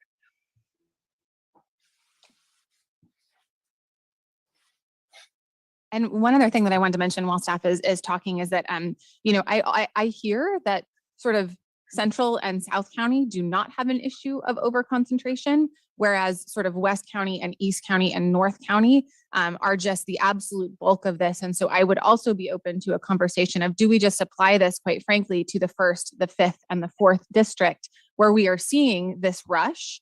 And then, of course, if we need to address this, in the future, because there is suddenly then a mad rush in Pen Grove, heaven knows, that we could address that at that point in time. And so I just want to see if sort of from a staff perspective, if that makes sense, because that is where we're seeing the rush. That is where we're seeing the concentration. And I just want to make sure that, to Supervisor Rabbit's point, we are coming up with a legally defensible proposal that is appropriate under our ability to implement moratoria, as it were. I'm really hoping that's a word now that it's getting repeated. I do think that we could limit the moratorium, because there's just one before you today, to districts 1, 4, and 5, because those are really where we're seeing the rush on permits. I think there's only 3 permits in D2 and none in D3. So to that question, I do think that that's a policy option for your board to consider. As for the options for the pipeline provision, because of the rush on permits, we have had some permits in the queue that, but for that rush, would have been processed and issued.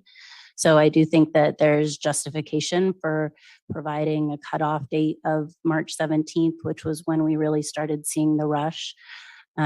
So as one option, I'm not sure where that would put us in terms of pipeline numbers.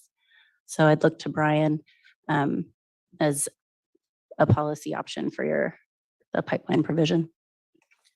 Through the chair, that gets us more to the ballpark of 70 instead of 200.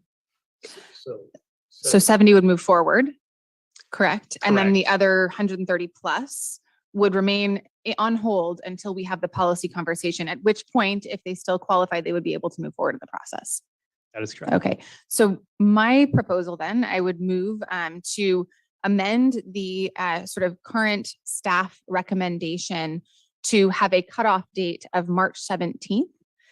So allowing the sort of permits to move forward that were in place, that were filed prior to March 17th, but then after March 17th to keep those on hold as part of the moratorium, so that we can have that conversation as a board later. And I would also propose limiting it to the most impacted supervisorial districts of the 4th, the 5th, and the 1st, because that is where we are seeing this concentration and this rush on permits. We have a I motion. would on the second table. that. We have a second from Supervisor Gorin. Yes. Any comments on the motion? Supervisor Corsi? Yeah, I appreciate that, Supervisor Hopkins, but I would rather District 3 go along with the majority of the county on this. I don't want to create a situation where there's a rush on very little bit of R1 that we do have in District 3. And I also have a question, maybe 2 questions. One is 45 days doesn't get us to August 6th. Do you expect to be back before August 6th with this? Through the chair, if we were to get to August 6th, we would need to come back once. Okay. The other question I have is about St. Patrick's Day. Is it included in the up to or since then? I'm going to sort of look to staff on that one. If it was filed by, so on St. Patrick's Day, it's green. Should we go with that, or what? I mean, what do you sort of, because it's sort of like right after that, right? That the surge would have, someone who's filing there would have already had done the work, right? Clearly. So I would say inclusive of St. Patrick's Day filing. And then is that a friendly amendment for the 3rd district to yes. be part? Okay, I would accept that. And Supervisor Gorin? And I would accept that. Supervisor Rabbit, anything?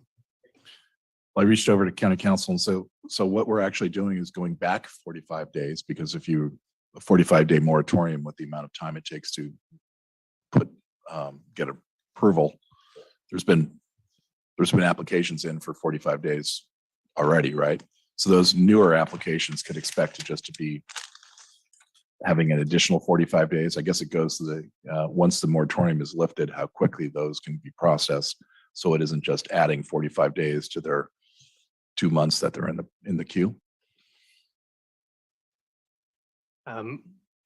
Correct me if I did not understand the question, but so part of the issue was the bottleneck created by the rush. So if we are able to continue processing on those 70, theoretically, once we got to the other side of a moratorium, we would have less of a bottleneck and would be able to process those more expeditiously. Yeah, it's interesting. If you read about moratoria, it talks about the rush, and they have, I forget the land use name for it, but it's a pretty common occurrence that anytime you go to, put the hammer down on something that everyone's trying to get in right before. So to Supervisor Corsi's point, I don't know if that's true or not, and I don't know if it will be true or not in the second district. My point is at this particular point in time, except for I would like to see the 3 that are in there go forward. I don't know where they fall within this mix. But if someone new now wants to come in, you're not going to get your permit for 45 days anyway. In the best of times, is part of my thought process. So are we really, throwing someone under the bus who's doesn't have an issue and I don't want to put an I don't want to burden staff by parsing out too much. If I may, through the chair, if you're looking for another friendly amendment to include the 3 applications from District 2 to be exempt from or to remain in the pipeline and proceed on, that's I would love to possible. throw that friendly amendment out, and then I would include District 2 in the have it be countywide to come back, because I do think ultimately we need to have the one ordinance that regulates all vacation rentals. But I just, for fairness sake, want to make sure that those that are in the pipeline can move forward, especially when there isn't a issue in one particular district. So very good. What I heard on the table was a friendly amendment to request that the 3 applications move forward in District 2. However, that District 2 is included in the moratorium for the next 45. Yeah. If I may.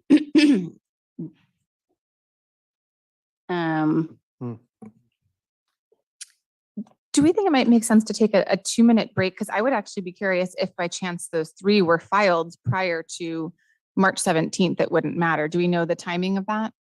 Okay, we do. Okay. Through the chair, We do know I'm that. frantically searching. Okay, so maybe we can just take like a I 3-minute think it would be recess to helpful look at for us that. to take a break and so that we can look at the facts and ensure We'll take that 5 minutes. the proposal is justified. We'll Great, come back. thank you.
You all hear that we're ready? Just 1 second.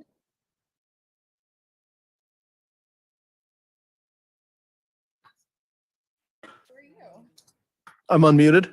Okay, that's good to know. We're back, and I want to pass it over to staff and the maker of the motion, Supervisor Hopkins, to see where we stand on this. Obviously, we're going to pull this back to a vote at some time, but I think there's some legalese that there was an attempt to clarify. So Supervisor Hopkins, anything, or you want to pass it over? So I had heard sort of the request for a friendly amendment from Supervisor Rabbit, and I wanted to ask staff sort of how we could address that in terms of making things work. Thank you, supervisors, and all of you for the welcome few minutes to sort this out. I think that we can justify allowing the District 2 permit applications through the pipeline because that is not an area of significant concentration in the county. So there still may be a rush on permit applications as the process evolves, but at this time, I think that it's justifiable to allow those through within the pipeline provision. So we've drafted some draft language when you're ready for it. Thank you. Let's go for it. Grand reveal. Okay, so section 3 titled moratorium would be amended to read as follows. The Permit and Resource Management Department cannot permit a new vacation rental under section 2688-120 for the term of this ordinance, except for the following. A vacation rental, so this would be subsection A, a vacation rental permit application accepted on or before March 17th, or a vacation rental permit application accepted on or before the effective date of this ordinance that is located in supervisorial districts 2 or 3 due to the lack of significant vacation rental concentration. And I continue to be processed in accordance with the laws in effect at the time the application was determined complete. Did we get that for the record? I'll keep going for the record. Okay. Will continue to be processed in accordance with the laws in effect at the time the application was determined complete. And to clarify, we understand that there are no current applications in District 3, but it's the same rationale. And so we wanted to include that. Okay, we have the language before us. Supervisor Hopkins, do you approve as the maker of the motion? Yes, and thank you so much for stating that into the record. Appreciate the quick work. Sounds good. Supervisor Gorn, do you approve as the seconder of the motion? I do, and echo the thanks. And at some point, if we could get a new copy of the ordinance, that would be great. Okay, excellent. And so I'm going to take us to a vote, roll call vote. We're going to start with District 1, Supervisor Gorn. A big yes. Supervisor Rabbit. Aye. Supervisor Corsi. Yes. Supervisor Hopkins. Yes. That's an aye from me. That's unanimous. Want to thank staff for being here. Thank everybody who called in. I know there's a lot of questions and concerns and desires out there, and this will continue. We will see you back in August on this item.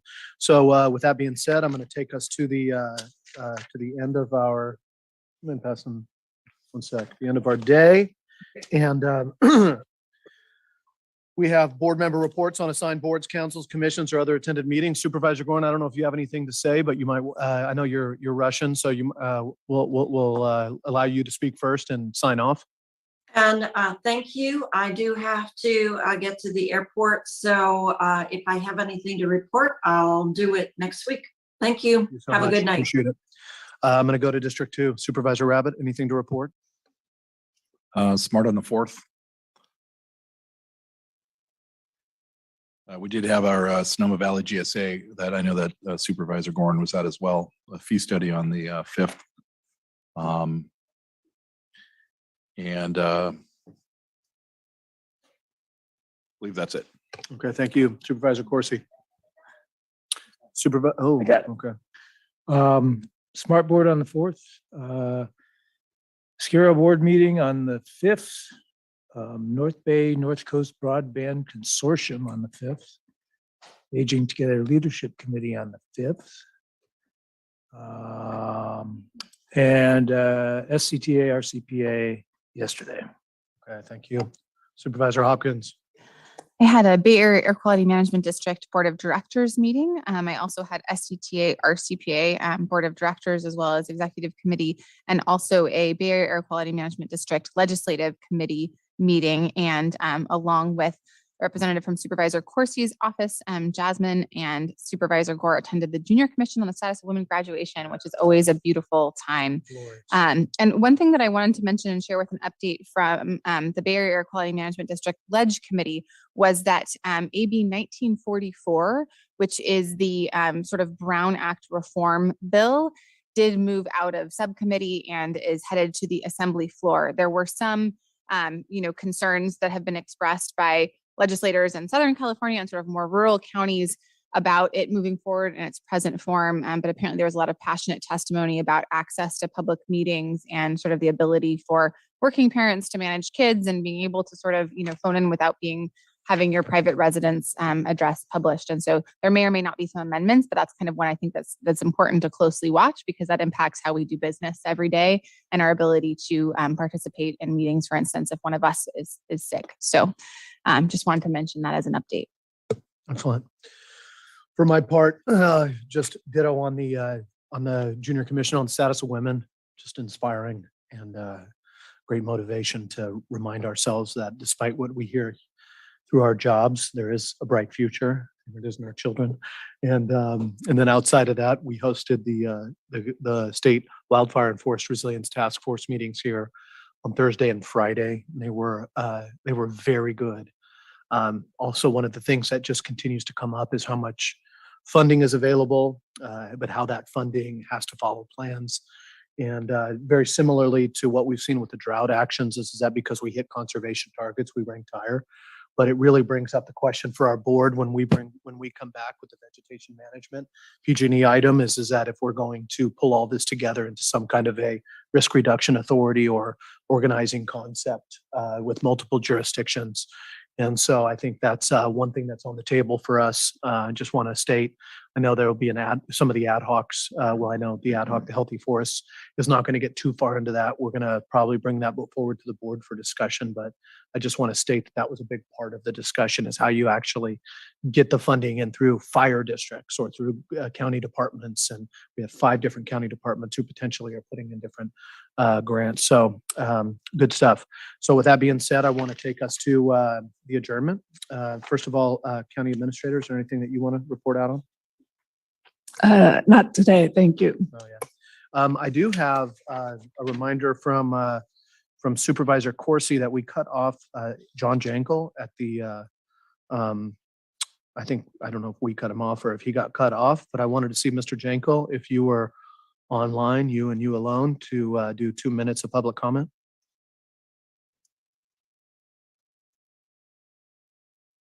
Okay. Marcy? Just 1 second. I'm looking to see if Mr. Jankel's still in the meeting, and I'm not seeing him. Okay, thank you. Okay, we're going to adjourn, and I want to ask everybody to rise and join me in adjourning. All of these are countywide adjournments, and with deep respect to many of the names here. The first name, one of our department heads, Alegría de la Cruz, her father. Many of us had a chance to meet maybe this past year, Roberto de la Cruz. We also have Daniel Robert Dowdy, Stanley Gow, and Warren Hedgepeth.